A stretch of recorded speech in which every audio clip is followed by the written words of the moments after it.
ಓಂ ತತ್ಸತ್. ಎಲ್ಲರಿಗೆ ನಮಸ್ಕಾರ. ಭಾರತೀಯ ಸಂಸ್ಕೃತಿಯ ಮೂಲ ತತ್ವಗಳನ್ನು ಕುರಿತಾದ ಪ್ರವಚನಮಾಲೆಯ ಮೊದಲನೇ ಕಂತಿನ 2ನೇ ದಿವಸಕ್ಕೆ ಬಂದಿದ್ದೀವಿ. ನಿನ್ನೆ ದಿವಸ ನಾಗರಿಕತೆ ಮತ್ತು ಸಂಸ್ಕೃತಿಗಳ ಲಕ್ಷಣ, ಸ್ವರೂಪ, ವ್ಯತ್ಯಾಸ ಮತ್ತು ಅವುಗಳ ಪೂರಕತ್ವ, ಬಾಧ್ಯತೆ ಈ ರೀತಿಯಾದ ವಿಷಯಗಳನ್ನು ನೋಡಿದ್ವಿ. ಮತ್ತು ಲಕ್ಷಣ ಅನ್ನುವುದು ಸಂಜ್ಞಾ ಪರಿಭಾಷೆಗಳಿಂದ ಸಿದ್ಧವಾಗುತ್ತದೆ ಅಂತಲೇ ಭಾರತ, ಸಂಸ್ಕೃತಿ, ತತ್ವ, ಮೂಲ ಈ ರೀತಿಯಾದ ಶಬ್ದಗಳ ವಿವೇಚನೆಯನ್ನು ಕೂಡ ಮಾಡಿದ್ವಿ. ಅದರ ನೆಲೆಯಲ್ಲಿ ಇನ್ನಷ್ಟು ಮುಂದುವರೆದರೆ ಭಾರತೀಯ ಸಂಸ್ಕೃತಿಯ ಮುಖ್ಯ ಲಕ್ಷಣ ಯಾವುದು ಅನ್ನುವ ಚಿಂತನೆ ಮಾಡಬೇಕಾಗುತ್ತದೆ.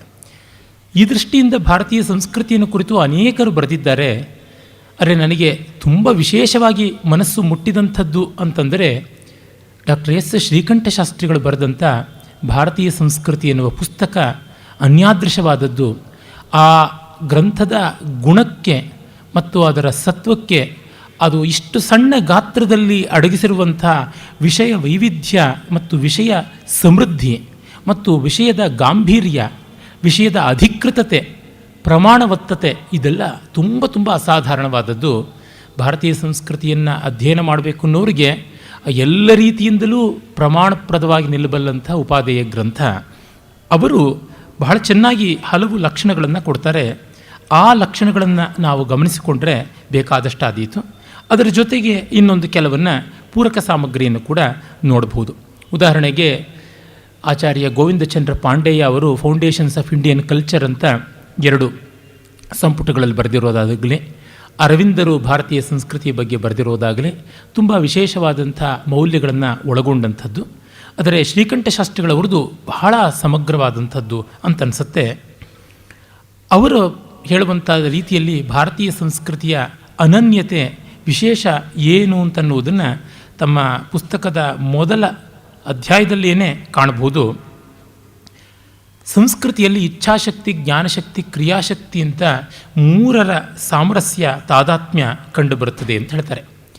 ಇವರು ಶ್ರೀವಿದ್ಯೆಯ ದೃಷ್ಟಿಯಿಂದ ಇದನ್ನು ಹೇಳ್ತಾರೆ. ಲಲಿತಾ ಸಹಸ್ರನಾಮದಲ್ಲಿ ಇಚ್ಛಾಶಕ್ತಿ, ಕ್ರಿಯಾಶಕ್ತಿ, ಜ್ಞಾನಶಕ್ತಿ ಸ್ವರೂಪಿಣಿ ಅಂತಂತಾರಲ್ಲ, ಅದು ಇಚ್ಛಾಶಕ್ತಿ ಅನ್ನುವಂಥದ್ದು ಸಂಕಲ್ಪಕ್ಕೆ ಸಂಬಂಧಪಟ್ಟದ್ದು ಮತ್ತು ಜ್ಞಾನಶಕ್ತಿ ಎನ್ನುವುದು ಆ ಸಂಕಲ್ಪಕ್ಕೆ ಬೇಕಾಗಿರತಕ್ಕಂತಹ ಮಾಹಿತಿಯನ್ನು, ತಿಳುವಳಿಕೆಯನ್ನು ಒಳಗೊಳ್ಳುವಂಥದ್ದು ಮತ್ತು ಅದು ಸಾಕ್ಷಾತ್ತಾಗಿ ರೂಪಣಗೊಳ್ಳುವಂಥದ್ದು ಕ್ರಿಯಾಶಕ್ತಿ ಅಂತ.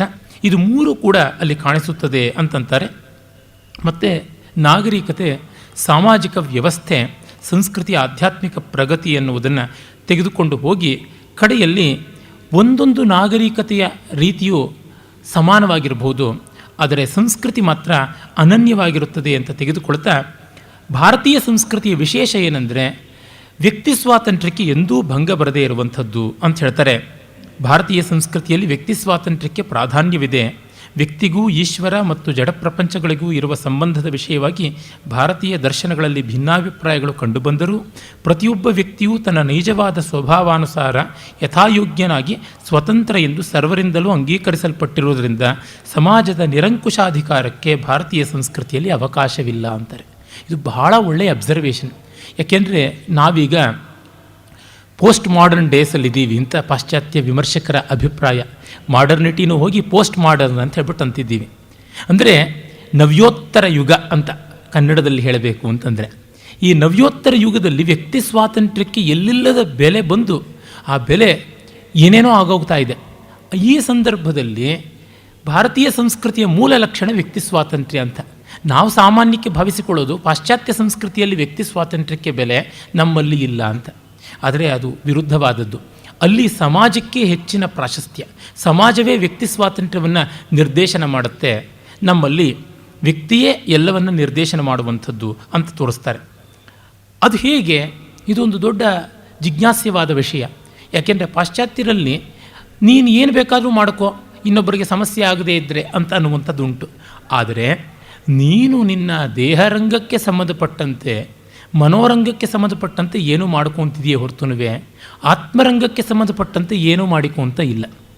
ಅಂದರೆ ಒಬ್ಬನ physical and psychic development, psychological development ಅನ್ನೋದಕ್ಕೆ ಅಥವಾ ಡೆವಲಪ್ಮೆಂಟ್ ಆಗಲಿ ಚಾಯ್ಸ್ ಅಂತಲಾಗಲಿ ಆ್ಯಪ್ಟಿಟ್ಯೂಡ್ ಅನ್ನೋಂಥ ಯಾವುದೇ ಶಬ್ದ ಬಳಸಿ ಅದಕ್ಕೆ ಸ್ವಾತಂತ್ರ್ಯ ಇರಬಹುದು.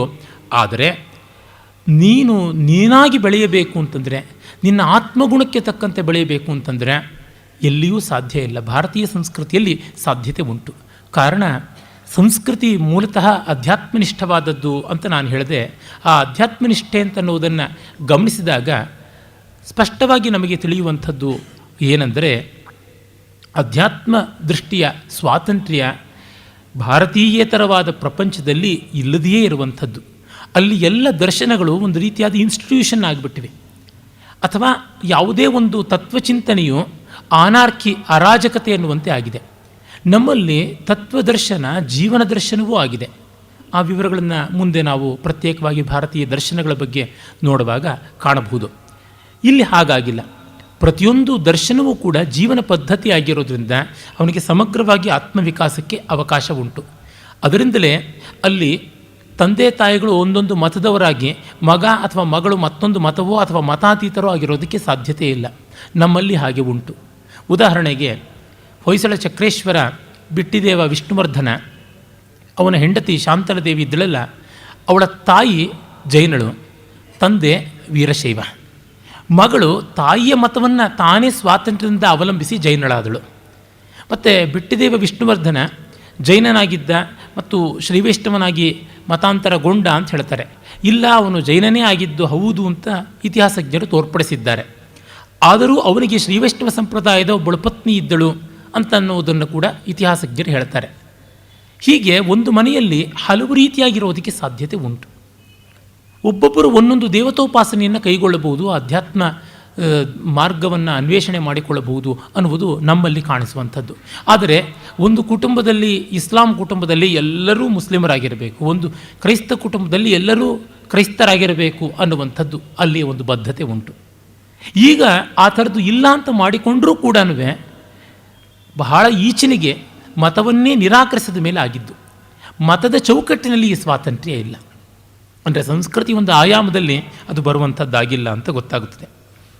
ಮತ್ತು ಇನ್ನೂ ಒಂದು ಹೇಳ್ತಾರೆ, ಉಚ್ಚ ನೀಚ ಇತ್ಯಾದಿ ತಾರತಮ್ಯಗಳು ಪ್ರಪಂಚದಲ್ಲಿ ಯಥೇಷ್ಟವಾಗಿ ಕಾಣಿಸುತ್ತವೆ. ಎಲ್ಲಕ್ಕಿಂತ ಮಿಗಿಲಾಗಿ ಭಾರತೀಯ ಸಂಸ್ಕೃತಿಯಲ್ಲಿ ಕಂಡುಬರುವುದು ಅದ್ವೈತ ಭಾವ. ಭೇದ ಭಾವದಿಂದ ಭಯವು ಉತ್ಪನ್ನವಾಗುವುದು. ಭಯದಿಂದ ಸ್ವಸ್ವಾಮಿ ಭಾವ, ತಾರತಮ್ಯ ಭಾವನೆ, ನೈತ್ಯಾನುಸಂಧಾನಗಳು ಹುಟ್ಟುವು. ಇತರ ಮತಗಳು, ಸಂಸ್ಕೃತಿಗಳು ಭೇದವು ನಿತ್ಯವೆಂದು, ಸ್ವಭಾವ ಸಿದ್ಧವೆಂದು, ಈಗಿರುವ ಸ್ಥಿತಿಯನ್ನು ಮನುಷ್ಯ ಪ್ರಯತ್ನದಿಂದ ಬದಲಾಯಿಸಲು ಸಾಧ್ಯವಿಲ್ಲವೆಂದು ಪ್ರತಿಪಾದಿಸುವುದರಿಂದ ಆಧ್ಯಾತ್ಮಿಕ ವಿಷಯದಲ್ಲಿ ಸ್ವಾತಂತ್ರ್ಯವಿಲ್ಲ. ರಾಜಕೀಯ ವ್ಯವಹಾರದ ಪಾರತಂತ್ರ್ಯವೇ ಗತಿ. ಸಮಾಜದಲ್ಲಿ ಉಚ್ಚ ನೀಚ ವ್ಯವಸ್ಥೆಯು ಶಾಶ್ವತವಾದುದರಿಂದ ಸಮಾಜ ಸುಧಾರಣೆಯ ಭ್ರಾಂತಿ ದುಸ್ಸಾಧ್ಯ. ಆರ್ಥಿಕ ಪ್ರಪಂಚದಲ್ಲಿ ಸಮತಾವಾದ ಸಾಧ್ಯವಿಲ್ಲ ಎಂದು ನಿಶ್ಚಯಿಸಿ ಇದ್ದುದರಲ್ಲಿಯೇ ಇರಬೇಕು ಎಂದು ಬೋಧಿಸುವು. ಈ ತತ್ವ ಮನುಷ್ಯನ ಪ್ರಗತಿಗೆ ಪ್ರತಿಬಂಧಕ ಎಂದು ಗಣಿಸಿ ಆಧುನಿಕ ಪ್ರಪಂಚದಲ್ಲಿ ಕೆಲವರು ಕೇವಲ ಆರ್ಥಿಕ ದೃಷ್ಟಿಯಿಂದಲೇ ಸಮತಾವಾದವನ್ನು ಹೂಡಿ ಮಾನವ ಚರಿತ್ರೆಯೆಲ್ಲ ವರ್ಗವೈಷಮ್ಯ, ಕ್ಲಾಸ್ ಕಾನ್ಫ್ಲಿಕ್ಟ್ ಎಂದು ನಿರ್ಣಯಿಸಿ ಪ್ರಪಂಚದಲ್ಲಿ ಯುದ್ಧ, ಕ್ಷಾಮ ಮುಂತಾದ ಅನರ್ಥಗಳಿಗೆ ಕಾರಣರಾದರು. ಮತ, ಸಂಸ್ಕೃತಿ ಮುಂತಾದವು ಈ ದೃಷ್ಟಿಯಿಂದ ಮೋಹಕ ಶಾಸ್ತ್ರಗಳು. ಈ ಉಭಯ ಸಂಕಟದಿಂದ ತಪ್ಪಿಸಿಕೊಳ್ಳಲು ಯಾವ ತಾರತಮ್ಯ ಬೋಧಕವಾದ ಶಾಸ್ತ್ರವೂ ಸಹಾಯವಾಗಲಾರದು. ಆಧುನಿಕ ಪ್ರಪಂಚದಲ್ಲಿ ವೈಜ್ಞಾನಿಕ ದೃಷ್ಟಿ ಪ್ರಬಲವಾಗುತ್ತಿರುವುದರಿಂದ ವಿಚಾರಣೆಗೆ ನಿಲ್ಲದ ಯಾವ ವಿಧವಾದ ದ್ವೈತ ಮತವು ಶಾಂತಿ ಸುಖಗಳನ್ನು ಉಂಟು ಮಾಡಲಾರದು. ಕೆಲವು ಮತಗಳಲ್ಲಿ ಈಶ್ವರನ ಪಿತೃತ್ವ, ಮಾನವರ ಸೋದರತ್ವ ಭಾವಗಳು ಕಂಡುಬಂದರೂ ಈ ಸಹೋದರತ್ವವು ಆಯಾ ಮತಾನುಯಾಯಿಗಳಿಗೆ ಮಾತ್ರ ಅನ್ವಯಿಸುವುದರಿಂದ ಅವರಿಗೆ ಮಾತ್ರ ಮುಕ್ತಿ. ಇತರರು ನಿತ್ಯವೂ ನರಕದಲ್ಲಿ ತೊಳಲಾಡುವಂಥವರು, ಇತರರು ಹೇಯ ಎಂದು ನಿಶ್ಚಯಿಸುವುದರಿಂದ ಈ ವಿಧವಾದ ಯಾವ ಮತವೂ ವಿಶ್ವವ್ಯಾಪಿ ಆಗಲಾರದು. ಹೀಗೆಯೇ ಕೇವಲ ನೈರಾತ್ಮ್ಯವಾಗಲಿ, ಕೇವಲ ವಿಜ್ಞಾನವಾಗಲಿ ವಿಶ್ವಶಾಂತಿಯನ್ನು ಉಂಟು ಮಾಡಲಾರದು. ಹಾಗಾಗಿ ಭಯಜನ್ಯವಾದ ಭೇದ ನಿವಾರಣೆಗಾಗಿ ಆತ್ಮಾದ್ವೈತ ಭಾವವೇ ದಿವ್ಯ ಸಾಧನೆ ಎಂಬುದು ತರ್ಕ, ಅನುಭವ ಶಾಸ್ತ್ರಗಳ ಸಮ್ಮತ. ಇದು ಭಾರತೀಯ ಸಂಸ್ಕೃತಿ ವೈಶಿಷ್ಟ್ಯ ಅಂತಾರೆ. ಅಂದರೆ ಅವರು ಹೇಳಕ್ಕೆ ಹೊರಟಿರೋದು ಇಷ್ಟೇ, ಪ್ರಪಂಚದಲ್ಲಿ ಈಶ್ವರವಾದದ ಮತಗಳು ಅಂತ ಇವೆ. ಅಂದರೆ ಥಿಯೋಲಾಜಿಕಲ್ ಅಂತ ಏನು ಕರಿತೀವಿ ಆ ರೀತಿಯಾದದ್ದು ರಿಲಿಜನ್, ಮತ ಅಂತ. ಹಾಗಲ್ಲದೆ ನಿರೀಶ್ವರವಾದಂಥದ್ದು ಉಂಟು, ಕಮ್ಯುನಿಸಮ್, ಮಾರ್ಕ್ಸಿಸಮ್ ಮುಂತಾದಂಥದ್ದು. ಇವೆರಡರಲ್ಲಿ ಕೂಡ ಬರುವಂಥ ಸಮಸ್ಯೆ ಏನು? ಮತ್ತು ಮೂರನೇದಾಗಿ ನೋಡುವಂಥದ್ದು ಬಂಡವಾಳಶಾಹಿ ಅಂತೀವಲ್ಲ, ಆ ರೀತಿಯಾದದ್ದು ಕೇವಲ ಅರ್ಥೈಕವಾದ. ಒಂದು ಸಾಮ್ಯವಾದ, ಅಂದರೆ ದೇವರಿಲ್ಲ, ಯಾವುದೂ ಇಲ್ಲ, ಎಲ್ಲರೂ ಸಮಾನವಾಗಿ ಹಂಚಿಕೊಳ್ಳಬೇಕಾದದ್ದು, ಎಲ್ಲವೂ ಸಂಘರ್ಷ ಮೂಲವಾದದ್ದು, ವರ್ಗ ಸಂಘರ್ಷದಿಂದಲೇ ಜಗತ್ತು ಬಂದದ್ದು ಅಂತ. ಮತ್ತೊಂದು ಪರಸ್ಪರ ಸ್ಪರ್ಧೆಯಿಂದ ಬೆಳೆಯಬೇಕು, ಹೆಚ್ಚೆಚ್ಚು ಆರ್ಥಿಕ ಸಂಪನ್ನತೆಯಿಂದ ಎಲ್ಲವೂ ಕೂಡ ಪರಿಹಾರವಾಗುತ್ತದೆ ಅಂತ. ಒಂದು ಸಮಾನತೆಯಿಂದ ಎಲ್ಲ ಪರಿಹಾರವಾಗುತ್ತದೆ ಅಂದರೆ ಒಂದು ಆರ್ಥಿಕ ಸಂಪತ್ತಿನಿಂದ ಎಲ್ಲ ಪರಿಹಾರ ಆಗುತ್ತೆ ಅಂತ. ಮತ್ತೊಂದು ಒಂದು ದೇವರನ್ನು ಅಂಗೀಕರಿಸಿದರೆ ಎಲ್ಲವೂ ಪರಿಹಾರವಾಗುತ್ತದೆ ಅಂತ. ಆದರೆ ಅರ್ಥಸಾಮ್ಯವಾಗಲಿ ಅಥವಾ ವರ್ಗಸಾಮ್ಯವಾಗಲಿ ಅಥವಾ ದೈವಸಾಮ್ಯವಾಗಲಿ ಯಾವ ಪರಮಾರ್ಥದ ಒಂದು ಲಾಭವನ್ನು ತಂದುಕೊಡಲ್ಲ. ಆತ್ಮಸಾಮ್ಯ ಬರಬೇಕು ಅಂದರೆ ನಮ್ಮ ದೃಷ್ಟಿಯೊಳಗೆ ಬದಲಾವಣೆ ಬರಬೇಕು. ಹಾಗಲ್ಲದೆ ಹೊರಗಿನಿಂದ ಬಂದ ಬದಲಾವಣೆ ಯಾವ ದೊಡ್ಡ ಪ್ರಯೋಜನವನ್ನು ಉಂಟು ಮಾಡೋದಿಲ್ಲ. ಕಾರಣ ಇಲ್ಲಿ ದ್ವೈತ ಅಂತಂದರೆ ಯಾರೂ ಕೂಡ ಮಧ್ವಾಚಾರ್ಯರು ಹೇಳಿರೋ ದ್ವೈತ ಅಂತ ಭಾವ ಇಟ್ಕೊಳ್ಬಾರ್ದು. ದ್ವೈತ ಅನ್ನುವಂಥದ್ದು ನನ್ನ ಮತ, ಅದು ಬಿಟ್ಟು ಮಿಕ್ಕದ್ದು ಯಾವುದೂ ಕೂಡ ಸರಿಯಲ್ಲ ಅನ್ನುವ ದೃಷ್ಟಿ. ಮತ್ತು ನನ್ನ ಮತಕ್ಕೆ ಒಬ್ಬ ದೇವರಿದ್ದಾನೆ ಅಥವಾ ಒಬ್ಬ ಪ್ರವಾದಿ ಇದ್ದಾನೆ, ಒಬ್ಬ ಆಚಾರ್ಯ ಇದ್ದಾನೆ, ಅವನ ಮಾತನ್ನು ಅನುಸರಿಸದೇ ಇದ್ದರೆ ನೀವೆಲ್ಲರೂ ನರಕಕ್ಕೆ ಹೋಗುವುದು. ಅಂದರೆ ನನ್ನ ದೇವರು ಅನ್ನುವಲ್ಲಿ ಇಲ್ಲಿ ನಾನು ಅನ್ನುವುದೇ ಇದೆ, ನನ್ನ ಗುರು ನನ್ನ ಪ್ರವಾದಿ ಎನ್ನುವಲ್ಲಿ ನಾನು ಅನ್ನೋದೇ ಇದೆ. ಅಂದರೆ ನಾನು ಮೆಚ್ಚಿದವನು ಅಂದರೆ ಮೆಚ್ಚಿದವನು ಅನ್ನೋದಕ್ಕಿಂತ ನಾನು ಅನ್ನೋದ್ರೊಳಗೆ ಹೆಚ್ಚಿನ ಅವಧಾರಣೆ ಉಂಟು. ದುಷ್ಯಂತ ಶಕುಂತಲೆಯನ್ನು ಕಂಡ ತಕ್ಷಣ ಅಸಂಶಯಂ ಕ್ಷತ್ರ ಪರಿಗ್ರಹ ಕ್ಷಮ ಅನ್ನುವ ಮಾತನ್ನು ಹೇಳ್ತಾನೆ. ಯಾಕೆ? ಯದಾರ್ಯಮಸ್ಯಾಂ ಅಭಿಲಾಷಿ ಮೇ ಮನಃ, ಆರ್ಯವಾದ ನನ್ನ ಮನಸ್ಸು ಬಯಸಿದ್ರಿಂದ ಇವಳು ಕ್ಷತ್ರಿಯಳೇ ಇರಬೇಕು ಅಂತ. ಅಂದರೆ ನನ್ನ ಮನಸ್ಸು ಬಯಸಿದ್ದು ಅಂತ. ಈ ದೃಷ್ಟಿಯಿಂದ ಕಂಡಾಗ ನಮ್ಮ ದೇವರು ತುಂಬ ದೊಡ್ಡವನು, ಅವನ ಮುಂದೆ ನಾನು ಎಷ್ಟು ಕೆಳಗಿನವನು ಅಂತಂದರೂ ನನ್ನ ದೇವರು ಅಂತ ಇದೆಯಲ್ಲ. ಕ್ರಿಸ್ತ ಶಿಲುಬೆಯಲ್ಲಿದ್ದಾಗ ಪ್ರಾಣತ್ಯಾಗ ಮಾಡುವಾಗ ಎಲಿ ಎಲಿ ಲಮ್ಮ ಸಬಕ್ತಾನಿ ಅಂತ ಹೇಳಿ ಪ್ರಾಣ ಬಿಡ್ತಾನೆ. ಅದು ಹಿಬ್ರು ಭಾಷೆಯ ಮಾತು. ಎಲಿ ಎಲಿ ಅಂತಂದರೆ ನನ್ನ ದೇವರೇ ಅಂತ ಅರ್ಥ, ಮೈ ಗಾಡ್ ಅಂತ. It is not god, it is my god. ಅದು ಬಹಳ ಮುಖ್ಯವಾದದ್ದು. ದೇವರು ಬೇರೆಯವರ ದೇವರಾಗಿದ್ದಿದ್ರೆ ಆ ದೇವರೇ ಅಲ್ಲ, ಗಾಡ್ ಹೋಗ್ಬಿಟ್ಟು ಡಾಗ್ ಆಗಿಬಿಡ್ತಾ ಇತ್ತು. ಈ ಸಮಸ್ಯೆ ಈ ಈಶ್ವರ ಕೇಂದ್ರಿತವಾದ ಯಾವ ಒಂದು ಥಿಯಾಕ್ರಟಿಕ್ ಆದಂಥ ಸಮಾಜ ಅಥವಾ ಥಿಯಾಲಜಿಯೇ ಪ್ರಧಾನವಾದಂಥದ್ರೊಳಗೆ ಉಂಟು. ಇದನ್ನು ನಿರಾಕರಿಸಿಬಿಡ್ತೀವಿ ಅಂತಂದರೆ ಆಗಲೂ ಅಹಂಕಾರವೇ ಉಳಿಯುತ್ತೆ. ಅಹಂಕಾರಕ್ಕೆ ಒಂದು ದೇವರ ಮುಖವಾಡ ಹಾಕಿದ್ರೆ ಇನ್ನೊಂದು ನಾಸ್ತಿಕ್ಯದ ಮುಖವಾಡ ಹಾಕುತ್ತೆ. ಆಸ್ತಿಕ್ಯವಾಗಲಿ ನಾಸ್ತಿಕ್ಯವಾಗಲಿ ಅಹಂಕಾರವನ್ನು ಪೋಷಣೆ ಮಾಡೋಕ್ಕೆ ಬಂದರೆ ಎರಡೂ ಸಮಾನವಾಗಿ ಶತ್ರುಗಳೇ ಆಗುತ್ತವೆ. ಮತ್ತು ಇನ್ನೊಂದು ಅರ್ಥವನ್ನು ಹೇಳ್ತಾ ಇದೆ, ಅರ್ಥವೂ ಕಡೆಗೆ ಮತ್ತೊಂದು ಮುಖವಾಡವೇ ಆಗುತ್ತೆ. ಹಾಗಲ್ಲದೆ ಇವು ಯಾವುದೂ ಅಲ್ಲ ಅನ್ನುವ ದೃಷ್ಟಿಕೋನ ಬರಬೇಕಾದ್ರೆ ತುಂಬ ಕಷ್ಟ. ಅದು ಭಾರತೀಯ ಪರಂಪರೆಯಲ್ಲಿ ಕಾಣುವಂಥದ್ದು ಅಂತ. ಗೌಡಪಾದರ ಮಾಂಡುಕ್ಯಕಾರಿಕೆಯ ಅದ್ವೈತ ಪ್ರಕರಣದಲ್ಲಿ ಒಂದು ಶ್ಲೋಕ ಬರುತ್ತೆ. ಸ್ವಸಿದ್ಧಾಂತ ವ್ಯವಸ್ಥಾಸು ದ್ವೈತಿನೋ ನಿಶ್ಚಿತ ದೃಢಂ ಪರಸ್ಪರಂ ವಿರುದ್ಧಂತೆ ತೈರಯಂನ ವಿರುದ್ಧತೆ ಅಂತ. ಅವರವರ ಸಿದ್ಧಾಂತನನ್ನು ಸ್ಥಾಪನೆ ಮಾಡೋದ್ರೊಳಗೆ ದ್ವೈತಿಗಳು ಅಂದರೆ ಎಕ್ಸ್ಕ್ಲೂಸಿವಿಸ್ಟ್ಸ್ ಅಂತ. ನಿಜವಾಗಿ ದ್ವೈತ ಅನ್ನೋದಕ್ಕಿರುವಂಥ ನನ್ನ ಅರ್ಥ ಏನಂದರೆ ಎಕ್ಸ್ಕ್ಲೂಸಿವಿಸ್ಟ್, ನಾನು ಪ್ರತ್ಯೇಕ, ಇನ್ನು ಮಿಕ್ಕ ಜಗತ್ತು ನನ್ನ ಅಧೀನವಾದಾಗ ಮಾತ್ರ ಸರಿ. ಹಾಗಲ್ಲವಾದರೆ ಅದು ನನಗೆ ವೈರ್ಯೆ. ನನ್ನ ಅಧೀನವಾದಾಗ ಅಂದರೆ ಜಗತ್ತಿನ ಮಿಕ್ಕ ವಿಷಯಗಳಿಗೆ ನಾನು ಸ್ವಾಮಿಯಾದಾಗ ಅದು ನನಗೆ ಹಿತ. ಹಾಗಲ್ಲವಾದಲ್ಲಿ ಅದು ನನಗೆ ಅಹಿತ ಅನ್ನುವಂಥದ್ದು ಇದು ಪ್ರತ್ಯೇಕತಾವಾದದ ಲಕ್ಷಣ. ಪ್ರತಿಯೊಬ್ಬ ಪ್ರತ್ಯೇಕತಾವಾದಿಯು ತನ್ನ ವಾದವೇ ಸರಿ ಅಂತ ಮಿಕ್ಕವರು ತಪ್ಪು ಅಂತಂತಾನೆ. ಈಗ ಸಾಂಖ್ಯವನ್ನು ಕಂಡ್ರೆ ನ್ಯಾಯಕ್ಕಾಗೋಲ್ಲ, ನ್ಯಾಯವನ್ನು ಕಂಡ್ರೆ ಸಾಂಖ್ಯಕ್ಕಾಗೋದಿಲ್ಲ, ಕ್ರೈಸ್ತನನ್ನು ಕಂಡ್ರೆ ಈ ಮುಸ್ಲಿಮನಿಗಾಗೋಲ್ಲ. ಈ ರೀತಿಯಾದಂಥ ಸಮಸ್ಯೆಗಳು ಇದ್ದಾಗ ಪರಿಹಾರವೇ ಸಾಧ್ಯ ಇಲ್ಲ. ಆದರೆ ಪರಸ್ಪರಂ ವಿರುದ್ಧಂತೆ ತೈರಯಂನ ವಿರುದ್ಧತೆ, ಈ ಇನ್ಕ್ಲೂಸಿವ್ ಆದದ್ದು ಯಾವುದಿದೆ, ಅಂಗೀಕಾರ್ಯವಾದದ್ದು ಅಂತ ಎಲ್ಲವನ್ನೂ ಭಾವಿಸಿ ಆ ಅಂಗೀಕಾರದ ಮುಖ ಒಪ್ಪಿಕೊಂಡಿರುವಂಥದ್ದು ಪೂರ್ಣಾತ್ಮತಾ ದರ್ಶನದ ದೃಷ್ಟಿ ಏನಂದರೆ, ನಾವು ಇವೆಲ್ಲವನ್ನೂ ಕೂಡ ಉಪಾಸನೆಯ ಭೇದಗಳು, ವ್ಯಕ್ತಿಯ ವಿಕಾಸದ ಹಂತಗಳು ಅಂತ ಭಾವಿಸಿಕೊಳ್ಳೋದ್ರಿಂದ ಯಾವ ವಿರೋಧವನ್ನು ಕಾಣೋದಿಲ್ಲ ಅಂತ. ಅದರ ಬಗ್ಗೆ ಶಂಕರರು ಭಾಷ್ಯ ಬರೀತಾ ಹೇಳ್ತಾರೆ, ಅಸ್ಮದೀಯೋಯಂ ವೈದಿಕ ಸರ್ವ ಅನನ್ಯತ್ವಾತ್ ಆತ್ಮೈಕತ್ವ ದರ್ಶನ ಪಕ್ಷ ನ ವಿರುದ್ಧತೆ ಯಥಾ ಸ್ವಹಸ್ತಪಾದಾದಿಭಿ ಅಂತ. ನನ್ನ ಕೈಕಾಲುಗಳು ಬೇರೆಯಾದರೂ ನಾನೇ ಕೈ ನಾನೇ ಕಾಲಾಗಿದ್ದರಿಂದ ನಾನದು ಯಾವುದಕ್ಕೂ ಕೂಡ ಘಾಸಿ ಮಾಡಿಕೊಳ್ಳೋದಕ್ಕೆ ಆಗೋದಿಲ್ಲ ಅಂತ. ಈ ಕಾರಣದಿಂದ ಒಬ್ಬ ಇಸ್ಲಾಮನ್ನು ಆತ್ಯಂತಿಕವಾಗಿ ದ್ವೇಷ ಮಾಡೋಕ್ಕಾಗೋಲ್ಲ, ಕ್ರೈಸ್ತ ಮತವನ್ನು ಆತ್ಯಂತಿಕವಾಗಿ ದ್ವೇಷ ಮಾಡೋಕ್ಕಾಗೋಲ್ಲ, ಯಾವುದನ್ನೂ ದ್ವೇಷ ಮಾಡೋಕ್ಕಾಗೋಲ್ಲ. ಅದು ಸಮಾಜದ ಒಂದು ಭಾಗ, ಅದು ಒಂದು ಹಂತದ ಉಪಾಸನೆಯಾಗಿ ಅಂಗೀಕಾರ್ಯವಾದದ್ದು ಅಂತಂದಾಗ ನಿರಾಕರಣೆ ಮಾಡೋದಕ್ಕೆ ಸಾಧ್ಯವಾಗೋಲ್ಲ. ಮತ್ತು ಇವೆಲ್ಲ ಯಾವುದೇ ರೀತಿಯಲ್ಲಿ ಆದರೂ ಇರಬೇಕು. ಯಾವುದೇ ಭೇದವೂ ಕೂಡ ಜಗದ್ವ್ಯವಸ್ಥೆಗೆ ಅನಿವಾರ್ಯವಾದದ್ದು ಅಂತ. ಅದನ್ನೇ ಮುಂದಿನ ಕಾರಿಕೆ ಬಹಳ ಚೆನ್ನಾಗಿ ಹೇಳುತ್ತೆ.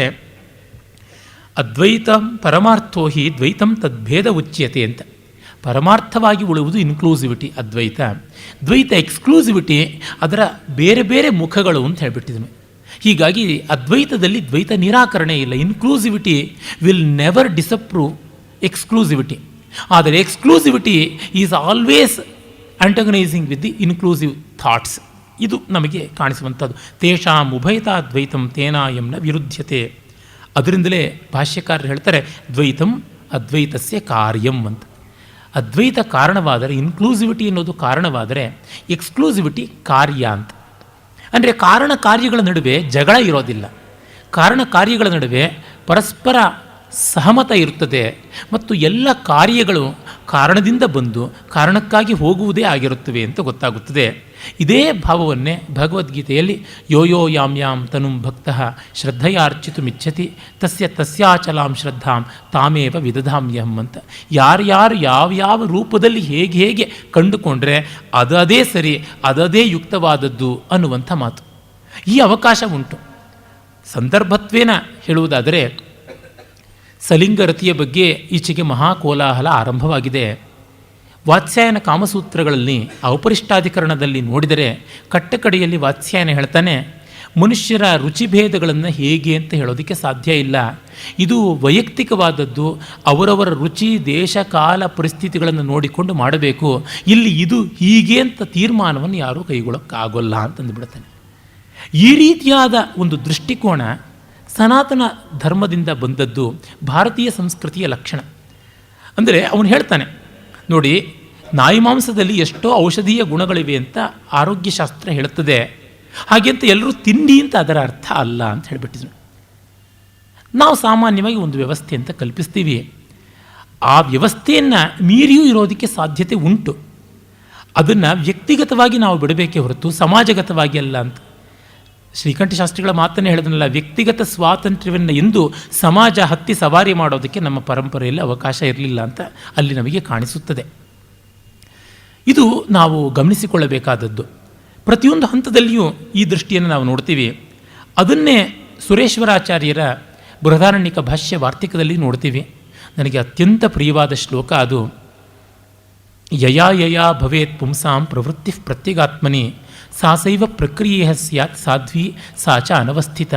ಯಾವ ಯಾವ ದಾರಿಯಿಂದ ಆತ್ಮಾಭಿಮುಖತೆ ಬರುತ್ತದೆಯೋ ಅದೆಲ್ಲ ಸರಿಯೇ ಆದದ್ದು, ಮತ್ತು ಅದು ಅವರವರಿಗೆ ಮಾತ್ರವೇ ಸರಿ, ಇನ್ನು ಎಲ್ರಿಗೂ ಸರಿ ಅಂತಲ್ಲ, ಮತ್ತು ಅದು ಹೀಗೆ ಅಂತ ನಿಶ್ಚಯ ಮಾಡಿ ಪ್ರಿಸ್ಕ್ರೈಬ್ ಮಾಡೋದಕ್ಕಾಗೋದಿಲ್ಲ ಅಂತ. ಆಯುರ್ವೇದದ ಚಿಕಿತ್ಸಾ ಕ್ರಮದಲ್ಲಿ ಕಾಣಿಸುತ್ತದೆ ನೋಡಿ.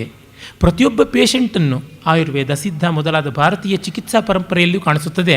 ರೋಗಿಯನ್ನು ಕಂಡು ನಾಡಿಯನ್ನು ಹಿಡಿದು ರೋಗ ನಿದಾನ ಮಾಡಿ ಅವನಿಗೆ ಆ ಹೊತ್ತಿಗೆ ಯಾವ ಔಷಧ ಕೊಡಬೇಕಾಗಿದೆಯೋ ಅದನ್ನು ಕೊಡುವುದು. ಈ ಔಷಧವನ್ನು ಋತುಚರ್ಯೆಯನ್ನು ಅನುಸರಿಸಿ ಆ ಸೀಸನ್ನಲ್ಲಿ, ಬೇಸಿಗೆ ಕಾಲದಲ್ಲಿ ಒಂದು ರೋಗಕ್ಕೆ ಒಂದು ಔಷಧ ಕೊಟ್ಟರೆ ಚಳಿಗಾಲಕ್ಕೆ ಅದೇ ರೋಗಕ್ಕೆ ಅದೇ ಔಷಧ ಅಂತ ಅಲ್ಲ, ಬೇರೊಂದು ರೀತಿ ಇರುತ್ತೆ, ಅಥವಾ ಅನುಪಾನ ಬೇರೆ ಇರುತ್ತೆ, ಪಥ್ಯ ಬೇರೊಂದು ರೀತಿ ಇರುತ್ತೆ. ಹೀಗೆ ಉಂಟು. ಅಂದರೆ ಸಂದರ್ಭವನ್ನು ಗ್ರಹಿಸಿ ಮಾಡುವಂಥದ್ದು. ಲೋಕ ವ್ಯವಹಾರವೆಲ್ಲ ಸಂದರ್ಭದಿಂದ ಆಗುವಂಥದ್ದೇ ಹೊರತು ಅಬ್ಸಲ್ಯೂಟ್ ಅನ್ನೋದು ವ್ಯವಹಾರದಲ್ಲಿ ಇಲ್ಲ ಅನ್ನುವಂಥದ್ದು. ವ್ಯವಹಾರದಲ್ಲಿ ಅಬ್ಸಲ್ಯೂಟ್ ಇಲ್ಲ ಅನ್ನುವುದು ಪರಮಾರ್ಥ. ಆದರೆ ವ್ಯವಹಾರದಲ್ಲಿ ಇದು ನಡ್ಕೊಳ್ಳುವಾಗ ಕೈ ತೂಕ ಬಾಯಿ ಬಣ್ಣದಂತೆ ಇರುತ್ತದೆ ಅಂತ. ಇದು ಕೇವಲ ಕ್ಲೀಬ ಸಹಿಷ್ಣುತೆ ಅಲ್ಲ. ಶ್ರೀಕಂಠಶಾಸ್ತ್ರಿಗಳು ಬರೀತಾರೆ, ಸುಮ್ಮನೆ ಸಹಿಷ್ಣುತೆ ಅನ್ನೋದು ಅಲ್ಲ, ಇದು ಅಂಗೀಕಾರ ಅಂತ. ಟಾಲರೆನ್ಸ್ ಅಂತಂದರೆ ಇಟ್ಸ್ ಎ ನೆಗೆಟಿವ್ ವರ್ಡ್, ನಿಷೇಧಾತ್ಮಕವಾದ ಶಬ್ದ. ಇದು ಅಂಗೀಕಾರ, ಅಕ್ಸೆಪ್ಟೆನ್ಸ್ ಅನ್ನುವಂಥದ್ರಿಂದ ಬಂದಿರುವಂಥದ್ದು.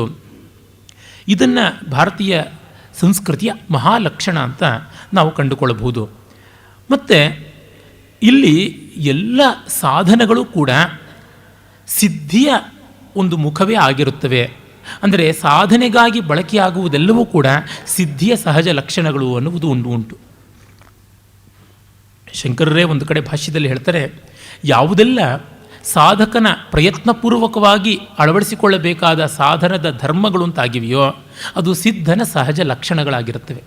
ಅಂದರೆ ನಾವು ಸತ್ಯವನ್ನು ಪ್ರಯತ್ನಪೂರ್ವಕವಾಗಿ ಆಡಬೇಕು, ಅಹಿಂಸೆಯನ್ನು ಪ್ರಯತ್ನಪೂರ್ವಕವಾಗಿ ಮಾಡಬೇಕು. ಆದರೆ ಸಿದ್ಧನಾದವನು ಆಡಿದ್ದೆಲ್ಲ ಸತ್ಯ, ಮಾಡಿದ್ದೆಲ್ಲ ಅಹಿಂಸೆ ಅಂತ. ಇದು ಕಲಾದಿ ಸಕಲ ಶಿಕ್ಷಣಕ್ಕೂ ಸಂಬಂಧಪಟ್ಟಿದ್ದು. ಲಯಶುದ್ಧಿಯಿಂದ ನೃತ್ಯ ಮಾಡಬೇಕು, ಶ್ರುತಿಶುದ್ಧಿಯಿಂದ ಹಾಡಬೇಕು ಅಂತ. ಆಮೇಲೆ ಸಿದ್ಧನಾದ ಮೇಲೆ ಕುಣಿದಾಗಲೆಲ್ಲ ಲಯ ಇರುತ್ತೆ, ಬಾಯಿ ಬಿಟ್ಟಾಗಲೆಲ್ಲ ಶ್ರುತಿಶುದ್ಧಿ ಇರುತ್ತದೆ ಅಂತ. ಛಂದಸ್ಸು ವ್ಯಾಕರಣ ಇತ್ಯಾದಿಗಳನ್ನು ಚೆನ್ನಾಗಿ ಅಭ್ಯಾಸ ಮಾಡಿ ಕೋಶ, ವ್ಯಾಕರಣ, ಅಲಂಕಾರ, ಛಂದಸ್ಸು ಇಂಥದ್ದೆಲ್ಲ ಶಾಸ್ತ್ರಗಳನ್ನು ಮೈಗೂಡಿಸಿಕೊಂಡ ಮೇಲೆ ಕವಿತ್ವ ರಚನೆಗೆ ಹೊರಡಬೇಕು. ಆಗ ಬಾಯಿ ಬಿಟ್ಟು ಹೇಳದಲ್ಲಿ ಛಂದೋಬದ್ಧತೆ ಇರುತ್ತದೆ ಅಂತ. ಇದನ್ನು ಒಂದು ಮಟ್ಟದ ಅನುಭವದಿಂದ ನಾನು ಬಹಳ ಧೈರ್ಯವಾಗಿ ಹೇಳ್ತೀನಿ. ಛಂದೋರಹಿತವಾಗಿ ಮಾತು ಬರೋದು ಕಷ್ಟ. ಯಾರಾದರೂ ಇಂಥ ಛಂದಸ್ಸಲ್ಲಿ ಹೇಳಯ್ಯ ಅಂದರೆ ಭಾಳ ಸುಖವಾಗಿಬಿಡುತ್ತೆ, ಸುಮ್ಮನೆ ಹೇಳಿ ಅಂತಂದರೆ ಭಾಳ ಕಷ್ಟವಾಗಿಬಿಡುತ್ತೆ ಅನ್ನೋ ಸ್ಥಿತಿ ಬಂದುಬಿಡುತ್ತೆ. ಆ ಮಟ್ಟಕ್ಕೆ ಅದು ಶ್ರುತಿಗೂಡಿ ಬಿಡುತ್ತದೆ ಅಂತ. ಹೀಗಾಗಿ ಸಿದ್ಧನ ಲಕ್ಷಣಗಳಲ್ಲಿ ಅದು ಸಹಜತೆ ಎನ್ನುವಂಥದ್ದು ಬಂದುಬಿಡುತ್ತೆ. ಈ ವ್ಯವಸ್ಥಾಪನೆಯಲ್ಲಿರುವಂಥ ಸ್ವಾರಸ್ಯ ಇದು ಬಹಳ ಮುಖ್ಯವಾದದ್ದು. ಅಂದರೆ ತ್ರಿಪುಟಿ ಅಂತ ನಾವು ನಿನ್ನೆ ನೋಡಿದ್ವಿ. ಜ್ಞಾತೃ, ಜ್ಞೇಯ, ಜ್ಞಾನ ಇದು ವೇದಾಂತದ ಒಂದು ಸಂಕೇತವಾದರೆ, ಸಾಧಕ, ಸಾಧನ, ಸಾಧ್ಯ ಇದು ಯೋಗದ ತ್ರಿಪುಟಿ ಆಗುತ್ತದೆ. ಮತ್ತು ಭಕ್ತ, ಭಕ್ತಿ, ಭಗವಂತ ಅನ್ನುವಂಥದ್ದು ಭಕ್ತಿಯೋಗದ್ದಾಗುತ್ತದೆ. ಕರ್ತೃ, ಕರ್ಮ, ಕ್ರಿಯೆ ಎನ್ನುವುದು ಕರ್ಮಯೋಗದ್ದಾಗುತ್ತದೆ. ಹೀಗೆ ಎಲ್ಲ ಯೋಗಗಳಲ್ಲಿಯೂ ತ್ರಿಪುಟಿ ವಿಲಯನ ಮಾಡುವಂಥದ್ದು ಅಂತ. ಅಂದರೆ ಇದಿಷ್ಟು ಇರಬೇಕಾದದ್ದು ಕಡೆಗೆ ಒಂದಾಗುವುದಕ್ಕೆ ಅಂತ. ಸಾರನ್ನು ಮಾಡಬೇಕಾದ್ರೆ ಎಲ್ಲ ಪ್ರತ್ಯೇಕ ಪದಾರ್ಥಗಳೇ ಇರಬೇಕು. ಅವೆಲ್ಲ ತಮ್ಮ ತಮ್ಮ ರೂಪವನ್ನು ಕಳ್ಕೊಂಡಾಗಲೇ ಸ್ವರೂಪ ಸಾಕ್ಷಾತ್ಕಾರ ಆಗುತ್ತದೆ. ಸಾರಿನಲ್ಲಿ ನೀವು ಗಮನಿಸಿ ನೋಡಿ, ಉಪ್ಪು ಖಾರ ಎಲ್ಲ ಇರುತ್ತೆ, ಆದರೆ ನಾನು ಅಂತ ಅದು ಪ್ರತ್ಯೇಕವಾಗಿ ತೋರ್ಕೊಳ್ತಾ ಇರೋಲ್ಲ. ನೀವು ಅದನ್ನು ಗುರುತಿಸಬೇಕು ಅಂದರೆ ನಿಮ್ಮ ಅನುಭವ ಗ್ರಂಥಿಯ ಆಯಾಮ ಕಡಿಮೆಯಾಗಿ ವಿಶ್ಲೇಷಣ ಗ್ರಂಥಿಯ ಆಯಾಮ ಜಾಸ್ತಿ ಆಗಬೇಕಾಗುತ್ತೆ. ಅಂದರೆ the dimension of experience has to be subordinated and the dimension of analysis has to come to the forefront. ಹಾಗಾದಾಗ ಇದು ಉಪ್ಪು ಜಾಸ್ತಿನ, ನಾಲಿಗೆಯಲ್ಲಿ ಉಪ್ಪಿನ ಮೊಗ್ಗುಗಳು ಯಾವುದಿವೆ, ಟೇಸ್ಟ್ ಬಡ್ಸ್, ಅವುಗಳನ್ನು ಕೆರಳಿಸಿಕೊಳ್ತೀವಿ. ಆಗ ಇಲ್ಲ, ಉಪ್ಪು ಕರೆಕ್ಟಾಗಿದೆ. ಮತ್ತು ಇದು ಖಾರ, ಇದು ಹುಳಿ, ಇಂಥದ್ದನ್ನು ಹೀಗೀಗೆ ನೋಡಿಕೊಂಡು ಮಾಡಿಕೊಳ್ಳಬೇಕಾಗುತ್ತದೆ. ಅಂದರೆ ಇರುವುದು ಒಂದೇ ವಸ್ತು, ಅದನ್ನು ಬುದ್ಧಿಯಿಂದ ಗ್ರಹಿಸುವಾಗ ಭಿನ್ನತೆ, ಭಾವದಿಂದ ಆಸ್ವಾದಿಸುವಾಗ ಅಭಿನ್ನತೆ ಅನ್ನುವಂಥದ್ದು ಗೊತ್ತಾಗುತ್ತದೆ. ಹೀಗಾಗಿ ಭೇದ, ಆ ಭೇದ ಎಲ್ಲಕ್ಕೂ ಯುಕ್ತ ಸ್ಥಾನವನ್ನು ಕಲ್ಪಿಸುವಂಥದ್ದು ಭಾರತೀಯ ಸಂಸ್ಕೃತಿಯ ಮುಖ್ಯ ಲಕ್ಷಣ ಅನ್ನುವುದು ನಮಗೆ ಗೊತ್ತಾಗುತ್ತದೆ.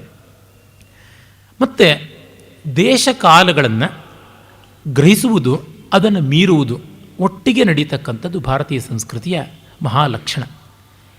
ಟ್ರಾನ್ಸೆಂಡಿಂಗ್ ಸ್ಪೇಸ್ ಆ್ಯಂಡ್ ಟೈಮ್ ಇದು ಬಹಳ ಕಷ್ಟಕಾರಿಯಾದದ್ದು, ತುಂಬ ಜನಕ್ಕೆ ಇದು ಕಷ್ಟಕಾರಿಯಾದದ್ದು.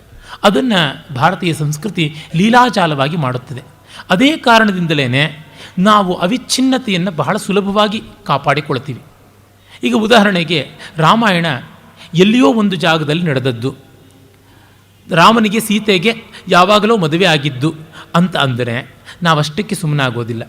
ಪ್ರತಿ ವರ್ಷವೂ ಕೂಡ ಚೈತ್ರ ಮಾಸದಲ್ಲಿ ಸೀತಾರಾಮ ಪಟ್ಟಾಭಿಷೇಕ, ಸೀತಾರಾಮ ಕಲ್ಯಾಣ ಮಾಡ್ತೀವಿ. ನಮ್ಮ ತಿರುಪತಿಯ ದೇವರಿಗೆ ನಿತ್ಯವೂ ಒಂದು 60 ಕಲ್ಯಾಣೋತ್ಸವಗಳು ನಡೀತಾ ಇರುತ್ತೆ. ಅಂದರೆ ದೇವರಿಗೆ ಯಾವಾಗ ಬೇಕಾದರೂ ಮದುವೆ ಮಾಡ್ತೀವಿ, ನಾವು ಎಷ್ಟು ಸರ್ತಿ ಬೇಕಾದರೂ ಮದುವೆ ಮಾಡ್ತೀವಿ. ಅಂದರೆ ಎಲ್ಲಿಯೋ ಯಾವಾಗಲೂ ಒಮ್ಮೆ ಆಗಿತ್ತು ಅಂತ ನೀವು ತೋರಿಸಿ, ಒಬ್ಬ ಯೆಹೋವನಿಗೆ ಮದುವೆ ಮಾಡೋಕ್ಕಾಗುತ್ತಾ, ಅಲ್ಲಾಗ ಮದುವೆ ಮಾಡೋಕ್ಕಾಗುತ್ತಾ? ಸರ್ವಥಾ ಆಗೋದಿಲ್ಲ, ಖಂಡಿತ ಆಗೋದಿಲ್ಲ. ನಮ್ಮಲ್ಲಿ ಇದು ಸಾಧ್ಯತೆ ಇದೆ. ಮತ್ತು ರಾಮನಿಗೆ ಎಲ್ಲಿಯೋ ಅಯೋಧ್ಯೆಯಲ್ಲಿ ಪಟ್ಟಾಭಿಷೇಕ ಆಯಿತು ಅಂದರೆ ಬೆಂಗಳೂರಲ್ಲಿ ಮಾಡ್ತೀವಿ, ತಿಪಟೂರಲ್ಲಿ ಮಾಡ್ತೀವಿ, ಎಲ್ಲಿ ಬೇಕಾದರೂ ನಾವು ಮಾಡ್ತೀವಿ. ಅಷ್ಟು ಮಾತ್ರವಲ್ಲ, ಹರಿಹರ ತನ್ನ ಗಿರಿಜಾ ಕಲ್ಯಾಣದಲ್ಲಿ ಪಾರ್ವತಿ ಶಿವನಿಗಾಗಿ ತಪಸ್ಸು ಮಾಡ್ತಾ ಇದ್ದಿದ್ದು ಹಿಮಾಚಲದಲ್ಲಿ ಅಲ್ಲ, ಇಲ್ಲಿ ಹೇಮಕೂಟ ಪರ್ವತದಲ್ಲಿ ಅಂತ ತೋರ್ಪಡಿಸ್ತಾನೆ. ನಮ್ಮ ಯಾವ ಪ್ರಾಂತದಲ್ಲಿಯೂ ಅದು ಕಾಣಿಸುತ್ತದೆ. ಇಲ್ಲಿ ಕೈವಾರಕ್ಕೆ ಬಂದರೆ ಭೀಮ ಬಕಾಸುರನನ್ನು ಕೊಂದದ್ದು ಇಲ್ಲಿಯೇ, ಈ ಬಂಡೆಯ ಮೇಲೆ ಬಕಾಸುರನ ಕುಕ್ಕಿ ಕೊಂದದ್ದು ನೋಡಿ, ಇನ್ನೂ ಬಂಡೆಗೆ ಕೀವು ರಕ್ತ ಅಂಟಿಕೊಂಡಿದೆ ಅಂತ ತೋರಿಸ್ತಾರೆ. ಪಕ್ಕದಲ್ಲಿಯೇ ಹೋಗಿ ಅವನಿಗೆ ಇಲ್ಲಿಯೇ ಸೀತಾದೇವಿ ಇದ್ದದ್ದು, ಲವಕುಶರನ್ನು ಹೆತ್ತಿದ್ದು, ಆ ಬಾಣಂತಿ ಬಟ್ಟೆಗಳನ್ನು ತೊಳೆದಿದ್ದರಿಂದ ನೀರು ಇನ್ನೂ ಹಳದಿಯಾಗಿದೆ ನೋಡಿ ಅಂತ ತೋರಿಸ್ತಾರೆ. ಅಂದರೆ ಇದನ್ನು ಕಂದಾಚಾರ ಅಂತಲ್ಲ, ಯಾವ ಕಾಲವನ್ನು ಎಲ್ಲಿಯೋ, ಯಾವ ದೇಶವನ್ನು ಯಾವ ಜಾಗದಲ್ಲಿಯೂ ಕೂಡ ಸಾಕ್ಷಾತ್ಕಾರ ಮಾಡಿಕೊಳ್ಳಬಲ್ಲಂಥ ಶಕ್ತಿ ಇರುವಂಥದ್ದು. ಈ ಕಾರಣದಿಂದಲೇ ಅವಿಚ್ಛಿನ್ನತೆಯನ್ನು ಕಾಪಾಡಿಕೊಳ್ತಾರೆ. ಇಲ್ಲದೇ ಇದ್ದರೆ ವೇದಗಳದ್ದು ಒಂದು ಕಾಲ, ಉಪನಿಷತ್ತುಗಳದ್ದು ಒಂದು ಕಾಲ, ರಾಮಾಯಣದ ಒಂದು ಕಾಲ, ಅಂದರೆ ಅದಕ್ಕೆ ಕೊನೆಗಾಲ ಬಂತು ಅಂತ ಅರ್ಥ. ಮತ್ತು ಪಾಶ್ಚಾತ್ಯರು ಹೇಳ್ತಾರೆ, history is written only when the event is complete. ಹಾಗಾಗಿ ಅದು ಮುಗಿದ ಮೇಲೇ ಅದಕ್ಕೆ ಇತಿಹಾಸ ಬರೆಯೋದು. ಧ್ವನ್ಯಾಲೋಕವನ್ನು ಆನಂದವರ್ಧನ ಬರೆದ ಅಂತಂದರೆ ಧ್ವನಿಕಾವ್ಯಗಳ ಪರಂಪರೆ, ರಸಕಾವ್ಯಗಳ ಪರಂಪರೆ ಮುಗಿದು ಹೋಯಿತು, ಆಮೇಲೆ ಬರೆದದ್ದು ಅಂತ ಹೇಳೋ ವಿಮರ್ಶಕರಿದ್ದಾರೆ, ಈಗಲೂ ಇದ್ದಾರೆ, ಈಗಲೇ ಇರೋದು ಅವರುಗಳು. ಆದರೆ ನಮ್ಮಲ್ಲಿ ಹಾಗಲ್ಲ. ಇದನ್ನು ಯಾವ ಕಾಲದಲ್ಲಿಯೂ ನಿರ್ಮಾಣ ಮಾಡಿಕೊಳ್ಳಬಹುದು ಅನ್ನುವಂಥದ್ದು. ಆ ಕಾರಣದಿಂದಲೇ ಇತಿಹಾಸ ಅಂತ ಅನ್ನೋದು ನಮ್ಮಲ್ಲಿ ಇಲ್ಲ, ವರ್ತಮಾನ ಅನ್ನೋದೇ ನಮ್ಮಲ್ಲಿ ಉಂಟು. ಹಾಗಾಗಿಯೇ ನಮ್ಮಲ್ಲಿ ರಾಮಾಯಣ ಮಹಾಭಾರತಗಳನ್ನು ಇತಿಹಾಸ ಅಂತ ಕರೆದರು. ರಾಮಾಯಣ ಮಹಾಭಾರತ ಕಾವ್ಯ ಅಲ್ವಾ, ಪಾಶ್ಚಾತ್ಯರ ದೃಷ್ಟಿಯಲ್ಲಿ ಎಪಿಕ್ ಅಂತ. ಆದರೆ ನಾವು ಅದನ್ನು ಇತಿಹಾಸ ಅಂತೀವಿ. ಏನಿದರ ವ್ಯತ್ಯಾಸ? ರಾಮಾಯಣ ಮಹಾಭಾರತಗಳು ಯಾವಾಗ ಬೇಕಾದರೂ ಎಲ್ಲಿ ಬೇಕಾದರೂ ಸಾಕ್ಷಾತ್ಕಾರ ಮಾಡಿಕೊಳ್ಳಬಹುದಾದದ್ದು. ಆ ಪಾತ್ರಗಳನ್ನು ನಮ್ಮ ಜೊತೆಗೆ ಸಮೀಕರಿಸ್ಕೊಳ್ತೀವಿ, ನಮ್ಮ ಊರಿನ ಜೊತೆಗೆ ಸಮೀಕರಿಸ್ಕೊಳ್ತೀವಿ. ಇಲ್ಲಿಯ ಬಾಣಾವರದ ಹತ್ರಕ್ಕೆ ಹೋದರೆ ಹೇಳ್ತಾರೆ, ರಾಮ ಲಕ್ಷ್ಮಣ ಇಬ್ಬರು ಬರ್ತಾಯಿದ್ರು, ರಾಮನ ಬಾಣ ಬಿಲ್ಲುಗಳನ್ನು ಲಕ್ಷ್ಮಣ ಹೊರತಾ ಇದ್ದ. ಆ ಜಾಗ ತುಂಬ ಕೊಬ್ಬಿನವರ ಜಾಗ, ಬಹಳ ಧಿಮಾಕಿನವರು. ಲಕ್ಷ್ಮಣ ಆ ನೆಲದ ಪ್ರಭಾವಕ್ಕೆ ತುತ್ತಾಗಿ ಬಂದ ತಕ್ಷಣ ಬಿಲ್ಲು ಬಾಣವನ್ನು ಬಿಸಾಕ್ಬಿಟ್ಟ. ಏನಯ್ಯ ಇದು ಅಂತ ರಾಮ ಅಂದುಕೊಂಡ. ಕಡೆಗೆ ಗೊತ್ತಾಯಿತು, ಸುಮ್ಮನೆ ತೊಗೊಂಡು ಹೋದ. ಆ ಊರು ದಾಟದ ಮೇಲೆ ಏನಣ್ಣ ನಿನ್ನ ಹೆಗಲಿನಲ್ಲಿವೆ ಇದು, ನಾನು ಹೊತ್ಕೋತೀನಿ ಅಂತಂದ. ನಾನು ಬಾಣ ವರಕ್ಕಿಲ್ಲ ಅಂತ ಲಕ್ಷ್ಮಣ ಅಂದಿದ್ದರಿಂದ ಬಾಣ ವರ ಅಂತ ಆಗಿದ್ದು ಆ ಊರು ಅಂತ ಹೇಳ್ಬಿಟ್ಟು. ಲಕ್ಷ್ಮಣನ ನಮ್ಮ ಭಾಷೆಯಲ್ಲಿ ಮಾತಾಡಿಸ್ತೀವಿ, ನಮ್ಮ ಗ್ರಾಮ್ಯ ಕನ್ನಡದಲ್ಲಿ ನಾವು ಮಾತಾಡಿಸ್ತೀವಿ. ಇದು ಭಾರತೀಯ ಸಂಸ್ಕೃತಿಯ ವಿಶೇಷ. ಶರಾವತಿ ನದಿ ಹೇಗೆ ಹುಟ್ಟಿತು? ಸೀತಾರಾಮರು ಬಂದರು, ಬಾಯಾರಿಕೆ ಆಯಿತು, ಬಾಣ ಬಿಟ್ಟರು, ಬಂತು. ಇಲ್ಲಿಯೇ ದೇವರಾಯನ ದುರ್ಗದ ಹತ್ರ ಇರೋ ನಾಮಚಿಲ್ಮೆ ಹೇಗೆ ಬಂತು? ಸೀತಾರಾಮರು ಬಂದರು, ಸೀತೆಗೆ ಹಣೆ ಕುಂಕುಮ ಇಟ್ಕೊಳ್ಳೋಕೆ ನೀರಿಲ್ಲ ಅಂತು, ಕಲ್ಲಿಗೆ ಬಾಣ ಬಿಟ್ಟ, ಬಂತು ನೀರು ಅಲ್ಲಿಂದ ಅಂತ. ನೀವು ಎಲ್ಲಿಗೆ ಹೋದರೂ ಇಷ್ಟೇ, ಇದೇ ರೀತಿಯಾಗಿ ಬರುವಂಥದ್ದು. ಹಾಗಾಗಿ ಇತಿಹಾಸ ಅಂತ ನಡೆದು ಹೋದಂಥ ಘಟನೆ ಅಲ್ಲ. ಈ ಕಾರಣದಿಂದ ಅಭದ್ರತೆಯ ಭಾವ ಇಲ್ಲ. ಒಂದು ಯುಗ ಮುಗೀತು ಅಂತ, ಮುಗಿಯದೇ ಇದ್ದರೆ ಮುಗಿಸಬೇಕು ಅಂತ. ಪಾಶ್ಚಾತ್ಯ ಪದ್ಧತಿಯಲ್ಲಿ ವಿಶೇಷತ ಅದು ಫ್ರಾಯ್ಡಿಂದ ಶುರುವಾಗಿದ್ದು. ಸಿಗ್ಮಂಡ್ ಫ್ರಾಯ್ಡ್ ಪಿತೃಹತ್ಯಾ ಲಕ್ಷಣವನ್ನು ತೋರ್ಪಡಿಸಿದ್ದು. ಅಂದರೆ ಪ್ರತಿಯೊಬ್ಬ ಮಗನಿಗೂ ತಂದೆಯ ಬಗ್ಗೆ ವೈರ ಇರುತ್ತದೆ. ಅದು ಬಹಳ ವಿಶೇಷವಾಗಿ ಈಡಿಪಸ್ ಕಾಂಪ್ಲೆಕ್ಸು, ಎಲೆಕ್ಟ್ರಾ ಕಾಂಪ್ಲೆಕ್ಸು ಅಂತೆಲ್ಲ ಬೇಕಾದಷ್ಟು ಕಾಂಪ್ಲೆಕ್ಸ್ಗಳನ್ನು ಹಾಕಿ ತುಂಬ ಕಾಂಪ್ಲಿಕೇಟೆಡ್ ಆಗಿ ಮಾಡಿದ್ದಾರೆ. ಅವನ ಫ್ರಾಯ್ಡ್ನ ಸಿದ್ಧಾಂತಗಳೆಲ್ಲ ನಿಷ್ಪ್ರಯೋಜಕ ಅನ್ನೋದನ್ನು ಜಗಜ್ಜಾಹೀರಾತು ಮಾಡಿ ಆಯಿತು ದಶಕಗಳು. ಆದರೂ ಅದಕ್ಕೆ ಉಪ್ಪು ಖಾರ ಹಾಕಿ ನೆಕ್ಕುತ್ತಲೇ ಇದ್ದಾರೆ ನಮ್ಮ ಲೇಖಕರು. ಅಲ್ಲಿ ಸ್ಪಷ್ಟವಾಗಿ ಅವನು ಹೇಳ್ತಾನೆ ಪಿತೃಹತ್ಯೆ ಅಂತ. ಈ ಮಾತನ್ನು ಬಹಳ ಆತ್ಮೀಯವಾಗಿ ಭಾವಿಸಿಕೊಂಡು ನಮ್ಮ ನಾಟಕಕಾರರು ಗಿರೀಶ್ ಕಾರ್ನಾಡ್ರು ಭಾರತೀಯ ಸಂಸ್ಕೃತಿಯೇ ಪಿತೃಹತ್ಯೆಯ ಮೇಲೆ ನಿಲ್ಲತಕ್ಕಂಥದ್ದು ಅಂತ ಸಿದ್ಧಾಂತಗಳನ್ನು ಬೆಳೆಸಿಕೊಂಡು ಬೇಕಾದಷ್ಟು ರಚನೆಗಳನ್ನು ಮಾಡಿದ್ದಾರೆ. ಅವರ ರೂಪಕಗಳಲ್ಲಿ ಇದೇ ಕಾಣಿಸುವಂಥದ್ದು. ಆದರೆ ನಮ್ಮ ಪರಂಪರೆ ಪಿತೃಹತ್ಯಾ ಪರಂಪರೆ ಅಲ್ಲ. ಅವರು ಅದನ್ನು ನಮ್ಮ ಪರಂಪರೆಯಲ್ಲಿ ಕಾಣಿಸಬೇಕು ಅಂತ ಪ್ರಹ್ಲಾದಾದಿಗಳನ್ನೆಲ್ಲ ಉದಾಹರಣೆಯಾಗಿ ಕೊಟ್ಟಿದ್ದಾರೆ. ತಂದೆಯನ್ನು ಕೊಲಿಸೋದಿಕ್ಕಲ್ವಾ ಬಂದದ್ದು ಅಂತ. ಈ ರೀತಿಯಾದಂಥ ಕೆಲಸ ನಮ್ಮಲ್ಲಿ ಹಾಗಲ್ಲ. ಮಗನಾಗಿ ತಂದೆಯೇ ಹುಟ್ಟುತ್ತಾನೆ ಅಂತ. ನೆನ್ನೆ ದಿವಸವೇ ನಾನು ಆ ಮಾತನ್ನು ಹೇಳಿದ್ದೆ.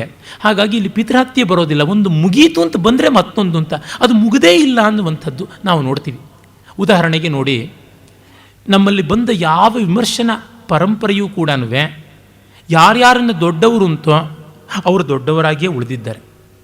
ಉದಾಹರಣೆಗೆ ರಸವೇ ಕಾವ್ಯದ ಸರ್ವಸ್ವ ಅಂತ ಭರತ ಮುನಿ ಮೊದಲಿಗೆ ಹೇಳಿದ್ದು, ನಹಿ ರಸಾರತೆ ಕಶ್ಚಿದರ್ಥ ಪ್ರವರ್ತತೆ ಅಂತ. ಕಾಳಿದಾಸ ಅದಕ್ಕೆ ಉದಾಹರಣೆಯಾಗಿ ನಿಲ್ತಾನೆ ಅಂತಾಯಿತು. ಇನ್ನು ಭಾಮಹ, ದಂಡಿ ಇವರುಗಳೆಲ್ಲ ಅಲಂಕಾರವೇ ಕಾವ್ಯದ ವಿಶೇಷ ಅಂತಂದರೆ ಸೌಂದರ್ಯ ಅಲಂಕಾರ ಇತ್ಯಾದಿ ವಾಮನ ಹೇಳದ ಅಂತಂದರೆ, ಉಪಮಾ ಕಾಳಿದಾಸಸ್ಯ ಅಂದರೆ ಕಾವ್ಯದ ಸ್ವಾರಸ್ಯವಾದ ಉಪಮೆಯೇ ಮುಖ್ಯ, ಅದು ಕಾಳಿದಾಸನಲ್ಲಿಯೇ ಇದೆ ಅಂತ. ಆಮೇಲೆ ರೀತಿರಾತ್ಮ ಕಾವ್ಯಸ್ಯ ವೈದರ್ಭ ರೀತಿ ಅಂತೆಲ್ಲ ಅಂದರೆ ವೈದರ್ಭಿ ಶೈಲಿಯ ಪರಮಾಚಾರ್ಯನೇ ಕಾಳಿದಾಸ ಅಂತ. ಆಮೇಲೆ ಧ್ವನಿಯೇ ಕಾವ್ಯದ ಆತ್ಮ ಅಂತಂದರೆ ಧ್ವನಿ ಧುರಂಧರ ಕಾಳಿದಾಸ ಅಂತ.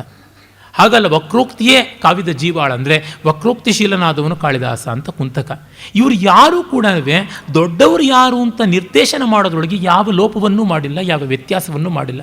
ವಾಲ್ಮೀಕಿ, ವ್ಯಾಸ, ಕಾಳಿದಾಸ ಇದೇ ಬಂದಿದೆ. ವಾಲ್ಮೀಕಿ ವ್ಯಾಸ ಮುಖ್ಯಾಶ್ಚ ಪ್ರಖ್ಯಾತಾಯೇ ಕವೀಶ್ವರಾ ತದಭಿಪ್ರಾಯ ಬಾಹ್ಯೋಯಂ ನಾಸ್ಮಾಭಿರ್ದರ್ಶಿತೋ ನಯ. ಆನಂದವರ್ಧನ ಹೇಳ್ತಾನೆ, ಆ ಮಹಾವ್ಯಕ್ತಿಗಳಿಗಿಂತ ಮಹಾಕವಿಗಳಿಗಿಂತ ಭಿನ್ನವಾದದ್ದು ನಮ್ಮ ಅಭಿಪ್ರಾಯ ಅಲ್ಲ ಅಂತ. ನೀವು ಯಾವುದೇ ಅಳತೆಗೋಲನ್ನು ತನ್ನೇ ಅಳದದ್ದು ಇದನ್ನೇ ಮತ್ತು ಇದೇ ದೊಡ್ಡದು ಅಂತ ಹೇಳಿದ್ದು ಅಂತಂದಾಗ ಇಲ್ಲಿ ಹೇಗೆ ಒಂದು ಯುಗ ಮುಗಿದು ಮತ್ತೊಂದು ಯುಗ ಬರುತ್ತದೆ. ಈಗ ಭವಿಷ್ಯ ಪುರಾಣ, ಭವಿಷ್ಯೋತ್ತರ ಪುರಾಣ ಬರೆದಂತೆ ನಮ್ಮಲ್ಲಿ ನವ್ಯ ಬಂತು, ನವ್ಯೋತ್ತರ ಅಂತ ಹೇಳ್ತಿದ್ದಾರೆ. ಮಾಡರ್ನ್ ಬಂದ ಮೇಲೆ ಪೋಸ್ಟ್ ಮಾಡರ್ನ್ ಅಂತಂದರೆ ಏನು? ಹೋಗಿದ್ದೀವ ನಾವು ಪ್ರಿಮಿಟಿವ್ ಇಯರ್ ಆಗಿ. ಹಾಗಿದ್ರೆ ವಾಟ್ ಈಸ್ ಪೋಸ್ಟ್ ಮಾಡರ್ನ್? ವಿಕಲ್ಪ ಜ್ಞಾನ. ಮೊಲದ ಕೊಂಬು ಅನ್ನುವ ಶಬ್ದ ಇದೆ, ಆದರೆ ಮೊಲದ ಕೊಂಬು ಅನ್ನೋ ವಸ್ತು ಇಲ್ಲ. ಹಾಗೆ ಮಾಡರ್ನ್ ಇದೆ. ಪೋಸ್ಟ್ ಮಾಡರ್ನ್ ಅಂದರೆ ಮಾಡರ್ನ್ ಆಗೋಯ್ತು ಅಂದರೆ ಇನ್ಯಾವುದು ಬಂತು? ಅಲ್ಟ್ರಾ ಮಾಡರ್ನ್ ಅಂತೀವ, ಅದೂ ಇಲ್ಲ. ನವ್ಯೋತ್ತರ ಆದಮೇಲೆ ಏನಾಗಬೇಕು ಅದು ಗೊತ್ತೇ ಇಲ್ಲ. ಯುಗಕ್ಕೊಂದು ಹೆಸರು ಕೊಡಬೇಕು ಅಂತ ಕೊಟ್ಟಿರೋದೇ ಹೊರತು ಅದರ ಲಕ್ಷಣ ವಿವರ ಯಾವುದನ್ನು ಗಮನಿಸಿಲ್ಲ. ಹೀಗೆ ಕಂಡಾಗ ಸ್ಪಷ್ಟವಾಗಿ ಗೊತ್ತಾಗುತ್ತದೆ ಭಾರತೀಯ ಸಂಸ್ಕೃತಿಯಲ್ಲಿ ಗತ ಅನ್ನುವಂಥದ್ದು ಇಲ್ಲವೇ ಇಲ್ಲ. ಅದರಿಂದಲೇ ಇದರಂಥ ಆಶಾವಾದಿಯಾದ ಸಂಸ್ಕೃತಿ ಮತ್ತೊಂದಿಲ್ಲ. ಮಿಕ್ಕಿಲ್ಲ ಸಂಸ್ಕೃತಿಯಲ್ಲಿ ಒಂದು ಎಳೆಯ ನಿರಾಶಾವಾದ ಇದೆ. ಒಳ್ಳೆಯ ಕಾಲ ಮುಗಿದೋಗ್ಬಿಡ್ತು, ಇನ್ನು ಇಲ್ಲವೇ ಇಲ್ಲ ಅನ್ನುವಂಥದ್ದು. ನಮ್ಮಲ್ಲಿ ಆ ರೀತಿಯಾದ ಗೋಳಾಟಗಳು ಅಲ್ಲಿ ಇಲ್ಲಿ ಕಾಣುವಂಥದ್ದೇನೆ, ಇರುವಂಥದ್ದೇನೆ, ಇಲ್ಲ ಅಂತ ನಾವು ಹೇಳೋದಿಲ್ಲ. ಆದರೆ ಇದರ ಹೃದಯ ಬಲ್ಲವರಿಗೆ ಗೊತ್ತಾಗುತ್ತದೆ ಮುಗಿದು ಹೋಯಿತು ಅಂತ ಇಲ್ಲ. ಕಾರಣ ಲೀನಿಯರ್ ಆದದ್ದು, ರೇಖಾತ್ಮಕವಾದಂಥ ಬೆಳವಣಿಗೆಯಲ್ಲಿ ಅದು ಉಂಟು. ಇದು ಲೀನಿಯರ್ ಅಲ್ಲ, ಚಾಕ್ರಿಕವಾದದ್ದು, ಸೈಕ್ಲಿಕ್ ಆದದ್ದು. ಮುಗಿದು ಹೋಯಿತು ಅನ್ನುವುದು ಇಲ್ಲ. ಇನ್ಸೆಕ್ಯೂರಿಟಿ ಕಾಡುವಂಥದ್ದೇ ಅಲ್ಲ. ಆ ಕಾರಣದಿಂದಲೇ ದೇವಸ್ಥಾನಗಳನ್ನೆಲ್ಲವನ್ನು ಮುಸಲ್ಮಾನರು ಧ್ವಂಸ ಮಾಡಿದ್ರೆ, ರಾಮನ ದೇವಸ್ಥಾನ ಹೋದರೆ ಏನು, ರಾಮಲೀಲಾ ಬೀದಿಯಲ್ಲಿ ಮಾಡ್ತೀವಿ ಅಂತ ಇಡೀ ಕಾಶಿಯೇ ದೇವಸ್ಥಾನ ಆಗ್ಬಿಡ್ತು, ಇಡೀ ಅಯೋಧ್ಯೆಯೇ ದೇವಸ್ಥಾನ ಆಯಿತು. ಅದಕ್ಕೆ ಬರದಂತೆ ತಡೆದರೆ ಇಡೀ ದೇಶವೇ ದೇವಸ್ಥಾನ ಆಯಿತು ಅಂತ ಮಾಡಿಕೊಳ್ಳುವಂಥದ್ದು. ಹೀಗಾಗಿಯೇ ಭಾರತೀಯ ಸಂಸ್ಕೃತಿಯಲ್ಲಿ ಪಿಂಡಾಂಡ ಬ್ರಹ್ಮಾಂಡ ಎರಡನ್ನೂ ಸಮನ್ವಯ ಮಾಡುವಂಥದ್ದು ಬಂತು. ಪುರುಷತತ್ವ ಆ ಕಾರಣದಿಂದಲೇ ಬೆಳೆದದ್ದು. ನೀವು ಎಲ್ಲಿಯೂ ನೋಡಿ, ಯಾವ ವಿಷಯವೂ ಕೂಡ ಈ ನಮ್ಮ ದೇಹದಲ್ಲಿಯೇ ಸಾಕ್ಷಾತ್ಕಾರ ಮಾಡಿಕೊಳ್ಳಬಹುದು. ಕಾಶಿ ಕ್ಷೇತ್ರಂ ಶರೀರಂ ತ್ರಿಭುವನ ಜನನಿ ವ್ಯಾಪಿನಿ ಜ್ಞಾನಗಂಗಾ ಅಂತೀವಲ್ಲ, ಇದು ಯಾವ ಕ್ಷೇತ್ರಕ್ಕೂ ಅನ್ವಯ ಮಾಡಬಹುದಾದಂಥದ್ದು. ಅಷ್ಟೇಕೆ ಶ್ರೀವಿದ್ಯಾದಿ ಉಪಾಸನೆಯ ಕಾಲದಲ್ಲಿ ನ್ಯಾಸ ಅಂತ ಮಾಡುವಾಗ ಇಡೀ ದೇಶದ ಶಕ್ತಿಪೀಠಗಳನ್ನು, ಎಲ್ಲ ದೇವತಾ ಸ್ಥಾನಗಳನ್ನು ತನ್ನ ದೇಹದಲ್ಲಿ ಇಂತಿಂಥ ಕಡೆ ಅವುಗಳು ಇವೆ ಅನ್ನೋದನ್ನು ನ್ಯಾಸ ಮಾಡಿಕೊಳ್ಳಬೇಕು ಅಂತ ಬರುತ್ತೆ. ಶ್ರೀವಿದ್ಯೆಯ ಎಲಾಬರೇಟ್ ವರ್ಷಿಪ್ನಲ್ಲಿ ಈ ನ್ಯಾಸ ಒಂದು ವಿಶೇಷವಾದದ್ದು. ಇಂತಿಂಥ ಜಾಗದಲ್ಲಿ ಇಂತಿಂಥ ಕಡೆಯಲ್ಲಿ ಅದದು ಆಗಿದೆ ಅಂತ. ಅದನ್ನೇ ಈ ಉಪನಿಷತ್ತುಗಳಲ್ಲಿ ಬರ್ತಕ್ಕಂಥ ಬೇರೆ ಬೇರೆ ವಿದ್ಯೆಗಳಲ್ಲಿ ನಾವು ಕಾಣ್ತೀವಿ. ಬೇರೆ ಬೇರೆ ಇಂದ್ರಿಯಾಭಿಮಾನಿ ದೇವತೆಗಳನ್ನು ದೇಹದಲ್ಲಿ ಕಂಡುಕೊಳ್ಳುವಂಥದ್ದು ಅಂತ ಗೊತ್ತಾಗುತ್ತದೆ. ಹೀಗಾಗಿ ನಮಗೆ ಅಳಿದು ಹೋಗ್ತೀವಿ ಎನ್ನುವ ಭಯ ಇಲ್ಲ. ನೆನ್ನೆಯೂ ನಾನು ಅದನ್ನು ಹೇಳಿದ್ದೆ. ಭಯವನ್ನು ನಿವೃತ್ತಿ ಮಾಡಿಕೊಂಡ ಮೇಲೆ ಕುತೂಹಲದಿಂದ ಕಲೆ ವಿಜ್ಞಾನ ಇತ್ಯಾದಿಗಳ ಬೆಳವಣಿಗೆ ಅಂತ ಅದು ಇಲ್ಲಿ ವಿಶೇಷವಾಗಿ ಕಾಣಿಸುತ್ತದೆ. ಮತ್ತು ಜ್ಞಾನಿ ಎನ್ನುವುದನ್ನು ಎಲ್ಲ ಪರಂಪರೆಯವರು ಒಂದೇ ರೀತಿಯಲ್ಲಿ ಹೇಳಿದ್ದಾರೆ. ವೇದಗಳಲ್ಲಿ ಆಪ್ತ ಅನ್ನುವ ಶಬ್ದ ಬರುತ್ತೆ. ಆಪ್ತ ಅಂದರೆ ಪಡೆದುಕೊಂಡವನು ಅಂತ. ಋಷಿ ಎನ್ನುವ ಶಬ್ದವೂ ಬರುತ್ತೆ. ಗತವು ಅನ್ನುವ ಧಾತುವಿನಿಂದ ನಮಗೆ ಗೊತ್ತಾಗುತ್ತೆ ಋಷಿ ಅಂದರೆ ದರ್ಶನ ಉಳ್ಳಂಥವನು, ಅಂದರೆ ಜ್ಞಾನ ಉಳ್ಳಂಥವನು ಅಂತ. ಮುನಿ ಅನ್ನುವಂಥದ್ದು ಮನನಶೀಲತೆಯಿಂದ, ಮೌನದಿಂದ, ಧ್ಯಾನದಿಂದ ಬಂದಂಥ ಶಬ್ದ. ಯೋಗ್ಯ ಅರ್ಹ ಅನ್ನುವುದರಿಂದ ಅರ್ಹಂತ ಅಂತ ಬಂದದ್ದು. ತಿಳುವಳಿಕೆ ಇದೆ, ಎಚ್ಚರಗೊಂಡವನು ಅನ್ನುವ ಅರ್ಥದಲ್ಲಿ ಬುದ್ಧ. ಮತ್ತು ಅವನು ಪವಿತ್ರನಾದ, ಅವನು ಎಲ್ಲರಿಗೂ ಆಶ್ರಯಣೀಯನಾದ ಅನ್ನುವ ಅರ್ಥದಲ್ಲಿ ತೀರ್ಥಂಕರ, ತೀರ್ಥ ಅನ್ನುವುದು. ಮತ್ತು ಅವನು ನಿಜವಾಗಿಯೂ ಉಳ್ಳವನು, ಇರುವಂಥವನು, ಇನ್ನು ಯಾವ ಎಕ್ಸಿಸ್ಟೆನ್ಸು ಅವನಿಗಿಂತ ಮಿಗಿಲಾದದ್ದಲ್ಲ. ಅವನ ಅಸ್ತಿತ್ವವೇ ಅಸಾಧಾರಣವಾದದ್ದು, ಪರಿಪೂರ್ಣವಾದದ್ದು, ಸತ್ ಅನ್ನುವ ಅರ್ಥದಲ್ಲಿ ಸಂತ. ಇವೆಲ್ಲ ನೋಡಿ, ವೇದದಲ್ಲಿ ಆಪ್ತ ಋಷಿ ಬಂದರೆ ಆಗಮಗಳಲ್ಲಿ ಮುನಿ ಎನ್ನುವುದು ಬರುತ್ತೆ. ಬೌದ್ಧರಲ್ಲಿ ಬುದ್ಧ ಇದೆ, ಜೈನರಲ್ಲಿ ಅರ್ಹಂತ, ತೀರ್ಥಂಕರ. ಇವು ಬೌದ್ಧ, ಜೈನ, ವೈದಿಕ ಎಲ್ಲದರೊಳಗೂ ಇದೆ. ಆದರೆ ಪ್ರಧಾನವಾಗಿ ಅವರವರು ತೆಗೆದುಕೊಳ್ಳುವಂಥದ್ದು ಹೇಳ್ತಾ ಇದ್ದೀನಿ. ಮತ್ತು ಭಕ್ತಿ ಮಾರ್ಗದಲ್ಲಿ ಅರ್ವಾಚೀನ ಕಾಲದಲ್ಲಿ, ಮಧ್ಯಕಾಲದಲ್ಲೆಲ್ಲ ಸಂತ ಅಂತೀವಿ. ಇದೆಲ್ಲ ಶಬ್ದಗಳನ್ನು ಒಂದೇ ಅರ್ಥದಲ್ಲೇ ಬಳಕೆ ಮಾಡುವಂಥದ್ದನ್ನು ನಾವು ನೋಡ್ತೀವಿ. ಯಾಕೆ? ಅಧಿಕಾರಿ ಭೇದ ಅನ್ನುವುದನ್ನು ಹೇಳಿದ್ರು. ಒಬ್ಬೊಬ್ಬ ಅಧಿಕಾರಿಗೆ ತಕ್ಕಂಥ ಉಪಾಸನಾ ಕ್ರಮದ ವೈಚಿತ್ರ್ಯವನ್ನು ಹೇಳಿದ್ದೀವಿ. ಇದರಿಂದ ಆದ ಅನುಕೂಲತೆ ಏನಂದರೆ, ಆಧುನಿಕ ಜಗತ್ತಿಗೆ ಬೇಕಾಗಿರುವಂಥದ್ದು ಮಾರ್ಕೆಟ್ ಇರಬೇಕು, ಬೇಕಾದಷ್ಟು ಡಿಮಾಂಡ್ ಇರಬೇಕು, ಆಗಲೇ ಸಪ್ಲೈ ಮಾಡೋದಕ್ಕಿರುತ್ತೆ, ಕೈ ತುಂಬ ಕೆಲಸ ಇರಬೇಕು, ವೆರೈಟೀಸ್ ಆಫ್ ಡಿಮಾಂಡ್ಸ್ ಸೊಸೈಟಿನಲ್ಲಿ ಇರಬೇಕು ಅಂತ. ಅದು ಮಾನೋಕಲ್ಚರ್ನಲ್ಲಿ ಎಲ್ಲಿ ಸಾಧ್ಯ? ಏಕರೂಪಿಯಾದಂಥ ಸಂಸ್ಕೃತಿಯಲ್ಲೇ ಅದು ಇರೋದಕ್ಕೆ ಸಾಧ್ಯವ? ನಮ್ಮಲ್ಲಿ ಹಾಗಲ್ಲ. ಉದಾಹರಣೆಗೆ ಕ್ರಿಸ್ತನನ್ನೇ ಭಜಿಸ್ತೀವಿ ಅಂತಂದರೆ ಎಷ್ಟು ಬಗೆಯ ಕ್ರಿಸ್ತನ ಇಟ್ಕೊಳ್ಳೋಕೆ ಸಾಧ್ಯ? ಶಿಲುಬೆ ಹೊರೋದೋ, ಶಿಲುಬೆಗೆ ಜೋತು ಬಿದ್ದದ್ದೋ ಬಿಟ್ಟು ಮೂರನೇ ರೀತಿಯಾದ ಕ್ರಿಸ್ತ ಎಲ್ಲಿರೋದಕ್ಕೆ ಸಾಧ್ಯ? ಹಬ್ಬಬ್ಬ ಅಂದರೆ ಕುರಿಮರಿನ ತೆಕ್ಕೆ ಒಳಗೆ ಅಪ್ಕೊಂಡಿರ್ತಕ್ಕಂಥದ್ದು. ಈ 3-4 ಬಿಟ್ಟರೆ ಇನ್ಯಾವುದು ಸಾಧ್ಯ? ನೀವು ನೋಡಿ, ಒಬ್ಬ ಕೃಷ್ಣನ್ನ ನಾನೊಂದು 1000 ರೀತಿಯಲ್ಲಿ ಕಾನ್ಸೆಪ್ಟ್ ಕೊಡ್ತೀನಿ, ಐಡಿಯಾ. ಒಂದು 10 ರೀತಿಯಲ್ಲಿ ಸ್ಕೆಚ್ ಮಾಡಬೇಕಾದ್ರೆ ಕೊಡ್ತೀನಿ. ಒಬ್ಬ ಶಿವನನ್ನು ಒಂದು 100 ರೀತಿಯಲ್ಲಿ ಮಾಡ್ಬೋದು, ಒಬ್ಬ ದೇವಿಯನ್ನು ಒಂದು 500 ರೀತಿಯಲ್ಲಿ ಮಾಡ್ಬೋದು. ಹೀಗೆ ಒಬ್ಬೊಬ್ಬ ದೇವತೆಗಳಿಗೂ ಎಷ್ಟು ಸಾಧ್ಯತೆಗಳು ಉಂಟು. ಮತ್ತು ಅದೆಷ್ಟೆಷ್ಟು ರೂಪಗಳು ಮಾಡಿದ್ದಾರೆ. ಲೀಲಾವತಿಯಲ್ಲಿ ಭಾಸ್ಕರಾಚಾರ್ಯರು ಈ ಪರ್ಮುಟೇಷನ್ಸ್ ಆ್ಯಂಡ್ ಕಾಂಬಿನೇಷನ್ಸ್ ಲೆಕ್ಕಗಳನ್ನು ಹೇಳ್ತಾ, ವಿಷ್ಣುವಿನ ಕೈಯಲ್ಲಿ 4 ಆಯುಧಗಳಿವೆ: ಚಕ್ರ, ಶಂಖ, ಪದ್ಮ, ಗದ ಅವುಗಳನ್ನು ಬೇರೆ ಬೇರೆ ರೀತಿಯಾಗಿ ಬದಲಾಯಿಸ್ತಾ ಬಂದರೆ ಎಷ್ಟು ವಿಷ್ಣು ಸ್ವರೂಪ ಬರುತ್ತೆ ಹೇಳು ಅಂತಂದಾಗ 24 ಅಂತ ಗೊತ್ತಾಗುತ್ತೆ. ಶಿವನ ಕೈಯಲ್ಲಿ 10 ಆಯುಧಗಳಿವೆ, 10 ಕೈಗಳಿವೆ. ಅವುಗಳನ್ನು ಬದಲಾಯಿಸಿದರೆ ಎಷ್ಟು? ಫ್ಯಾಕ್ಟೋರಿಯಲ್ 10 × 9 ಅಂತ ಮಲ್ಟಿಪ್ಲೈ ಮಾಡ್ಕೊಂಡು ಹೋದಾಗ ಎಷ್ಟು ಅಂತ ಗೊತ್ತಾಗುತ್ತದೆ. ಅಷ್ಟು ಶಿವರೂಪಗಳು, ಅಷ್ಟು ವಿಷ್ಣು ರೂಪಗಳಿವೆ. ಅಷ್ಟು ಶಿವರೂಪಗಳಿಗೂ ಹೆಸರು ಯಾರೂ ಇಡೋಕ್ಕಾಗಿಲ್ಲ. ವಿಷ್ಣು ರೂಪಕ್ಕೆ ಕೇಶವ, ನಾರಾಯಣ, ಮಾಧವ, ಗೋವಿಂದ, ಅಧೋಕ್ಷಜ, ಮಧುಸೂದನ ಈ ರೀತಿಯಾದದ್ದು ಇವೆ. ಆ ಕೇಶವ ನಾಮಗಳು ಅಂತ ಗೊತ್ತಿವೆ, ಚತುರ್ವಿಂಶತಿ ನಾಮಗಳು ಅಂತ. ಒಂದೊಂದನ್ನು ಇಟ್ಕೊಂಡು ಉಪಾಸನೆ ಮಾಡಿ ಅಂತಂದರೆ ಕಲಾವಿದರಿಗೆ ಎಷ್ಟೊಂದು ಕೆಲಸ ಸಿಗುತ್ತೆ, ಎಷ್ಟೊಂದು ಮಾರ್ಕೆಟಿಂಗ್ ಪೊಟೆನ್ಷಿಯಾಲಿಟಿ ಇದೆ. ಒಬ್ಬೊಬ್ಬ ಗುರುವು ನಿನಗೆ ಈ ಅಧೋಕ್ಷಜ ಮೂರ್ತಿ ಸ್ವರೂಪ ನಿನಗೆ ಒಗ್ಗಿ ಬರುವಂಥದ್ದಲ್ಲ, ನಿನಗೆ ಒಗ್ಗಿ ಬರತಕ್ಕಂಥದ್ದು ದಾಮೋದರ ಮೂರ್ತಿ ಅಂತಂದರೆ ಬೇರೆ ಆರ್ಡರ್ ಕೊಡ್ತಾನೆ, ತಗೋತಾನೆ, ಮಾಡ್ತಾನೆ. ಈ ಸಂಸ್ಕೃತಿಯ ವೈವಿಧ್ಯ ಇನ್ನು ಎಲ್ಲಿ ಬರೋದಕ್ಕೆ ಸಾಧ್ಯ? ಎಲ್ಲ ಮ್ಯಾಕ್ಡೊನಾಲ್ಡ್ ಕಲ್ಚರ್ ಆಗಬೇಕಾಗಿದೆಯಾ? ಇಲ್ಲ. ಹೀಗಾಗಿ ಭಾರತೀಯ ಸಂಸ್ಕೃತಿಯಲ್ಲಿ ಮಾರ್ಕೆಟಿಂಗಿಗೆ ಅವಕಾಶ ಇಲ್ಲ ಅಂತನ್ನೋದು ಅವಿವೇಕ. ಅದೂ ಇದೆ. ಕಾರಣ ಅಧಿಕಾರಿ ಭೇದವನ್ನು ನೋಡಿಕೊಂಡಿದ್ದಾರೆ. ನಿನಗೆ ಯಾವ ರುಚಿ ಬೇಕೋ ಆ ಥರ ಮಾಡಿಕೊಳ್ಳಪ್ಪ ಅಂತ. ನಿನ್ನೆ ಮೊನ್ನೆವರೆಗೂ ಇಲ್ಲದೆ ಇದ್ದಂಥ ಕಣ್ದೃಷ್ಟಿ ಗಣಪತಿ ಅದು ಹೇಗೆ ಬರೋಕ್ಕಾಯಿತು? ಮಾರ್ಕೆಟಿಂಗ್ ಪೊಟೆನ್ಷಿಯಾಲಿಟಿಯಿಂದಲೇ ಬಂದದ್ದು. ವೈಭವ ಲಕ್ಷ್ಮಿ ಹೇಗೆ ಬರೋಕ್ಕಾಯಿತು? ಹೀಗೆ ಅಸಂಖ್ಯವಾದ ಉಪಾಸನಾ ಕ್ರಮಗಳನ್ನು ಮಾಡಿದ್ದಾರೆ. ಬೌದ್ಧರು ನೋಡಿ, ಬುದ್ಧನನ್ನು ಮೊದಲಿಗೆ ಬೋಧಿಯ ವೃಕ್ಷ ರೂಪದಲ್ಲಿಯೋ, ಪಾದುಕೆಗಳ ರೂಪದಲ್ಲಿಯೋ, ಸಿಂಹಾಸನ ರೂಪದಲ್ಲಿಯೋ, ಸ್ತೂಪ ರೂಪದಲ್ಲಿಯೋ ಕಂಡರಿಸ್ತಾ ಇದ್ದರು. ಜನಕ್ಕೆ ಸಾಕಾಗಲಿಲ್ಲ ಅಂತ ಗೊತ್ತಾಯಿತು. ಎಲ್ಲ ವೈದಿಕ ಪೌರಾಣಿಕ ದೇವತೆಗಳ ರೂಪಗಳಿಗೆಲ್ಲ ಕೌಂಟರ್ ಪಾರ್ಟ್ ಮಾಡ್ಕೊಂಡು ಬಂದರು. ಮೈತ್ರೇಯನಿಂದ ಮೊದಲುಗೊಂಡು ಅವಲೋಕಿತೇಶ್ವರನವರೆಗೆ ತರತರಾವರಿಯಾಗಿರುವಂಥದ್ದು ಮಾಡಿಕೊಂಡ್ರು. ಜೈನರು ಹಾಗೆಯೇ ಮಾಡಿಕೊಂಡ್ರು. ಈ ಅವಕಾಶ ಬೇರೆ ಎಲ್ಲಾದರೂ ಬರ್ತದಾ ನೋಡಿಕೊಳ್ಳಿ. 2000 ವರ್ಷ ಆಯಿತು ಕ್ರೈಸ್ತ ಮತ ಭೂಮಿಗೆ ಬಿದ್ದು. ಏನಾದರೂ ಅದು ದೇವತಾ ವೈವಿಧ್ಯ ಸಾಧಿಸಿಕೊಂಡಿದೆಯಾ? ಏನೂ ಇಲ್ಲ. ಕಂಬ ಕೆತ್ತಿದ್ರೆ ಕಂಬವಾಗಿಯೇ ಇರಬೇಕು. ಕಂಬಕ್ಕೆ ಒಂದು ಡೆಕೋರೇಟಿವ್ ಮೋಟಿವ್ ಮಾಡೋದಕ್ಕೆ ಸಾಧ್ಯ ಇಲ್ಲ. ಇಸ್ಲಾಂ ಇನ್ನೂ ಬರಗೆಟ್ಟು ಹೋದಂಥ ಬಡತನ, ಏನೂ ಸಾಧ್ಯತೆ ಇಲ್ಲ. ಒಂದು ಹೇಳಿದ್ರೆ ಹೆಚ್ಚು, ಒಂದು ಹೇಳಿದ್ರೆ ಕಡಿಮೆ ಅಂತ. ಸಾಹಿತ್ಯದ ದೃಷ್ಟಿಯಿಂದ ತಗೊಂಡ್ರೆ ನಮ್ಮಲ್ಲಿ ಎಷ್ಟು ನಿಂದಾಸ್ತುತಿಗಳನ್ನು ಮಾಡಬಹುದು ನೋಡಿ, ಎಷ್ಟು ತರಾವರಿ ಬೈಬಹುದು ದೇವತೆಗಳನ್ನು. ಅಲ್ಲಿ ಸಾಧ್ಯವಾಗುತ್ತದೆಯಾ? ಎಷ್ಟು ಅಲಂಕಾರಗಳನ್ನು ಬಳಸಿ ಮಾಡೋದಕ್ಕೆ ಸಾಧ್ಯತೆ ಇದೆ. ಒಂದೇ ದೇವರು ಕನ್ನಿಕಾ ಪರಮೇಶ್ವರಿನ ನೋಡಿ, ಗಂಡು ದೇವರುಗಳು ಹೆಣ್ಣು ದೇವರುಗಳದ್ದು 100 ಅಲಂಕಾರ ಮಾಡ್ತಾರೆ. ಒಂದೇ ಉಡುಪಿಯ ಕೃಷ್ಣನನ್ನು ಇವತ್ತು ಬೆಳಗ್ಗೆ ಫೋಟೋ ಬಂದಿತ್ತು, ಶ್ರೀನಿವಾಸನ ಅಲಂಕಾರ ಈ ಒಂದು ವ್ಯಾಸ ಪೂರ್ಣಿಮಾ ವಿಶೇಷಕ್ಕಾಗಿ ಮಾಡಿದ್ದು ಅಂತ. ಮೋಹಿನಿ ಅಲಂಕಾರ, ಲಕ್ಷ್ಮಿ ಅಲಂಕಾರ ಅಂತ ಯಾವುದು ಮಾಡಬಹುದು. ಹೆಣ್ಣನ್ನು ಗಂಡು ಮಾಡ್ತೀವಿ, ಗಂಡನ್ನು ಹೆಣ್ಣು ಮಾಡ್ತೀವಿ, ಏನೋ ಮಾಡ್ತೀವಿ ಅಂತ. ಅಂದರೆ ಈ ಉಪಾಸನಾ ವೈಚಿತ್ರ್ಯ ಅನ್ನುವಂಥದ್ದರಿಂದ ಜೀವನ ಪದ್ಧತಿಗೆ ಸಿಕ್ಕ ಸ್ವಾತಂತ್ರ್ಯ. ಯಾತಕ್ಕೆ ಈ ಮಾತು ಹೇಳ್ತೀನಿ ಅಂದರೆ, ಹಿಂದೂಯಿಸಮ್ ಈಸ್ ನಾಟ್ ಪ್ರಾಕ್ಟಿಕಲ್ ಅನ್ನುವಂಥದ್ದು ತುಂಬ ಜನಕ್ಕೆ ಬಂದ ಒಂದು ಭ್ರಮೆ. ಸನಾತನ ಧರ್ಮಕ್ಕಿಂತ ದೊಡ್ಡ ಪ್ರಾಕ್ಟಿಕಲ್ ಆದ ಜೀವನ ಪದ್ಧತಿ ಮತ್ತಾವುದೂ ಇಲ್ಲ, ಮಿಕ್ಕವು ಇಂಪ್ರ್ಯಾಕ್ಟಿಕಲ್. ನೀವೀಗ ಕ್ಯಾಪಿಟಲಿಸ್ಟಿಕ್ ಸೊಸೈಟಿ ಮಾಡ್ತೀವಿ, ಈ ಇಸ್ಲಾಂ ಕ್ರಿಶ್ಚಿಯನ್ ಈ ರೀತಿಯಾದ ಸಮಸ್ಯೆಯೇ ಬೇಡ ಅಂತಂದರೆ, ಕ್ಯಾಪಿಟಲಿಸ್ಟಿಕ್ ಸೊಸೈಟಿಗೆ ಹ್ಯಾಂಗ್ ಆನ್ ಆಗೋದಕ್ಕೆ ಏನಾದರೂ ಬೇಕಲ್ಲ. ಏನೂ ಇಲ್ಲದೇ ಇರತಕ್ಕಂಥ ಸೆಕ್ಯುಲರ್ ಹೀರೋಸ್ ಇಟ್ಕೊಳ್ತೀವಿ ಅಂತ ಹೇಳಿ ಹೀಮ್ಯಾನು, ಶೀಮ್ಯಾನು, ಬ್ಯಾಟ್ಮ್ಯಾನು, ಕ್ಯಾಟ್ಮ್ಯಾನು, ಬಾಲ್ ಮ್ಯಾನು ಅಂತ ಏನು ಬೇಕಾದರೂ ಮ್ಯಾನ್ಗಳನ್ನು ಮಾಡಿ ಅದಕ್ಕೂ ಹೊಸ ಐಡಿಯಾಸ್ ಕೊಡ್ತೀವಿ. ನನ್ನ ಗೆಳೆಯ ಒಬ್ಬ ಶಿಲ್ಪಿಗೆ ನಾನು ಹೇಳಿದೆ, ಅವನು ಯಾವುದೋ ಈ ರೀತಿಯಾದ ಕಂಪ್ಯೂಟರ್ ಗ್ರಾಫಿಕ್ಸಲ್ಲಿ ಡಿಸೈನ್ ಮಾಡ್ತಾ ಇದ್ದ. ಯಾವುದೋ ಒಂದು ಕಂಪನಿಗೆ ಒಬ್ಬ ರಾಕ್ಷಸನನ್ನು ಡಿಸೈನ್ ಮಾಡಬೇಕಾಗಿದೆ ಅಂತ. ನಮ್ಮ ತೆಂಕುತಿಟ್ಟಿನ ಮುಖವರ್ಣಿಕೆಯನ್ನು ಒಂದು ಸರ್ತಿ ನೋಡ್ಕೊಳ್ಳಪ್ಪ ಅಂತ ಹೇಳ್ಬಿಟ್ಟು ಅಂತಂದೆ. ಎಂಥ ರಾಕ್ಷಸರೇ ಬೆಚ್ಚಿ ಬೀಳಬೇಕು, ಆ ರೀತಿಯಾದಂಥ ಡಿಸೈನ್ ಸಾಧ್ಯ ಇದೆ ಅಂತ. ಹೀಗಾಗಿ ಸೆಕ್ಯುಲರ್ ಆದಂಥ ಮನಿ ಓರಿಯೆಂಟೆಡ್ ಆದ ಕ್ಯಾಪಿಟಲಿಸ್ಟಿಕ್ ಸಿಸ್ಟಮ್ ಅಂತ ಏನಿದೆ, ಅಲ್ಲಿಗೂ ಬೇಕಾದಷ್ಟು ಐಡಿಯಾ ಕೊಡುವಂತೆ ನಮ್ಮಲ್ಲಿದೆ. ಯಾಕೆ ಅಂದರೆ ಫ್ರೀ ಥಿಂಕಿಂಗ್ ಅದು ಸಾಧ್ಯ ಇದೆ.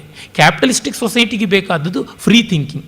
ಆ ಫ್ರೀ ಥಿಂಕಿಂಗ್ ಎಲ್ಲಿವರೆಗೂ ಇದೆ ಅಂದರೆ, ದೇವರು ಇದ್ದಾನೋ ಇಲ್ಲವೋ, ಇದ್ದರೆ ಅವನಿಗೂ ಗೊತ್ತಿದೆಯೋ ಇಲ್ಲವೋ ಅನ್ನುವಂಥ ಮಟ್ಟದ ಸೋ ಅಂಗವೇದ ಯದಿವಾನ ವೇದ ಅನ್ನುವ ಮಟ್ಟಕ್ಕೆ ಫ್ರೀ ಥಿಂಕಿಂಗ್ ಕೊಟ್ಟಿದ್ದಾರೆ. ಹೀಗೆ ಕೊಟ್ಟ ಮೇಲಿಂದ ಇನ್ನೇನು ಸಾಧ್ಯತೆ ಇಲ್ಲ. ಎಲ್ಲರೆಲ್ಲೂ ಸಮಾನತೆಯ ವಿತರಣೆ ಅನ್ನೋದು ಬೇಕು. Even distribution of wealth and sharing the responsibility ಅನ್ನುವಂಥದ್ದು ಕಮ್ಯುನಿಸ್ಟಿಕ್ ಲೆವೆಲ್ದು ಬೇಕು ಅಂದರೆ ಅದೂ ಇದ್ದೇ ಇದೆಯಲ್ಲ. ಅದಕ್ಕೂ ನಮ್ಮಲ್ಲಿ ಮಾಡಿಯೇ ಇದ್ದಾರೆ. ಎಲ್ಲಿವರೆಗೂ ಅಂತಂದರೆ, ನಮ್ಮ ಬೋಧಿಸತ್ವ ಪ್ರಜ್ಞೆ ಅಂತ ಹೇಳುವುದು ಅದೇನೆ.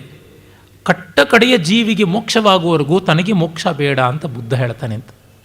ಹೈಯೆಸ್ಟ್ ಲೆವೆಲ್ ಆಫ್ ಎಂಜಾಯ್ಮೆಂಟ್ ಅಂದರೆ ಮೋಕ್ಷ ಅಂತನ್ನುವುದಾದರೆ, ಅಲ್ಲಿಯೂ ಪ್ರತಿಯೊಬ್ಬರಿಗೂ ಆಗೋಲ್ಲ ಅಂದರೆ ಅದಕ್ಕಿಂತ ದೊಡ್ಡ ಸಾಮ್ಯವಾದ ಏನು ಬೇಕು?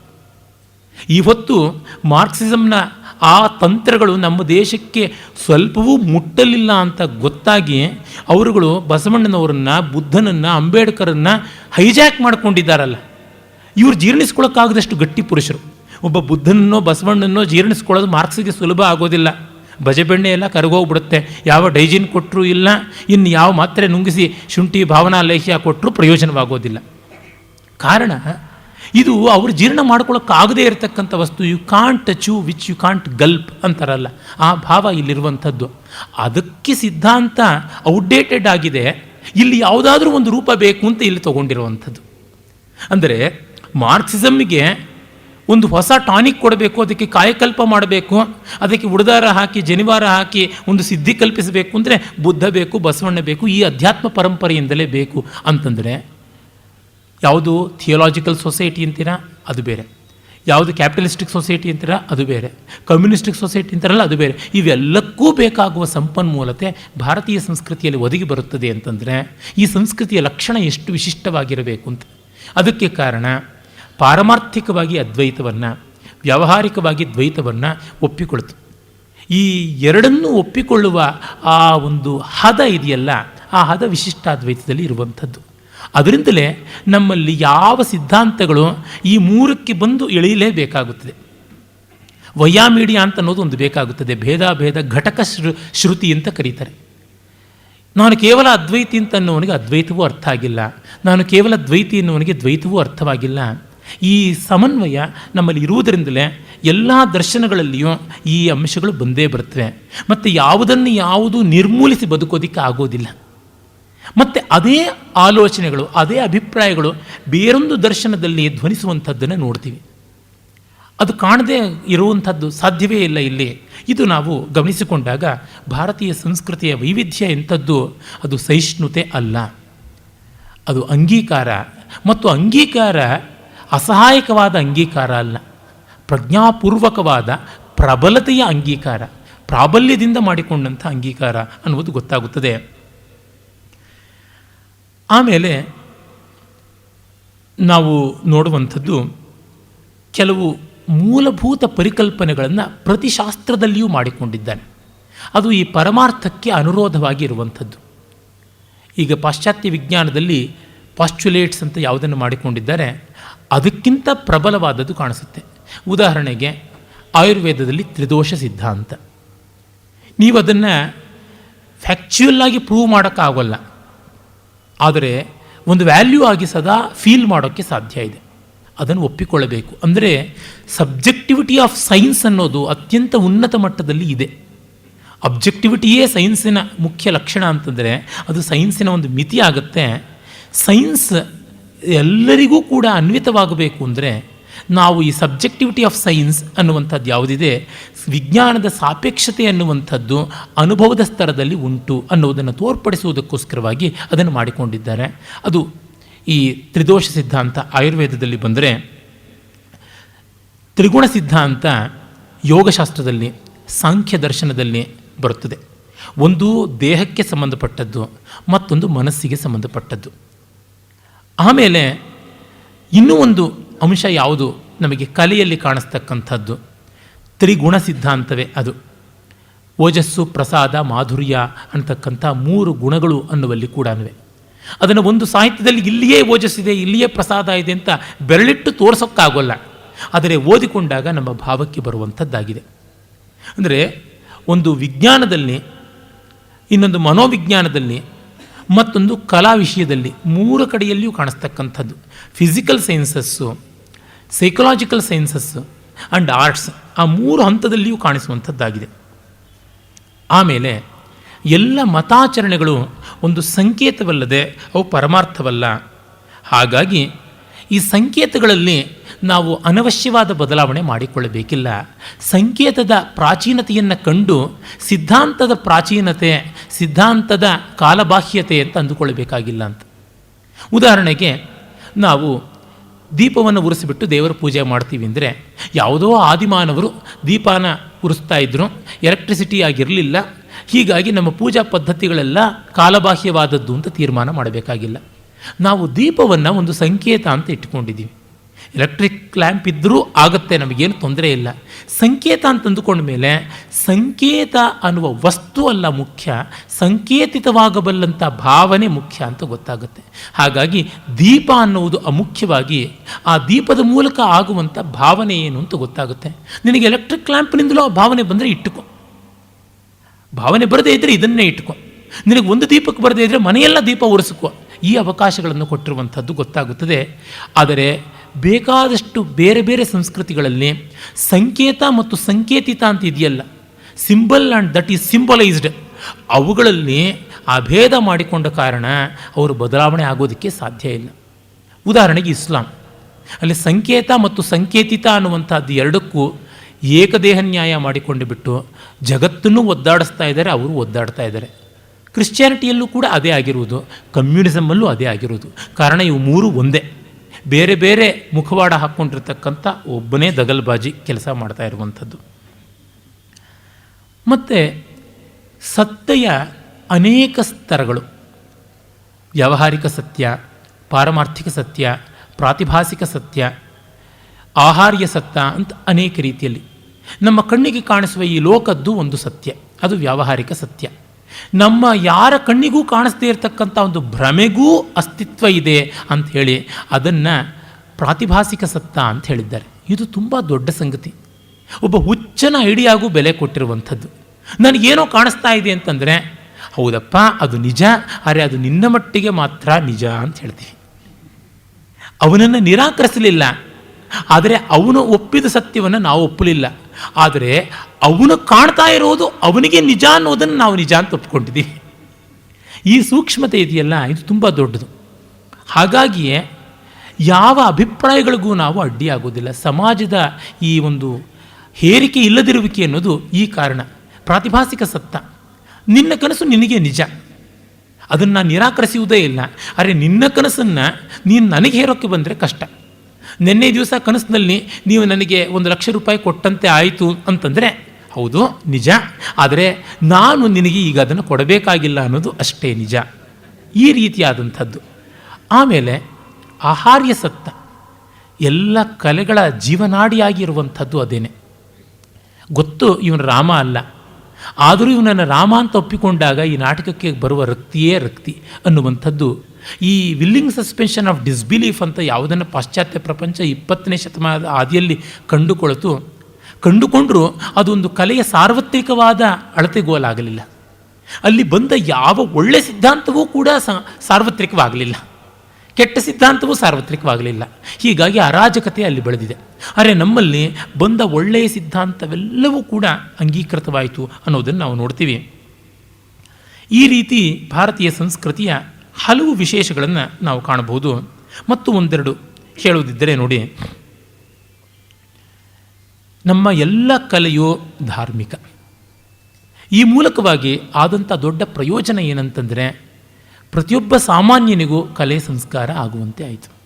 ಪ್ರತಿಯೊಬ್ಬ ಸಾಮಾನ್ಯನಿಗೂ ಗೊತ್ತಿದೆಯೋ ಗೊತ್ತಿಲ್ವೋ, ಪ್ರಜ್ಞಾಪೂರ್ವಕವೋ ಅಪ್ರಜ್ಞಾಪೂರ್ವಕವೋ ಉತ್ಕೃಷ್ಟವಾದದ್ದೆಲ್ಲ ಎಟುಕಿಗೆ ಬಂತು. ಅವನು ಬಳಸ್ಕೊಳ್ಳೋದು ಬಿಡೋದು ಬೇರೆ ವಿಷಯ. ಈಗ ಕಲೆ ಅನ್ನೋದು ಕೆಲವರದೇ ಸೊತ್ತು ಅಂತ ಆಗಿಬಿಟ್ರೆ ಅದು ಎಷ್ಟು ದೊಡ್ಡ ನಷ್ಟ, ಸಮಾಜಕ್ಕೆ ದೊಡ್ಡ ನಷ್ಟ. ನಮ್ಮ ದೇವಸ್ಥಾನ ಒಂದು ದೊಡ್ಡ ಕಲಾಕೋಶ. ಆಲಯಾಶ್ರಿತವಾದ ನೃತ್ಯ, ಗೀತ, ವಾದ್ಯ, ಶಿಲ್ಪ, ಕಾವ್ಯ ಯಾವುದು ನೋಡಿ ಎಲ್ಲವನ್ನೂ ಆರಾಧನೆ ಅಂತಲೇ ಮಾಡಿರೋದು. ಆ ಕಾರಣದಿಂದ ಮಾನವ ಸಾಮಾನ್ಯನಾಗಿ ಆಹಾರ ನಿದ್ರಾ ಭಯಮೈಥುನ ಪೀಡಿತನಾದವನು, ದೇವಶ್ರದ್ಧೆಯನ್ನು ಉಳಿಸಿಕೊಂಡಂಥವನು, ರಾಗದ್ವೇಷ ಪೀಡಿತನಾದವನು, ಲಾಭನಷ್ಟಗ್ರಸ್ತನಾದವನು ಪರಿಹಾರಕ್ಕೆ ಅಂತ ಬರ್ತಾನೆ. ಹಾಗೆ ಬರುವಾಗ ಅವನ ಅರಿವಿಲ್ಲದೆಯೇ ಕಲೆಯ ಪ್ರಭಾವಕ್ಕೆ ತುತ್ತಾಗ್ತಾನೆ. ನಮ್ಮಲ್ಲಿ ಎಲ್ಲರನ್ನೂ ನಾವೇ ಪ್ರಶ್ನೆ ಮಾಡಿಕೊಳ್ಳೋಣ, ನಮಗೆ ಕಲೆಯ ಪರಿಚಯ ಆದದ್ದು ಯಾವ ರೀತಿ? ಅದು ಮತಾಚಾರದ ಮೂಲಕ, ಧರ್ಮದ ಮೂಲಕವೇ ಆದದ್ದು ಅಂತ ಗೊತ್ತಾಗುತ್ತೆ. ನಾವು ಮತಾಚಾರ ಧರ್ಮ ಅನ್ನೋದನ್ನು ಮೀರಿಯೂ ಕಲೆಯನ್ನು ಆಸ್ವಾದನೆ ಮಾಡೋಕ್ಕೆ ಆಗಿದ್ದಲ್ಲಿ ಕೂಡ ಅದು ಅದರ ಪ್ರಭಾವ. ಒಂದು ಪಕ್ಷದಲ್ಲಿ ನಾವು ಅದನ್ನು ಮೀರಿ ಆಸ್ವಾದ ಮಾಡಿದ್ರು ಅಂತಾದರೆ ಆ ಮತ ಮತ್ತು ಧರ್ಮವನ್ನು ತಿರಸ್ಕರಿಸಿಯೂ ಇಲ್ಲ. ಅವುಗಳ ಯಥಾರ್ಥತೆ, ಯುಕ್ತತೆ ಯಾವ ಮಟ್ಟದ್ದು ಅಂತ ಅಂಗೀಕರಿಸಿ ಅದನ್ನು ಸ್ವೀಕರಿಸಿದ್ದೀವಿ. ಮತ್ತು ಈ ದಾರಿಯಲ್ಲಿ ಮಿಕ್ಕವರು ಎಷ್ಟೋ ಬರಬೇಕಾಗಿದೆ, ಅದಕ್ಕೆ ಇದನ್ನು ಒಡೆಯದೆ ಉಳಿಸಬೇಕು ಅನ್ನೋದು ಕಂಡುಕೊಂಡಿದ್ದೀವಿ. ಹೀಗಾಗಿ ವಿದೇಶಿಯರು ನಮ್ಮಲ್ಲಿ ಎಲ್ಲ ಹಂತದಲ್ಲಿಯೂ ಈ ಮಟ್ಟದ ಕಲಾತ್ಮಕತೆ ಇದೆಯಲ್ಲ ಅಂತ ಆಶ್ಚರ್ಯ ಪಡುವಂತೆ ಆಯಿತು. ಕಲೆಯ ಮೂಲಕ ಮನುಷ್ಯ ಕಲಿಯಲಾಗದೇ ಇರುವಂಥದ್ದಿಲ್ಲ. ನಿಜ ಹೇಳಬೇಕು ಅಂದರೆ ನಮ್ಮಲ್ಲಿ ಕಲೆಯ ಮೂಲಕ ಯಾವುದನ್ನೆಲ್ಲ ಕಲಿಸುವ ಪ್ರಯತ್ನ ಪಟ್ಟಿದ್ದಾರೆ. ಈ ಕಾಲದಲ್ಲಿ ಶಿಕ್ಷಣ ಅದನ್ನು ಮಾಡಬೇಕು ಅಂತ ಒದ್ದಾಡ್ತಾ ಇದೆ. ಈಗಿನ ಶಾಲಾ ಕಾಲೇಜುಗಳನ್ನು ನೋಡಿ, ನೃತ್ಯದ ಮೂಲಕ, ಹಾಡಿನ ಮೂಲಕ, ಚಿತ್ರದ ಮೂಲಕ ಗಣಿತ ಕಲಿಸೋಕ್ಕೆ ಸಾಧ್ಯವ, ಅದು ಕಲಿಸೋಕ್ಕೆ ಸಾಧ್ಯವ ಅಂತ ಯೋಚನೆ ಮಾಡ್ತಾ ಇದ್ದಾರೆ. ನಮ್ಮಲ್ಲಿ ಎಂದೋ ಇವನ್ನೆಲ್ಲ ಮಾಡಿ ಮುಗಿಸಿದ್ದಾರೆ. ನಮ್ಮ ಕಾವ್ಯಗಳಲ್ಲಿ ನೋಡಿದ್ರೆ ರಾಜಪುತ್ರ ಶಿಕ್ಷಣ ಅಂತ ಅಷ್ಟು ಶಾಸ್ತ್ರಗಳನ್ನು ಕಾವ್ಯದ ಮೂಲಕ ಕಲಿಸೋಣ ಅನ್ನುವ ಪ್ರಯತ್ನ. ಅದರ ಮಹಾ ನಿದರ್ಶನವಾಗಿ ಮಹಾಭಾರತವನ್ನು ನಾವು ನೋಡ್ತೀವಿ. ಆ ಮೇರು ಕಾವ್ಯದಲ್ಲಿ ಎಲ್ಲ ವಿದ್ಯೆಗಳನ್ನು ಕಾವ್ಯದ ಮೂಲಕ ಹೇಳುವ ಪ್ರಯತ್ನ ನಡೆದಿದೆ. ಶ್ರೀಹರ್ಷಾದಿಗಳು ಮೊದಲುಗೊಂಡು ಅದನ್ನು ಮಾಡ್ತಾ ಬಂದಿದ್ದಾರೆ. ಹೀಗಾಗಿ ಆಹಾರ, ಗಾಳಿ, ನೀರು, ಸ್ವಾತಂತ್ರ್ಯ ಇತ್ಯಾದಿಗಳು ಹೇಗೆ ಜೀವನಾವಶ್ಯಕವೋ, ಕಲೆಯೂ ಕೂಡ ಜೀವನಾವಶ್ಯಕವಾದದ್ದು, ಜ್ಞಾನ ಜೀವನಾವಶ್ಯಕವಾದದ್ದು. ಅದನ್ನು ಎಷ್ಟು ಇನಿದಾದ ಮಾರ್ಗ ಇದ್ದರೆ ಆ ಇನಿದಾದ ಮಾರ್ಗದ ಮೂಲಕ ಕಲಿಸೋಣ ಅನ್ನುವ ಪ್ರಯತ್ನ ಮಾಡ್ತಲ್ಲ, ಈ ಮಟ್ಟದಲ್ಲಿ ಎಲ್ಲಿಯೂ ಆಗಿಲ್ಲ. ಹೋಮರ್ನಿಂದ ನೋಡಿಕೊಂಡು ಬನ್ನಿ, ಯಾವ ಕವಿ ಇಷ್ಟೆಲ್ಲ ಶಾಸ್ತ್ರಗಳನ್ನು ಬಳಸಿದ್ದಾನೆ. ಒಬ್ಬ ಮಾಘನ ಒಂದು ಕಾವ್ಯ ಓದಿದ್ರೆ ನಮಗೆ ಗೊತ್ತಾಗುತ್ತೆ ಒಂದು ಸಂಗೀತ ಶಾಸ್ತ್ರ ಏನು, ಗಜಶಾಸ್ತ್ರ ಏನು, ಅಶ್ವಶಾಸ್ತ್ರ ಏನು, ಇವೆಲ್ಲ ವಿವರಗಳು ಗೋಚರವಾಗುತ್ತದೆ. ಅಂದರೆ ಯಾರ್ಯಾರಿಗೆ ಯಾವ್ಯಾವ ರೀತಿ ತಲುಪಿಸಬೇಕು ಅಷ್ಟೆಲ್ಲ ಮಾಡಿದ್ದಾರೆ. ಮತ್ತು ನಮ್ಮಲ್ಲಿ ಮತ ಇತ್ಯಾದಿಗಳು ಎಂದೂ ಸಾಂಸ್ಥಿಕವಲ್ಲ. They were never institutionalised. ಒಂದು ಪಟ್ಟದಲ್ಲಿ ಇನ್ಸ್ಟಿಟ್ಯೂಷನ್ ಇದ್ದರೂ ಅದು ಬಹಳ ವೀಕ್, ಅಂದರೆ ದುರ್ಬಲವಾದದ್ದು, ಸಂಘಟನಾ ದೃಷ್ಟಿಯಿಂದ ತುಂಬ ದುರ್ಬಲವಾದದ್ದು. ಆದರೆ ಅತ್ಯಂತ ಜನಸಾಮಾನ್ಯರವರೆಗೂ ಆ ತತ್ವಗಳನ್ನು ಹಬ್ಬಿಸಿಕೊಂಡು ಬಂದಿದ್ದಾರೆ. ಈ ಕಾರಣದಿಂದಲೇ ಇದು ಜನರ ಮೇಲೆ ನಿಂತಿದೆ ಹೊರತುನುವೆ ಮಣ್ಣು ಕಲ್ಲು ಕಟ್ಟಡಗಳ ಮೇಲೆ ನಿಂತಿಲ್ಲ. ಹಾಗಾಗಿ ಒಂದು ಭೂಕಂಪ ಆದರೆ ಮಿಕ್ಕ ಎಷ್ಟೋ ಸಂಸ್ಥೆಗಳು ಉದುರು ಹೋಗ್ಬಿಡ್ಬೋದು, ನಮ್ಮ ಉದುರೋಲ್ಲ. ಈಚೆಗೆ ಮಾತ್ರ ಅವರನ್ನು ಕಂಡು ನಮ್ಮಲ್ಲಿಯೂ ಅನುಕರಣದ ಒಂದು ಪೈತ್ಯ ಬಂತು. ಹಾಗಾಗಿ ಕಬ್ಬಣ, ಕಾಂಕ್ರೀಟು ಜಾಸ್ತಿ ಆಯಿತು ನಮ್ಮ ಮತ, ಆಚಾರ ಇತ್ಯಾದಿಗಳಲ್ಲಿ. ಹಾಗಿಲ್ಲದಿದ್ದರೆ ಈಗ ನೋಡಿ, ಪಾಶ್ಚಾತ್ಯರಲ್ಲಿಯೇ ತೆಗೆದುಕೊಂಡ್ರೆ ಇಡೀ ಕ್ಯಾಥೋಲಿಕ್ ಕ್ರಿಶ್ಚಿಯಾನಿಟಿ ನಿಂತಿರುವುದೇನೆ ಆ ಒಂದು ವ್ಯಾಟಿಕನ್ನಿನ ಕಟ್ಟಡಗಳ ಮೇಲೆ. ಒಂದು ಸರ್ತಿಗೆ ಆ ಕಟ್ಟಡಗಳು ಅಲ್ಲಾಡಿ ಹೋಗ್ಬಿಡ್ತು ಅಂದರೆ ಅದು ಅಲ್ಲಾಡುತ್ತೆ. ನಮ್ಮಲ್ಲಿ ಹಾಗಲ್ಲವೇ ಅಲ್ಲ, ಅದು ನಶ್ವರ ಅಂತ ನಮಗೆ ಗೊತ್ತೇ ಇದೆ, ಅದರ ಕಡೆಗೆ ನಾವು ನಚ್ಚಿಯೇ ಇಲ್ಲ ಅಂತ. ಅವರು ಇನ್ನೊಂದು ಬಿಲ್ಡಿಂಗ್ ಕಟ್ಟೋಣ ಅಂತ ನೋಡ್ತಾರೆ. ನಮ್ಮಲ್ಲಿ ಹಾಗಲ್ಲ. ಆ ಕಾರಣದಿಂದಲೇ ಫ್ರೆಂಚ್ ಶಾಸ್ತ್ರಜ್ಞ ಒಬ್ಬ ಹೇಳ್ತಾನೆ, ಭಾರತದ ಒಂದು ವಿಶೇಷ ಏನಂದರೆ, ಈಜಿಪ್ಟ್ನವರು ಪಿರಮಿಡ್ಗಳನ್ನು ಕಟ್ಟಿದ್ರು, ಬ್ಯಾಬಿಲೋನಿಯಾದವರು ಹ್ಯಾಂಗಿಂಗ್ ಗಾರ್ಡನ್ಸ್ ಮಾಡಿದ್ರು, ಹೀಗೆ ಏನೆಲ್ಲ ಮಾಡಿದ್ರು. ಆದರೆ ಇವರು ಗಾಳಿಯಲ್ಲಿ ಗಾಳಿಯಾಗಿ ಹೋಗುವಂಥ ಶಬ್ದಗಳ ಮೇಲೆ ನಿಲ್ಲಿಸಿದ್ರು. ಆ ಈಜಿಪ್ಟ್ನ ಪಿರಮಿಡ್ಗಳು ಎಲ್ಲವೂ ಕೂಡ ಪುಡಿ ಪುಡಿಯಾಗಿ ಹೋಗ್ತಾ ಇವೆ. ಅಲ್ಲಿ ಆರಾಧಕರು ಯಾರೂ ಇಲ್ಲ. ಹ್ಯಾಂಗಿಂಗ್ ಗಾರ್ಡನ್ಸ್ ಆಫ್ ಬ್ಯಾಬಿಲೋನಿಯಾ ಅದು ಹಾಗೆ it is hanged till death, ಎಲ್ಲ ಹಾಗಾಗಿದೆ. ಆದರೆ ಅದೇ ವೇದ, ಅದೇ ಶಾಸ್ತ್ರ, ಅದೇ ಉಕ್ತಿ, ಅದೇ ನಿಂತಿದೆಯಲ್ಲ. ಯಾಕೆ? ಸಂಗೀತವನ್ನು ಸ್ವರಲಿಪಿಬದ್ಧ ಮಾಡುವಂಥದ್ದು ನಮ್ಮಲ್ಲಿ ಇರಲಿಲ್ಲ. ಆದರೆ ಸಾಮವೇದ ಅನೂಚಾನವಾಗಿ ಉಳ್ಕೊಂಡು ಬಂತು. ಅವರಲ್ಲಿ ಬಾಕ್, ಬೀಟೋವನ್ ಮೊದಲಾದಂಥವರು, ಮೊಜಾರ್ಟ್ಸ್ ಎಲ್ಲರನ್ನೂ ಲಿಪಿಬದ್ಧ ಮಾಡುವಂಥ ಸಂಪ್ರದಾಯ ಇತ್ತು. ಅವರು ಬರೆದಿದ್ದನ್ನು ಬಿಟ್ಟು ಆಚೆಗೇನೂ ಹಾಡಲಿಲ್ಲ. ನಮ್ಮಲ್ಲಿ ಅದನ್ನು ಉಳಿಸಿ ಅದಕ್ಕೂ ಮೇಲೆ ಇನ್ನಷ್ಟು ಮತ್ತಷ್ಟು ಮಾಡುವಂತೆ ಆಯಿತು. ಕಾರಣ ಸ್ಥಾವರ ಕಳಿವುಂಟು, ಜಂಗಮ ಕಳಿವಿಲ್ಲ ಅನ್ನುವಂಥದ್ದು. ಇದು ಪರಿಸರಕ್ಕೆ ತುಂಬ ಬೇಕಾಗಿರುವಂಥದ್ದು. ನಾನು ಒಂದು ಕಡೆ ಹೇಳ್ತಾ ಇದ್ದೀನಿ, ಎಷ್ಟರ ಮಟ್ಟಿಗೆ ಎಂಪ್ಲಾಯ್ಮೆಂಟ್ ಕ್ರಿಯೇಟ್ ಮಾಡ್ಬೋದು, ಪ್ರಾಸ್ಪರಿಟಿ ಜನ್ರೇಟ್ ಮಾಡ್ಬೋದು ಅಂತ ಆಯಾಮ ಇದ್ದಂತೆ not at the cost of environment ಅನ್ನುವ ದೃಷ್ಟಿಯೂ ಇದೆ. ಇಷ್ಟು ಆರೋಗ್ಯಪೂರ್ಣವಾದ ಸಮೃದ್ಧೀಕರಣ ಬೇರೆ ಎಲ್ಲೂ ಕಾಣದೇ ಇರುವಂಥದ್ದು. ಆಮೇಲೆ ಭಾರತೀಯ ಸಂಸ್ಕೃತಿಯ ಮತ್ತೊಂದು ಮುಖ್ಯ ಲಕ್ಷಣವಾಗಿ ನೋಡುವುದಿದ್ದರೆ ರಾಘವನ್ನವರು ಹೇಳುವಂಥ 3 ತತ್ವಗಳು ಅಂತ ಗಮನಿಸಬಹುದು. ಧರ್ಮೋ ಬ್ರಹ್ಮ ರಸೋ ನಾಮ ಶಿವಂ ಸತ್ಯಂಚ ಸುಂದರಂ ಯಾತ್ರಿಧಾ ತತ್ವಮೋಚೇತಾಂ ಸಂಸ್ಕೃತ ಪ್ರತಿಭಾಂ ನುಮಃ ಅಂತಾರೆ. ಬ್ರಹ್ಮ, ಧರ್ಮ, ರಸ, ಈ 3 ತತ್ವಗಳ ಮೂಲಕವಾಗಿ ಸತ್ಯ, ಶಿವ, ಸುಂದರ. ಬ್ರಹ್ಮ ಸತ್ಯ, ಧರ್ಮ ಶಿವ, ರಸ ಸುಂದರ. ಎರಡೆರಡೇ ಅಕ್ಷರದ ಈ 3 ತತ್ವಗಳ ಮೂಲಕವಾಗಿ ಜಗತ್ತಿಗೆ ಬೇಕಾದದ್ದನ್ನು ಕೊಟ್ಟಿದ್ದು ಅಂತ. ಬ್ರಹ್ಮವೊಂದಲ್ಲದೆ ಜಗತ್ತಲ್ಲಿ ಮತ್ಯಾವುದೂ ಸತ್ಯವಿಲ್ಲ, ಅದಿದ್ದರೆ ಮಿಕ್ಕಿದ್ದಲ್ಲ ಅನ್ನುವಂಥದ್ರ ಮೂಲಕವಾಗಿ ಪರಮ ಸತ್ಯದ ಕಲ್ಪನೆ ಒಂದು ಕೊಟ್ಟಿದ್ದು. ಮತ್ತು ಆ ಸತ್ಯವೇ ಜಗತ್ತಾಗಿ, ಜೀವವಾಗಿ ಎಲ್ಲವೂ ಆಗಿರುವಂಥದ್ದು ಅಂತ ತೋರ್ಪಡಿಸಿದರು. ಮತ್ತು ಧರ್ಮ ಅಂತನ್ನುವಾಗ ಅದು ಒಳಿತಿಗೆ ಇರುವಂಥದ್ದು. ಯಾವುದನ್ನು ಟ್ರೂತ್ ಗುಡ್ ಆ್ಯಂಡ್ ಬ್ಯೂಟಿ ಅಂತಾರೆ, ಅದನ್ನು ನಾವಿಲ್ಲಿ ಬ್ರಹ್ಮ, ಧರ್ಮ, ಮತ್ತು ರಸ ಅಂತಿದ್ದೀವಿ. ಈಗ ಗುಡ್ ಅಂತನ್ನುವಾಗ ನಮ್ಮ ಭಾವನೆ ಅಷ್ಟೇ ಹೊರತುನುವೆ ಅದು ವಸ್ತುತಃ ಇಲ್ಲದ್ದು. ಒಳ್ಳೆಯದು ಅಂತನ್ನುವುದು ನಿಮ್ಮ ಭಾವನೆ, ಇವನಿಗಿದು ಒಳ್ಳೆಯದು ಅಂತ ನಾವು ಅಂದ್ಕೋತೀವಿ. ನೋಡಪ್ಪ, ಚಿಕ್ಕ ವಯಸ್ಸಿನಲ್ಲಿ ಓದಿದ್ರೆ ಒಳ್ಳೆಯದು ಅಂತ, ಈ ಕಾಲದಲ್ಲಿ ಓದದೇ ಇದ್ರೇ ಒಳ್ಳೆಯದ ಅಂತ ಅನಿಸ್ಬಿಡುತ್ತೆ. ಹಾಗೆ ಕಾಲ ಕಾಲಕ್ಕೆ ಬದಲಾಗ್ಬೋದು. ಹೀಗಾಗಿ good is A notion, good is A concept, ಆ ಮಟ್ಟಕ್ಕೆ ಬರುತ್ತೆ.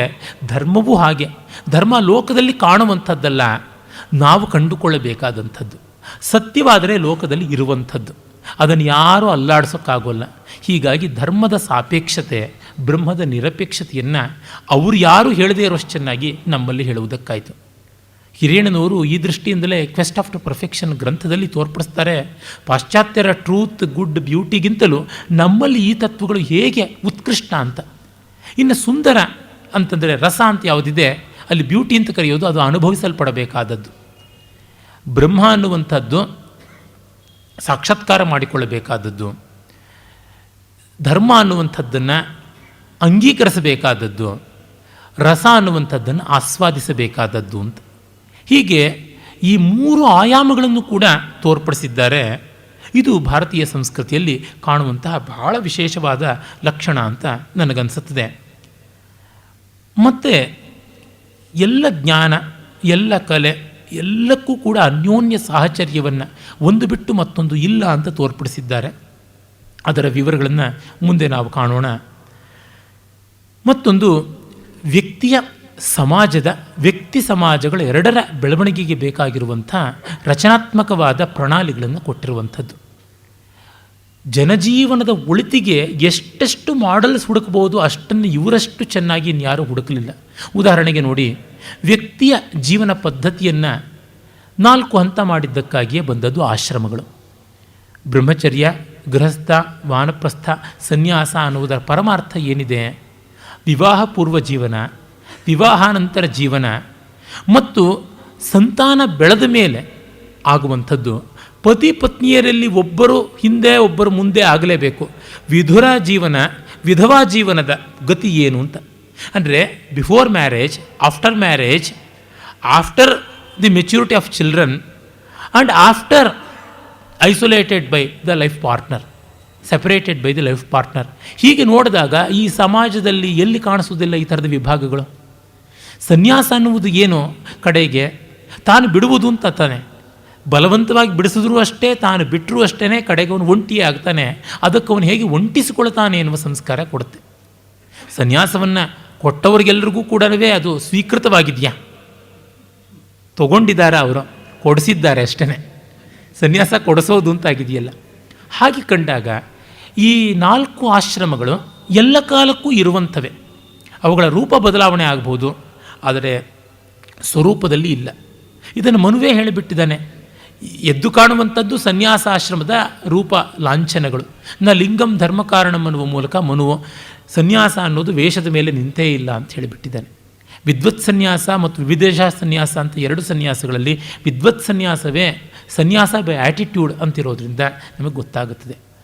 ಇನ್ನು ಇದು ವ್ಯಕ್ತಿಗತವಾದದ್ದಾದರೆ ಸಮಾಜಗತವಾಗಿ ಚಾತುರ್ವರ್ಣ್ಯ ಉಂಟು. ನೆನ್ನೆಯೇ ಅದರ ಬಗ್ಗೆ ಒಂದಷ್ಟು ಮಾತಾಡಿದ್ದಾಯಿತು. ಸಂಪತ್ತನ್ನು ನಿರ್ಮಾಣ ಮಾಡುವ ಕಾಲದಲ್ಲಿ ಗ್ರಾಸ್ ರೂಟ್ ಲೆವೆಲ್ನಲ್ಲಿ ಇರತಕ್ಕಂಥವರು ಶೂದ್ರರಾದರೆ, ಟ್ರಾನ್ಸಾಕ್ಷನಲ್ ಲೆವೆಲ್ನಲ್ಲಿರ್ತಕ್ಕಂಥವ್ರು ವೈಶ್ಯರು ಅಂತ ಆಗ್ತಾರೆ. ಮತ್ತು ಈ ಸಂಪತ್ತನ್ನು ರಕ್ಷಣೆಗೆ ಒಳಪಡಿಸುವಲ್ಲಿ ಕ್ಷತ್ರಿಯರು ಬರ್ತಾರೆ. ಈ ಸಂಪತ್ತು ನಿರ್ಮಾಣಕ್ಕೆ ಬೇಕಾದ ವೈಚಾರಿಕತೆಯನ್ನು ಕೊಡುವಲ್ಲಿಯೋ ಅಥವಾ ಈ ಸಂಪತ್ತು ವಿಪತ್ತುಗಳ ಸಾಪೇಕ್ಷತೆಯನ್ನು ಹೇಳುವಲ್ಲಿಯೋ ಬ್ರಾಹ್ಮ ಬರುತ್ತದೆ. ಅಂದರೆ ಅದು ಸಮಾಜನಿಷ್ಠವೇ ಆಗಿರುವಂಥದ್ದು ಅಂತ ಗೊತ್ತಾಗುತ್ತೆ. ಒಬ್ಬ ಸಂಪತ್ತನ್ನು ನಿರ್ಮಾಣ ಮಾಡೋಕ್ಕಾಗೋಲ್ಲ, ಒಬ್ಬ ಸಂಪತ್ತನ್ನು ಅಭಿವೃದ್ಧಿ ಮಾಡೋಕ್ಕಾಗೋಲ್ಲ. Production of wealth and enhancement of wealth ಅನ್ನುವುದನ್ನು ನಾವು ಶೂದ್ರ ವೈಶ್ಯ ಅಂತ ಅಂದುಕೊಂಡ್ರೆ, ಆ್ಯಂಡ್ ಪ್ರೊಟೆಕ್ಷನ್ ಆಫ್ ವೆಲ್ತ್ ಅನ್ನುವಲ್ಲಿ ಕ್ಷಾತ್ರ ಬಂದರೆ, ಈಗ ಈ ವೆಲ್ತ್ಗೆ ಸಂಬಂಧಪಟ್ಟಂಥ ಫಿಲಾಸಫಿ ಆಫ್ ವೆಲ್ತ್ ಅಂತ ಹೇಳುವಂಥದ್ದು ಬ್ರಾಹ್ಮ ಅಂತ ಅನ್ಬೋದು. ಕೇವಲ ಒಂದು ಸಂಪತ್ತಿನ ನೆಲೆಯಲ್ಲಿ ನೋಡಿದ್ರೆ ನಮಗೆ ಗೊತ್ತಾಗುತ್ತೆ. ಪ್ರೊಡಕ್ಷನ್ ಮತ್ತು ಡೆವಲಪ್ಮೆಂಟ್, ಪ್ರೊಟೆಕ್ಷನ್ ಆ್ಯಂಡ್ ಫಿಲಾಸಫಿ ಅಂತ ಈ 4 ಹಂತ ನೋಡಿದಾಗ ಪರಸ್ಪರ 2-3 ಸಮಾಜ ಸೇರಿ ಇರುವಂಥದ್ದು ಅಂತ ಗೊತ್ತಾಗುತ್ತದೆ. ಕುಟುಂಬದ ಸ್ತರದಲ್ಲಿಯೂ ನಮಗೆ ಗೊತ್ತಾಗುತ್ತದೆ ಅಂಥದ್ದು ಇದ್ದೇ ಇರ್ತದೆ ಅಂತ. ಕುಟುಂಬ ಸ್ತರದಲ್ಲಿ ಗಂಡನೋ ಹೆಂಡತಿಯೋ ಹೊರಗಿನ ಉದ್ಯೋಗಕ್ಕೆ ಹೋಗದೆ ಮನೆಯೊಳಗೆ ಕೆಲಸ ಮಾಡ್ತಾ ಇದ್ದಾರೆ ಅಂತನ್ನುವಾಗ, ಅಥವಾ ಹೊರಗಡೆ ಕೆಲಸ ಮಾಡ್ತಾ ಇದ್ದಾರೆ ಅಂತನ್ನುವಾಗ, ಯಾವ ಸ್ಥಿತಿಯಲ್ಲಿಯೂ ಕೂಡ ಆ ಕೆಲಸದಲ್ಲಿ ನಮಗೆ ವೈಶ್ಯ ಮತ್ತು ಶೂದ್ರತ್ವ ಕಾಣಿಸುತ್ತದೆ. ಮನೆಯನ್ನು ಮ್ಯಾನೇಜ್ ಮಾಡಬೇಕು ಅನ್ನುವಾಗ ಕ್ಷಾತ್ರ ಕಾಣಿಸುತ್ತದೆ. ಮನೆಯ ರೀತಿ ಹೇಗಿರಬೇಕು, ಮಕ್ಕಳ ಬದುಕು ಏನಾಗಿರಬೇಕು ಅನ್ನುವಾಗ ಬ್ರಾಹ್ಮ ಕಾಣಿಸುತ್ತದೆ. ಹೀಗೆ ವರ್ಣಗಳಿಗೆ ಸಾಮಾಜಿಕವಾದ ವೈಯಕ್ತಿಕವಾದ ಎರಡೂ ಆಯಾಮಗಳು ಉಂಟು. ಮತ್ತು ಸಾಮಾಜಿಕವಾದ ಆಯಾಮ ಇಲ್ಲಿ ಹೆಚ್ಚು. ಆ ಕಾರಣದಿಂದಲೇ ಆಶ್ರಮಗಳು ಅಷ್ಟು ಬೇಗ ಪ್ರಶ್ನೆಗೆ ಗುರಿಯಾಗಲ್ಲ, ಆದರೆ ವರ್ಣಗಳು ಪ್ರಶ್ನೆಗೆ ಗುರಿಯಾಗುತ್ತದೆ. ಯಾಕೆ? ಸಮಾಜದ ರಚನೆ ಬದಲಾಗೋದು ನಮಗೆ ಬೇಗ ಗೊತ್ತಾಗುತ್ತದೆ. ಯಾಕೆ? ಅದರ ಗಾತ್ರ ಜಾಸ್ತಿ. ಆ ಗಾತ್ರದಿಂದ ನಮಗೆ ಗೊತ್ತಾಗುತ್ತದೆ. ಒಂದು ಮ್ಯಾಥಮೆಟಿಕಲ್ ಪರಿಭಾಷೆಯಲ್ಲಿ ಹೇಳೋದಿದ್ದರೆ, ಕೇಂದ್ರದಲ್ಲಿರ್ತಕ್ಕಂಥ ಕೋಣದ ವ್ಯಾಪ್ತಿ ದೊಡ್ಡದಾಯಿತೆ ಚಿಕ್ಕದಾಯಿತೆ ಅನ್ನೋದು ಕೇಂದ್ರದಲ್ಲಿ ಗೊತ್ತಾಗೋಲ್ಲ, ದೂರದಲ್ಲಿ ಪರಿಧಿಯಲ್ಲಿ ಸರ್ಕಂಫರೆನ್ಸಲ್ಲಿ ಗೊತ್ತಾಗುತ್ತದೆ. ಈಗ 30 ಡಿಗ್ರಿ ಇರೋದು 32 ಡಿಗ್ರಿ ಆದರೆ ಕೇಂದ್ರದಲ್ಲಿ ಗೊತ್ತಾಗೋಲ್ಲ, ಸರ್ಕಂಫರೆನ್ಸಲ್ಲಿ ನೋಡಿ ನಿಮಗೆ ಗೊತ್ತಾಗುತ್ತದೆ. ಹೀಗಾಗಿ ಸಮಾಜದ ಮಟ್ಟದಲ್ಲಿ ವ್ಯತ್ಯಾಸಗಳು ಬೇಗ ಗೊತ್ತಾಗೋ ಕಾರಣ ವರ್ಣಗಳು ಪ್ರಶ್ನೆಗೆ ಒಳಗಾಗುತ್ತದೆ. ಆದರೆ ಪ್ರಶ್ನೆಗೆ ಒಳಗಾದ ಕಾರಣ ಅವುಗಳು ತಿರಸ್ಕೃತವಾಗಬೇಕು ಅಂತ ಇಲ್ಲ, ಮತ್ತೊಂದು ಮುಖದಿಂದ ಅವು ಬಂದೇ ಇರ್ತವೆ.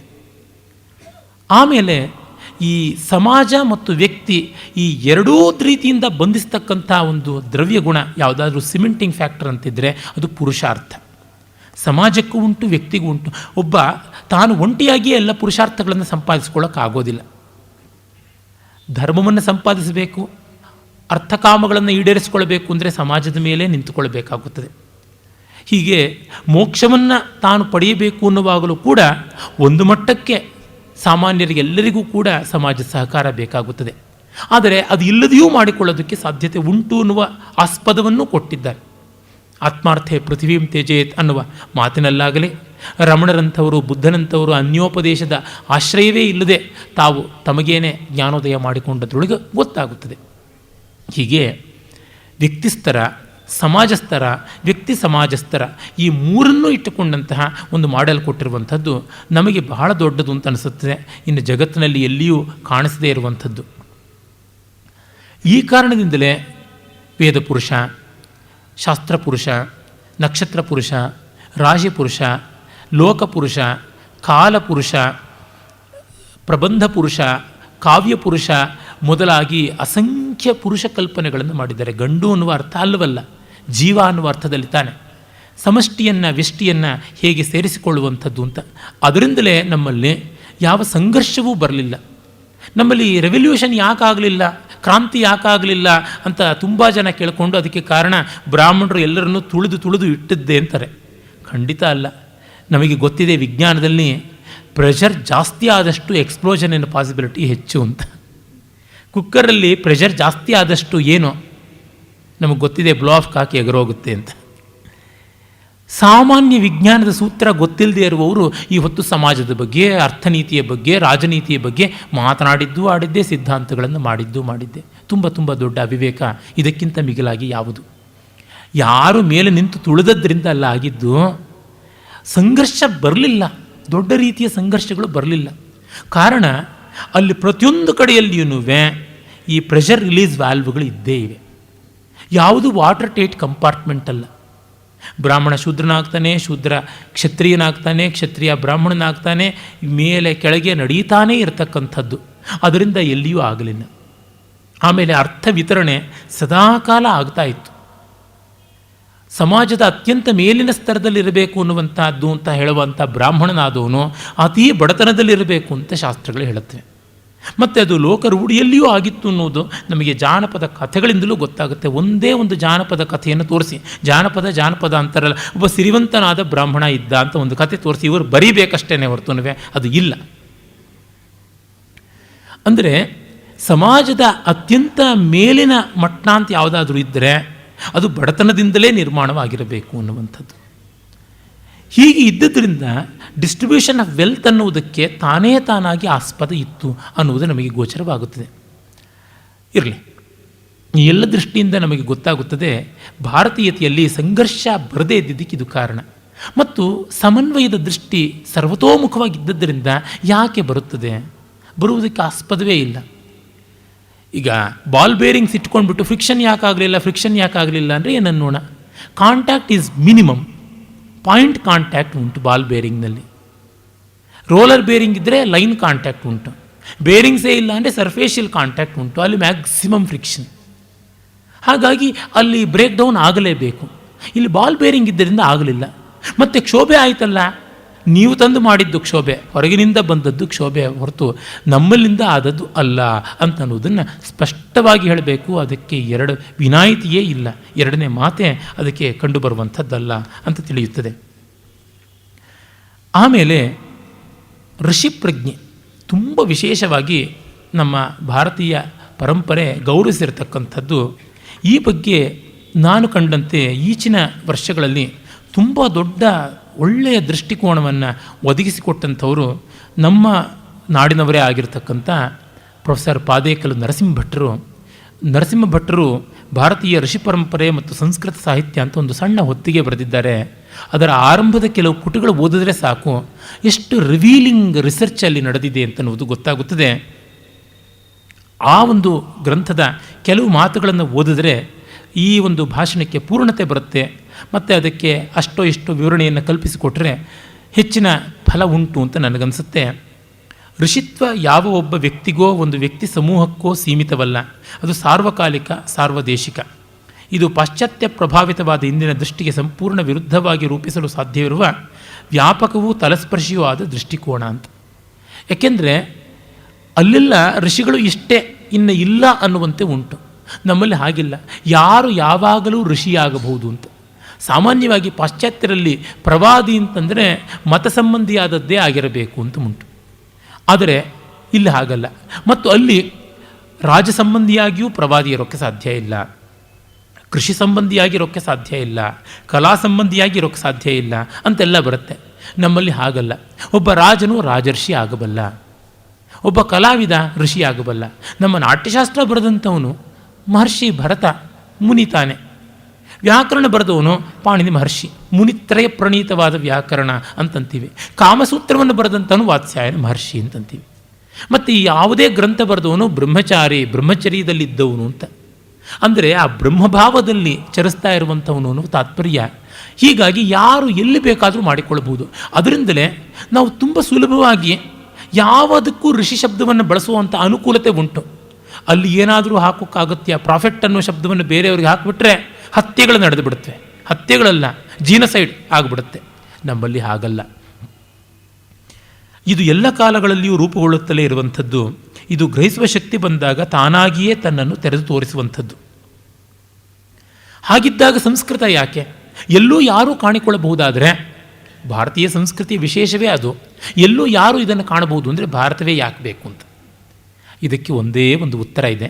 ನರಸಿಂಹ ಭಟ್ರು ಅದನ್ನು ಇಲ್ಲಿ ನೇರವಾಗಿ ವಾಚ್ಯವಾಗಿ ಹೇಳದೇ ಇರುವಂಥದ್ದನ್ನು ಎಲ್ಲಕ್ಕೂ ಅನ್ವಯಿಸಿ ಹೇಳ್ಬೋದಾದರೆ ವಿಭೂತಿ ಬೇಕು.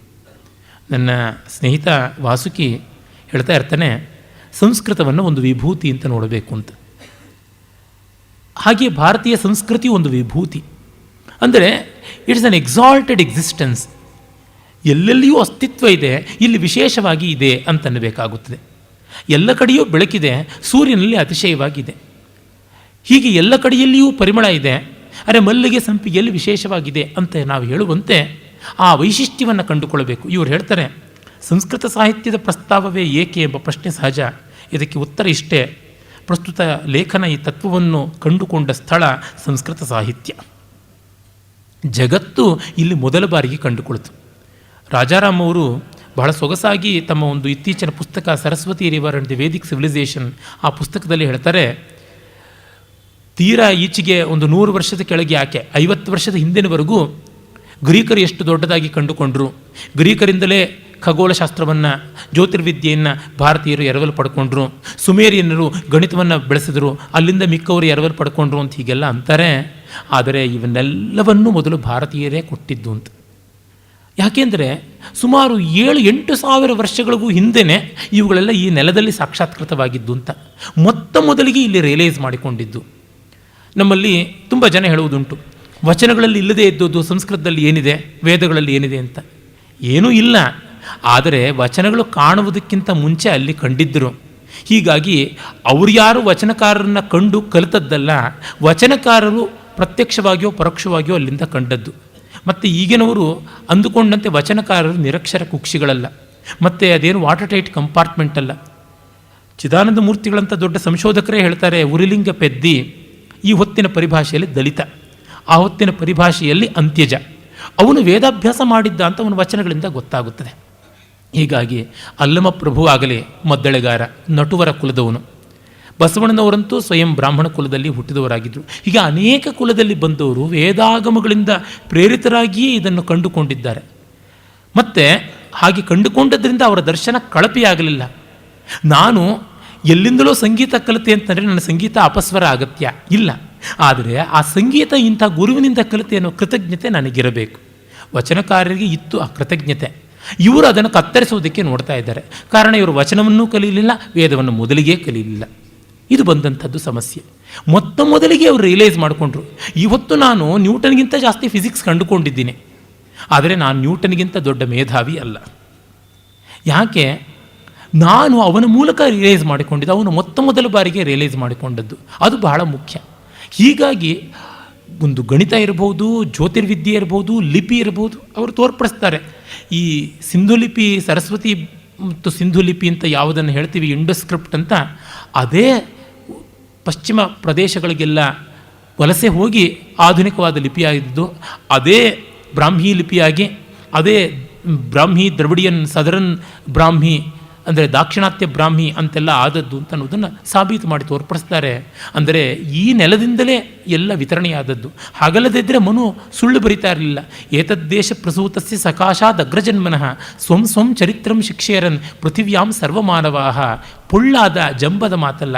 ಇಲ್ಲಿಂದ ಪ್ರತಿಯೊಬ್ಬರೂ ಕೂಡ ತಮ್ಮ ತಮ್ಮ ಚಾರಿತ್ರ್ಯ ಕಲಿತುಕೊಳ್ಳಲಿ ಅಂತ.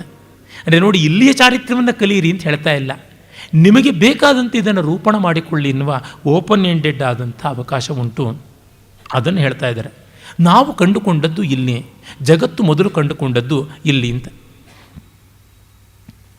ಆಮೇಲೆ ಅವರು ಮತ್ತೊಂದು ಮಾತನ್ನು ಹೇಳ್ತಾರೆ, ನಮ್ಮ ಪರಂಪರೆಯಲ್ಲಿ ಕೃತಿಗಳಲ್ಲಿ ಯಾವುದು ಕೇಂದ್ರೀಯ, ಯಾವುದು ಪಾರ್ಶ್ವೀಯ ಎಂಬ ಸಾಪೇಕ್ಷತೆಯೇ ಮುಖ್ಯ ಹೊರತು ಯಾವುದು ಮೊದಲು ಯಾವುದು ಅನಂತರ ಅಂತಲ್ಲ. ನಮ್ಮಲ್ಲಿ ಕಾಲದ ವ್ಯಾಧಿ ತುಂಬ ಕಡಿಮೆ. ಅವರೇ ಇನ್ನೊಂದು ಕಡೆ ಬರೀತಾರೆ, ಕಾಳಿದಾಸ ವಾಲ್ಮೀಕಿ ವ್ಯಾಸರಿಗಿಂತ ಈಚಿನವನು, ಬಾಣ ಭೌಭೂತಿಗಳಿಗಿಂತ ಹಿಂದಿನವನು, ಆಚಿನವನು ಅಂತಾದರೆ ಸಾಕು ಕಾಳಿದಾಸನ ಕಾಲ. ಅವನು ಜಾತಕ ಬರೀಬೇಕಾಗಿಲ್ಲ, ಅವನಿಗೆ ತಿಥಿ ಮಾಡಬೇಕಾಗಿಲ್ಲ. ನಮ್ಮ ಪ್ರಕಾರ ಕಾಳಿದಾಸ ಸತ್ತೇ ಇಲ್ಲ. ಯಾವತ್ತೂ ನಾವು ದಿವಂಗತ ಕಾಳಿದಾಸ ಅಂತ ಹೇಳಿಯೇ ಇಲ್ಲ. ಈಗ ಬದುಕಿರುವ ತುಂಬ ಕವಿಗಳನ್ನು ಬೇಕಾದ್ರೆ ದಿವಂಗತರು ಅಂತ ಅನ್ನೋಣ, ಉದಾರವಾಗಿ ಹೇಳೋಣ. ಹಾಗಾಗಿ ನಮ್ಮಲ್ಲಿ ಕೇಂದ್ರೀಯ ಪಾರ್ಶ್ವೀಯ ಅಂತ, ದ್ವೈತಾದ್ವೈತವನ್ನು ಅದೇ ರೀತಿಯಾಗಿ ನೋಡಬೇಕು. ಸೆಂಟ್ರಲ್ ಆ್ಯಂಡ್ ಪೆರಿಫೆರಲ್ ಅಂತ. ಒಂದು ವೃತ್ತ ಕೇಂದ್ರ ಇಲ್ಲದೆ, ಪರಿಧಿ ಇಲ್ಲದೆ ಇರುವುದಕ್ಕೆ ಸಾಧ್ಯ ಇಲ್ಲ. ಶಾಸ್ತ್ರಗಳೆಲ್ಲವೂ ಪರಸ್ಪರ ಪೂರಕಗಳೇ. ಅವುಗಳಲ್ಲಿ ವಿರೋಧವಿದ್ದರೆ ಆಪಾತತಃ ಎಂಬುದನ್ನು ವಿಶೇಷ ಅವಧಾರಣೆಯೊಂದಿಗೆ ಉಲ್ಲೇಖಿಸಲಾಗಿದೆ. ಪಾಶ್ಚಾತ್ಯರಲ್ಲಿ ಇದು ಹೇಗೆ ವಿಭಿನ್ನ ಅಂತ ತೋರಿಸುವುದರ ಬಗ್ಗೆ ವಿಶೇಷವಾದರೆ, ಇದು ಹೇಗೆ ಅಭಿನ್ನ ಅಂತ ತೋರಿಸುವಲ್ಲಿ ನಮ್ಮ ದೃಷ್ಟಿ ಕಂಡುಬರುತ್ತದೆ. ಯಾಕೆಂದರೆ ವಿಭಿನ್ನ ಅಂತ ತೋರ್ಪಡಿಸುವುದಕ್ಕೆ ತುಂಬ ಸಾಹಸ ಮಾಡಬೇಕಾಗಿಲ್ಲ, ನೋಡ್ತಾ ಇದ್ದಂತೆ ಗೊತ್ತಾಗುತ್ತದೆ. ಅಭಿನ್ನ ಅಂತ ತೋರಿಸುವುದಕ್ಕಾಗಿ ನಾವು ಹೆಚ್ಚಿನ ಪ್ರಯತ್ನ ಪಡಬೇಕಾಗುತ್ತದೆ. ಕಾರಣ, ಕೆಲಸದ ಕಾಲದಲ್ಲಿ ಪ್ರತಿಯೊಂದು ಭಿನ್ನವೇ. ಬೆರಳುಗಳೆಲ್ಲ ಬೇರೆ ಅನ್ನೋದಕ್ಕೆ ಮೈಕ್ರೋಸ್ಕೋಪ್ ಬೇಕೆ, ಟೆಲಿಸ್ಕೋಪ್ ಬೇಕೆ? ಆದರೆ ಬೆರಳುಗಳೆಲ್ಲ ಸೇರಿ ಮಾಡುವ ಕೆಲಸ ಒಂದು ಅನ್ನೋದನ್ನು ಕಣ್ಣಿಂದ ನೋಡೋಕ್ಕಾಗಲ್ಲ, ಭಾವನೆಯಿಂದ ಅರಿತೀವಿ. ಯಾಕೆಂದರೆ ಕೆಲಸ ಮಾಡುವಾಗಲೂ ಬೆರಳು ಬೇರೆ ಬೇರೆ ತರಹನೇ. ಈ 2 ಬೆರಳೇನೇ ಪ್ರಧಾನವಾಗಿದ್ದು ಬರವಣಿಗೆ ಮಾಡುತ್ತೆ. ಈ 3 ಬೆರಳೇನು ಹಿಡಿದಿಲ್ವಲ್ಲ ಪೆನ್ನನ್ನು ಅಂತ ಒಂದು ಸ್ವಲ್ಪ ಈ 3 ಬೆರಳನ್ನು ದೂರ ಇಟ್ಟು ಬರೀರಿ, ಲೇಖನಿಯ ಮೇಲೆ ಹಾಕಿ ಪ್ರೆಷರ್, ಎಷ್ಟು ಕಷ್ಟ ಅನ್ನೋದು ಗೊತ್ತಾಗುತ್ತೆ. ಈ ಕಿರುಬೆರಳಿಂದ ಆಗುವಂಥದ್ದು ಏನೂ ಇಲ್ಲ ಅಂತ ಅಂದುಕೊಳ್ಳಿ, ಕಿರುಬೆರಳಿಗೆ ಉಗುರು ಸುತ್ತು ಬಂದಾಗ ಗೊತ್ತಾಗುತ್ತೆ ಅದರ ಬೆಲೆ ಎಷ್ಟು ಅಂತ. ಹೀಗಾಗಿ ಆ ಕ್ರಿಯಾಕಾಲದಲ್ಲಿ ಅದ್ವೈತ ಅನುಭವಕ್ಕೆ ಬರುತ್ತದೆ. ಆದರೆ ಸಾಕ್ಷಾತ್ತಾಗಿ ನೋಡುವಾಗ ಬರುವಂಥದ್ದಲ್ಲ. ಅದರಿಂದ ಆ ಅಭೇದಕ್ಕೆ ನಾವು ಹೆಚ್ಚಿನ ಅವಧಾರಣೆ ಹಾಕಿ ಹೇಳುವುದಾಗುತ್ತೆ. ಈ ನಾನಾ ಶಾಸ್ತ್ರಗಳು ಹೇಳುವುದು ಕಡೆಗೆ ಒಂದನ್ನೇ ಅಂತ. ಅದಕ್ಕಾಗಿ ಕೆಲವೊಮ್ಮೆ ಛಲ ಅಂದರೆ ಅತಿಯಾದ ಎಳೆಯುವಿಕೆಯನ್ನು ಮಾಡಬೇಕಾಗುತ್ತೆ. ಓವರ್ ಇಂಟರ್ಪ್ರಿಟೇಷನ್, ಸ್ಟ್ರೈನ್ಡ್ ಇಂಟರ್ಪ್ರಿಟೇಷನ್ ಮಾಡಬೇಕಾಗಿ ಬರ್ತದೆ. ಆ ಒಂದು ಶ್ರಮಪೂರ್ವಕವಾದ ವಿವರಣೆಯ ವ್ಯಾಖ್ಯಾನವನ್ನು, ಕಸರತ್ತನ್ನು ನಾವು ಕಂಡು ಕಸರಬೇಕಾಗಿಲ್ಲ, ಕನಲಬೇಕಾಗಿಲ್ಲ. ಕಾರಣ ಆ ಭೇದವನ್ನು, ಏಕತೆಯನ್ನು, ಆ ಸಮಗ್ರ ಸ್ಪಂದನವನ್ನು ತೋರಿಸೋದಕ್ಕೆ ಕಕ್ಕಲಾತಿಯಿಂದ ಅವರು ಮಾಡ್ತಾ ಇದ್ದಾರೆ ಅಂತನ್ನುವಂಥದ್ದು. ಇದು ನೋಡಿ, ಎಲ್ಲ ರಾಗಗಳನ್ನು 12 ಸ್ವರಕ್ಕೆ ಇಳಿಸಿದ್ರು, 24 ಶ್ರುತಿ 22 ಶ್ರುತಿಗಳಿಗೆ ಇಳಿಸಿದ್ರು, ಅದನ್ನು ಮತ್ತೆ 12 ಸ್ವರಕ್ಕೆ ಇಳಿಸಿದ್ರು, ಅದನ್ನು 7ಕ್ಕೆ ಇಳಿಸಿದ್ರು, ಅದನ್ನು 1 ಸ್ವರಕ್ಕೆ ಇಳಿಸಿ ಷಟ್ ಸ್ವರಾಹ ಅತ್ರ ಜಾಯಂತೆ ಇತಿ ಷಡ್ಜಃ ಅಂತ ಮಾಡಿದ್ರು.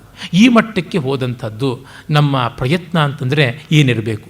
ಎಲ್ಲ ವರ್ಣಗಳ ಸಮಾಮ್ನಾಯ ಮಾಡಿಬಿಟ್ಟು ಕಡೆಗೆ ಆಕಾರದಿಂದಲೇ ಎಲ್ಲ ಬರುತ್ತದೆ, ಬಾಯಿ ಬಿಟ್ಟರೆ ಅಲ್ಲಿಂದ ಶುರುವಾಗುತ್ತದೆ ಅಂತ. ಹೀಗೆ ಅಂದರೆ ಎಂಪೆರಿಕಲ್ ಮಲ್ಟಿಟ್ಯೂಡ್ನ ಹಿಂದೆ ಇರತಕ್ಕಂಥ ರಿಯಲೈಸೇಷನಲ್ ಒನ್ನೆಸ್ ಯಾವುದು ಅನ್ನುವುದನ್ನು ತೋರ್ಪಡಿಸುವ ತುಂಬ ದೊಡ್ಡ ಪ್ರಯತ್ನ ಪಟ್ಟರು. ಮತ್ತು ಹೇಳ್ತಾರೆ, ಋಷಿ ಪರಂಪರೆಯ ಸಾರ್ವಕಾಲಿಕತೆಗೆ ಪಾಶ್ಚಾತ್ಯ ದೇಶಗಳ ಸಾಂದರ್ಭಿಕ ಶಿಸ್ತು ಆಂಶಿಕವಾಗಿ ಸೇರಿ ಅಧ್ಯಯನವನ್ನು ಶ್ರೀಮಂತಗೊಳಿಸುವ ಸಾಧ್ಯತೆ ಇದೆ. ನಾವು ಅವ್ರದನ್ನೂ ಬೇಡ ಅಂತಿಲ್ಲ. ಈ ಕವಿಯ ಕಾಲವನ್ನೆಲ್ಲ ಅಧ್ಯಯನ ಮಾಡಿದ್ರೆ ನಾವು ತಪ್ಪು ಅಂತನ್ನೋಲ್ಲ, ಆದರೆ ಅಲ್ಲಿಯೇ ಮುಳುಗೋಗ್ಬಿಟ್ಟು ಇದನ್ನು ಬಿಟ್ಟುಬಿಟ್ರೆ ಗತಿ ಏನು ಅಂತಂತೀವಿ. ಅದು ಯಾವ ರೀತಿ ಆಗಿಬಿಡುತ್ತೆ ಅಂತಂದರೆ, ಕಾಮಶಾಸ್ತ್ರದ ಪುಸ್ತಕವನ್ನು ಎಡಗೈನಲ್ಲಿಟ್ಟುಕೊಂಡು ಸಂಭೋಗಕ್ಕೆ ಹೋದಂತೆ ಆಗುತ್ತದೆ. ಈ ರೀತಿಯಾದದ್ದು ಹಾಗಲ್ಲ ಅನ್ನುವಂಥದ್ದನ್ನು ಅಶ್ಲೀಲವಾದರೂ ಪರಿಣಾಮಕಾರಿಯಾದ ಉದಾಹರಣೆ ಅಂತ ಹೇಳಿದೆ. ಅದು ಶಾಸ್ತ್ರ ಅನ್ನೋದು ನಮ್ಮ ಪರಂಪರೆಯಲ್ಲಿರುವ ಗೌರವ. ಗ್ರಂಥವೊಂದರಲ್ಲಿ ಬರುವ ಅತಿ ಸಣ್ಣ ಹೇಳಿಕೆ ಇಡೀ ಗ್ರಂಥವನ್ನೇ ಪರಿವರ್ತಿಸುವ ಮಹತ್ವವನ್ನು ಹೊಂದಿರಬಹುದು. ನಮ್ಮಲ್ಲಿ ಗ್ರಂಥ ಇಡೀ ಒಂದೇ ವಿಷಯ ಪ್ರತಿಪಾದಿತವಾಗಬೇಕು ಅಂತಿಲ್ಲ.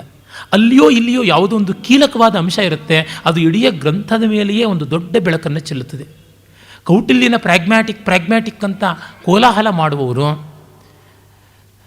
ಕೃತ್ಸನಮಿದಂ ಹಿ ಶಾಸ್ತ್ರಂ ಇಂದ್ರಿಯ ಜಯ ಅನ್ನುವ ಒಂದು ವಾಕ್ಯದಲ್ಲಿ 6000 ಗ್ರಂಥ ಪ್ರಮಾಣದ ಆ ಒಂದು ಕೃತಿ ಇದೆ ಅನ್ನೋದನ್ನು ಮರೆತು ಬಿಡ್ತಾರೆ.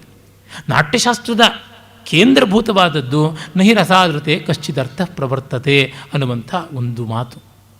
ಹಾಗೆಯೇ ನಾವು ವೇದಗಳಲ್ಲಿ ನೋಡಿದಾಗ ಏಕಂ ಸದ್ವಿಪ್ರಾ ಬಹುಧಾ ವದಂತಿ ಅನ್ನುವಂಥದ್ದು, ಅಥವಾ ಪ್ರಜ್ಞಾನ ಬ್ರಹ್ಮ ಅನ್ನುವಂಥದ್ದು, ಈ ರೀತಿಯಾದ ಒಂದೇ ಬಾರಿ ಬಂದಿದೆಯಲ್ಲ, ಫ್ರೀಕ್ವೆನ್ಸ್ ಆಫ್ ಅಕ್ಕರೆನ್ಸ್ ಎಲ್ಲಿದೆ, ಸ್ಟ್ಯಾಟಿಸ್ಟಿಕ್ಸ್ ಎಲ್ಲಿದೆ ಅಂತ ಕೇಳಿದ್ರೆ ಅದಲ್ಲ.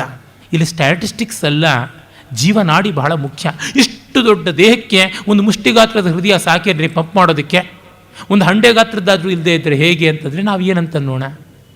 ಇಷ್ಟು ದೊಡ್ಡ ವಿಶ್ವವನ್ನು ನೋಡೋದಕ್ಕೆ ಇಷ್ಟೇ ಕಣ್ಣು ಸಾಕ ಅಂತ ಕೇಳಿದ್ರೆ ಕೆಲಸ ಮಾಡ್ತಾ ಇದೆ. ಅನುಭವಕ್ಕೆ ಇನ್ನೊಂದು ತರ್ಕವನ್ನು ಕೊಡಬೇಕಾಗಿಲ್ಲ. ಅಭಿನವ್ ಗುಪ್ತರು ಹೇಳ್ತಾರೆ, ತರ್ಕ ಮಾಡಿ ಆಧಾರವನ್ನು ಯಾವಾಗ ಕೊಡಬೇಕು ಅಂದರೆ ನಮಗೆ ಅನುಭವದಲ್ಲಿ ಇಲ್ಲದೇ ಇದ್ದಾಗ ಮಾತ್ರ ನಾವು ಒಂದು ಲಾಜಿಕ್ಕನ್ನು ಇಡಬೇಕು. ಅನುಭವಕ್ಕೆ ಬಂದ ಮೇಲೆ ತರ್ಕ ಯಾಕೆ ಮಾಡಬೇಕು? ಅಂಗೈ ಹುಣ್ಣಿಗೆ ಕನ್ನಡಿ ಕೊಡುವಂಥದ್ದು ಯಾತಕ್ಕೆ ಬೇಕು ಅಂತಂತಾರೆ. ಆಮೇಲೆ ಇನ್ನೊಂದು ಉಂಟು, ಲಕ್ಷ್ಯ ಮೊದಲು ಲಕ್ಷಣ ಆಮೇಲೆ ಅಂತ. ಸಾಮಾನ್ಯವಾಗಿ ನಮ್ಮಲ್ಲೂ ಹೇಳ್ತಾರೆ ಲಕ್ಷ್ಯಂ ದೃಷ್ಟ್ವಾ ಲಕ್ಷಣಂ ಅಂತ. ಆದರೆ ಲಕ್ಷ್ಯ ಲಕ್ಷಣಗಳಲ್ಲಿ ಅಭೇದ ಉಂಟು ಅಂತ ಹೇಳ್ತೀವಿ. ವಾಲ್ಮೀಕಿ ಶ್ಲೋಕವನ್ನು ತಟಾಲನೆ ಹೇಳಿಬಿಟ್ಟ, ಹೇಳುತ್ತಾನೆ ಪಾದಬದ್ಧೋಕ್ಷರ ಸಮಃ ತಂತ್ರೀಲಯ ಸಮನ್ವಿತ, ಇದು ಎಂಥದ್ದಿದು, ಹೀಗಿದೆಯಲ್ಲ, ಕಿವಿದಂ ವ್ಯಾಹೃತಮ್ಮಯ್ಯ, ನಾನು ಏನು ಹೇಳಿಬಿಟ್ಟೆ ಅಂತ. ಅಂದರೆ ಪರಿಪೂರ್ಣವಾದ ದರ್ಶನ ಪರಿಪೂರ್ಣವಾದ ಅಭಿವ್ಯಕ್ತಿಯೂ ಆಗಿರುತ್ತದೆ ಅಂತ. ಅಂದರೆ ಅಭಿವ್ಯಕ್ತಿ ಮತ್ತು ಅನುಭವಗಳ ಅಭೇದ ಇಲ್ಲಿದೆ ಅಂತ. ಇದು ಪರಿಪೂರ್ಣತೆಯ ನೆಲೆ, ಅಲ್ಲಿಂದ ಬಂದಿರುವಂಥದ್ದು ಅಂತ. ಆದರೆ ನಮ್ಮ ಅಪರಿಪೂರ್ಣತೆಯನ್ನು ಇಟ್ಟುಕೊಂಡು ನಾವು ಒಂದು ಮಹಾಪರಂಪರೆಯಲ್ಲಿ ಅಪರಿಪೂರ್ಣತೆಯನ್ನು ಸಾಧಿಸೋಕ್ಕೆ ಹೊರಡ್ತೀವಿ ಅಂದರೆ ನಮ್ಮ ಅಹಂಕಾರವನ್ನೇ ಪ್ರತಿಷ್ಠಿಸೋಕ್ಕೆ ಹೊರಟಿದ್ದೀವಲ್ಲದೆ ಮತ್ತಿನ್ಯಾವುದೂ ಅಲ್ಲ. ಈ ವಿಕಾಸವಾದ ಆ ದೃಷ್ಟಿಯಿಂದ ನಮ್ಮಲ್ಲಿ ಒಪ್ಪಿಗೆ ಇಲ್ಲದೆ ಇರತಕ್ಕಂಥದ್ದು. ವಿಕಾಸವಾದದ ಅಂಶಗಳನ್ನು ನಾವು ನಿರಾಕರಿಸೋಲ್ಲ, ಆದರೆ ವಿಕಾಸವಾದದ ಫಿಲಾಸಫಿ ತತ್ವವನ್ನು ನಾವು ನಿರಾಕರಿಸ್ತೀವಿ. ಮೊದಲು ಬಂದದ್ದು ಕಳಪೆ, ಆಮೇಲೆ ಬಂದದ್ದು ಶ್ರೇಷ್ಠ ಅನ್ನುವುದು ನಮ್ಮಲ್ಲಿ ಅಲ್ಲ. ಶ್ರೇಷ್ಠ ಕಳಪೆಗಳು ಕಾಲಸಾಪೇಕ್ಷ ಅಂತ ಅಲ್ಲ, ಅದು ವ್ಯಕ್ತಿ ಸಾಪೇಕ್ಷವಾದದ್ದು, ಕಾಲ ದೇಶ ಸಾಪೇಕ್ಷವಾದದ್ದಲ್ಲ ಅಂತನ್ನುವಂಥದ್ದು ನಮ್ಮ ಪರಂಪರೆಯಲ್ಲಿ ಕಂಡುಬರುವಂಥದ್ದು ಅಂತ. ಮತ್ತು ಅವರು ಹೇಳುವಂಥ ಇನ್ನೊಂದು ವಿಶೇಷತೆ ಏನೆಂದರೆ, ಹೆಜ್ಜೆ ಹೆಜ್ಜೆಗೂ ನಮ್ಮಲ್ಲಿ ವ್ಯಕ್ತ್ಯತೀತತೆಯನ್ನು ಸಾಧಿಸುವಂಥ ಪ್ರಯತ್ನ. ವ್ಯಕ್ತಿ ಸ್ವಾತಂತ್ರ್ಯ ಬೇಕಾದಷ್ಟು ಇದೆ. ಆ ಕಾರಣದಿಂದಲೇ ನಾವು ಪ್ರಯತ್ನಪೂರ್ವಕವಾಗಿ ನಮ್ಮ ಸ್ವಾತಂತ್ರ್ಯವನ್ನು ಕಡಿಮೆ ಮಾಡಿಕೊಳ್ತೀವಿ. ಅಲ್ಲಿ ವ್ಯಕ್ತಿ ಸ್ವಾತಂತ್ರ್ಯ ಇಲ್ಲದೇ ಇರೋದರಿಂದ ಹೆಜ್ಜೆ ಹೆಜ್ಜೆಗೂ ವ್ಯಕ್ತಿ ಸ್ವಾತಂತ್ರ್ಯವನ್ನು ಉದ್ಘೋಷ ಮಾಡುವಂಥದ್ದಾಗುತ್ತದೆ. ಯಾವುದು ಇಲ್ಲವೋ ಅದನ್ನು ಎತ್ತಿಡಿಯುವಂಥದ್ದು ಜಾಸ್ತಿ ಅಲ್ವ. ನಮ್ಮ ಕಲೆಯಲ್ಲಿ ಇದು ಇವನ ಶೈಲಿ, ಇದು ಅವನ ಶೈಲಿ ಎನ್ನುವಂಥದ್ದು ಕಡಿಮೆ. ಸಾಹಿತ್ಯದಲ್ಲಿ ಕೂಡ ಹಾಗೇ ಒಂದು ಮಾರ್ಗವಾಗಿ ಒಂದು ಪರಂಪರೆನ, ಇದು ದ್ರಾವಿಡ ಶೈಲಿ, ಇದು ನಾಗರ ಶೈಲಿ, ಇದು ವೇಸರ ಶೈಲಿ ಅಂತ ಶಿಲ್ಪದಲ್ಲಿ ಹೇಳ್ತಾರೆ. ಇದು ವೈದರ್ಭ ಮಾರ್ಗ, ಇದು ಗೌಡ ಮಾರ್ಗ, ಇದು ಲಾಟೀಯ, ಇದು ಆವಂತಿ, ಇದು ಪಾಂಚಾಲಿ ಅನ್ನುವಂಥದ್ದು ಹೀಗೆ. ಅಥವಾ ಇದು ದಾಕ್ಷಿಣಾತ್ಯ ರೀತಿ, ಅಂದರೆ ದಾಕ್ಷಿಣಾತ್ಯ ವೃತ್ತಿ, ಇದು ಬಂದು ಆರಭಟಿ ವೃತ್ತಿ, ಇದು ಭಾರತೀಯ ವೃತ್ತಿ, ಇದು ಕೈಶಿಕಿ ವೃತ್ತಿ ಅಂತ ಈ ರೀತಿಯಾಗಿ ನಾಟ್ಯಶಾಸ್ತ್ರದಲ್ಲಿ ಹೇಳುವಂಥದ್ದು. ಯಾವ ವಿಜ್ಞಾನ ಕಲೆ ಶಾಖೆಗಳಲ್ಲಿ ನೋಡಿದ್ರೂ ಸಮುದಾಯಕ್ಕೆ ಹೆಚ್ಚಿನ ಬೆಲೆ ಕೊಟ್ಟಿದೆ, ವ್ಯಕ್ತಿಗೆ ಕೊಟ್ಟಿಲ್ಲ. ಕಾರಣ ಏನಂದರೆ ನನ್ನ ಸ್ವಾತಂತ್ರ್ಯ ಇದ್ದೇ ಇದೆ, ಅದು ಯಾರೂ ಕಿತ್ಕೊಳ್ಳೋಕ್ಕಾಗೋಲ್ಲ. ಆದರೆ ನನ್ನ ಸ್ವಾತಂತ್ರ್ಯ ಸಾಮರಸ್ಯಕ್ಕೆ ಭಂಗವಾಗಬಾರದು ಅಂತ ನಾವಾಗಿ ಮಾಡಿಕೊಂಡದ್ದು. ಅಂದರೆ ಪ್ರಜ್ಞಾಪೂರ್ವಕವಾಗಿ ನಮ್ಮ ಮೇಲಿನ ಮಿತಿಯನ್ನು ಅವಲಂಬಿಸಿಕೊಂಡಾಗ ಅದನ್ನು ನಾವು ಸಂಸ್ಕೃತಿ ಅಂತ ಕರಿತೀವಿ. ಮತ್ತೊಬ್ಬರು ಹೇರಿದಾಗ ನಾಗರಿಕತೆ ಅಂತ ಅನಿಸ್ಕೊಳ್ಳುತ್ತದೆ. ಟ್ರಾಫಿಕ್ ರೂಲ್ಸ್ಗಳನ್ನು ಮತ್ತೊಬ್ಬ ಹೇರಿದಾಗ ಅದು ಸಿವಿಕ್ ಲಾ ಆ್ಯಂಡ್ ಆರ್ಡರ್ ಆಗುತ್ತೆ. ಆದರೆ ಇನ್ನೊಬ್ಬನಿಗೆ ದಾರಿ ಕೊಡ್ತೀನಿ, ಯು ಗೋ ಫಸ್ಟ್ ಅಂತ ನಾನು ಪಕ್ಕಕ್ಕೆ ನಿಂತ್ಕೊಳ್ತೀನಿ ಅಂದರೆ ಸಂಸ್ಕೃತಿ, ಸಭ್ಯತೆ, ಶಿಷ್ಟತೆ ಅಂತ ಕರಿತೀವಿ. ಭಾರತೀಯ ಸಂಸ್ಕೃತಿಯಲ್ಲಿ ಇದು ಹೆಚ್ಚು. ಹಾಗಾಗಿ ನಮ್ಮಲ್ಲಿ ಸ್ವಾತಂತ್ರ್ಯ ದಾರಿದ್ರ್ಯದಿಂದ ಆದದ್ದು ಅಲ್ಲ, ಸ್ವಾತಂತ್ರ್ಯದ ಆಧಿಕ್ಯದಿಂದ ಆದಂಥದ್ದು ಅನ್ನೋದನ್ನು ಮರಿಬೇಕಾಗಿಲ್ಲ. ಹಾಗಾಗಿಯೇ ಒಂದೇ ರಾಮಾಯಣ ಕಥೆಯನ್ನು ನಾವು 100 ಜನ ಇಟ್ಟುಕೊಂಡು ಬರೆಯೋದಕ್ಕೆ ನಮಗೆ ಸಂಕೋಚ ಆಗಲಿಲ್ಲ. ಕಾರಣ ಆ ರಾಮಾಯಣ ಕಥೆಯಲ್ಲಿಯೇ ನನ್ನ ಸ್ವಾತಂತ್ರ್ಯ ತೋರಿಸೋದಕ್ಕೆ ಬೇಕಾದಷ್ಟು ಅವಕಾಶ ಇದೆ ಅಂತ. ಈ ಸೆಕ್ಯೂರಿಟಿ ಫೀಲಿಂಗ್ ಇದೆಯಲ್ಲ, ಅದು ತುಂಬ ಮುಖ್ಯ. ಕ್ಯಾಪಿಟಲಿಸ್ಟಿಕ್ ಸೊಸೈಟಿನಲ್ಲಿ ಎಂದೂ ಸೆಕ್ಯೂರಿಟಿ ಇರೋದಿಲ್ಲ, ಅದು ಒಂದು ದೊಡ್ಡ ಅಪಾಯ.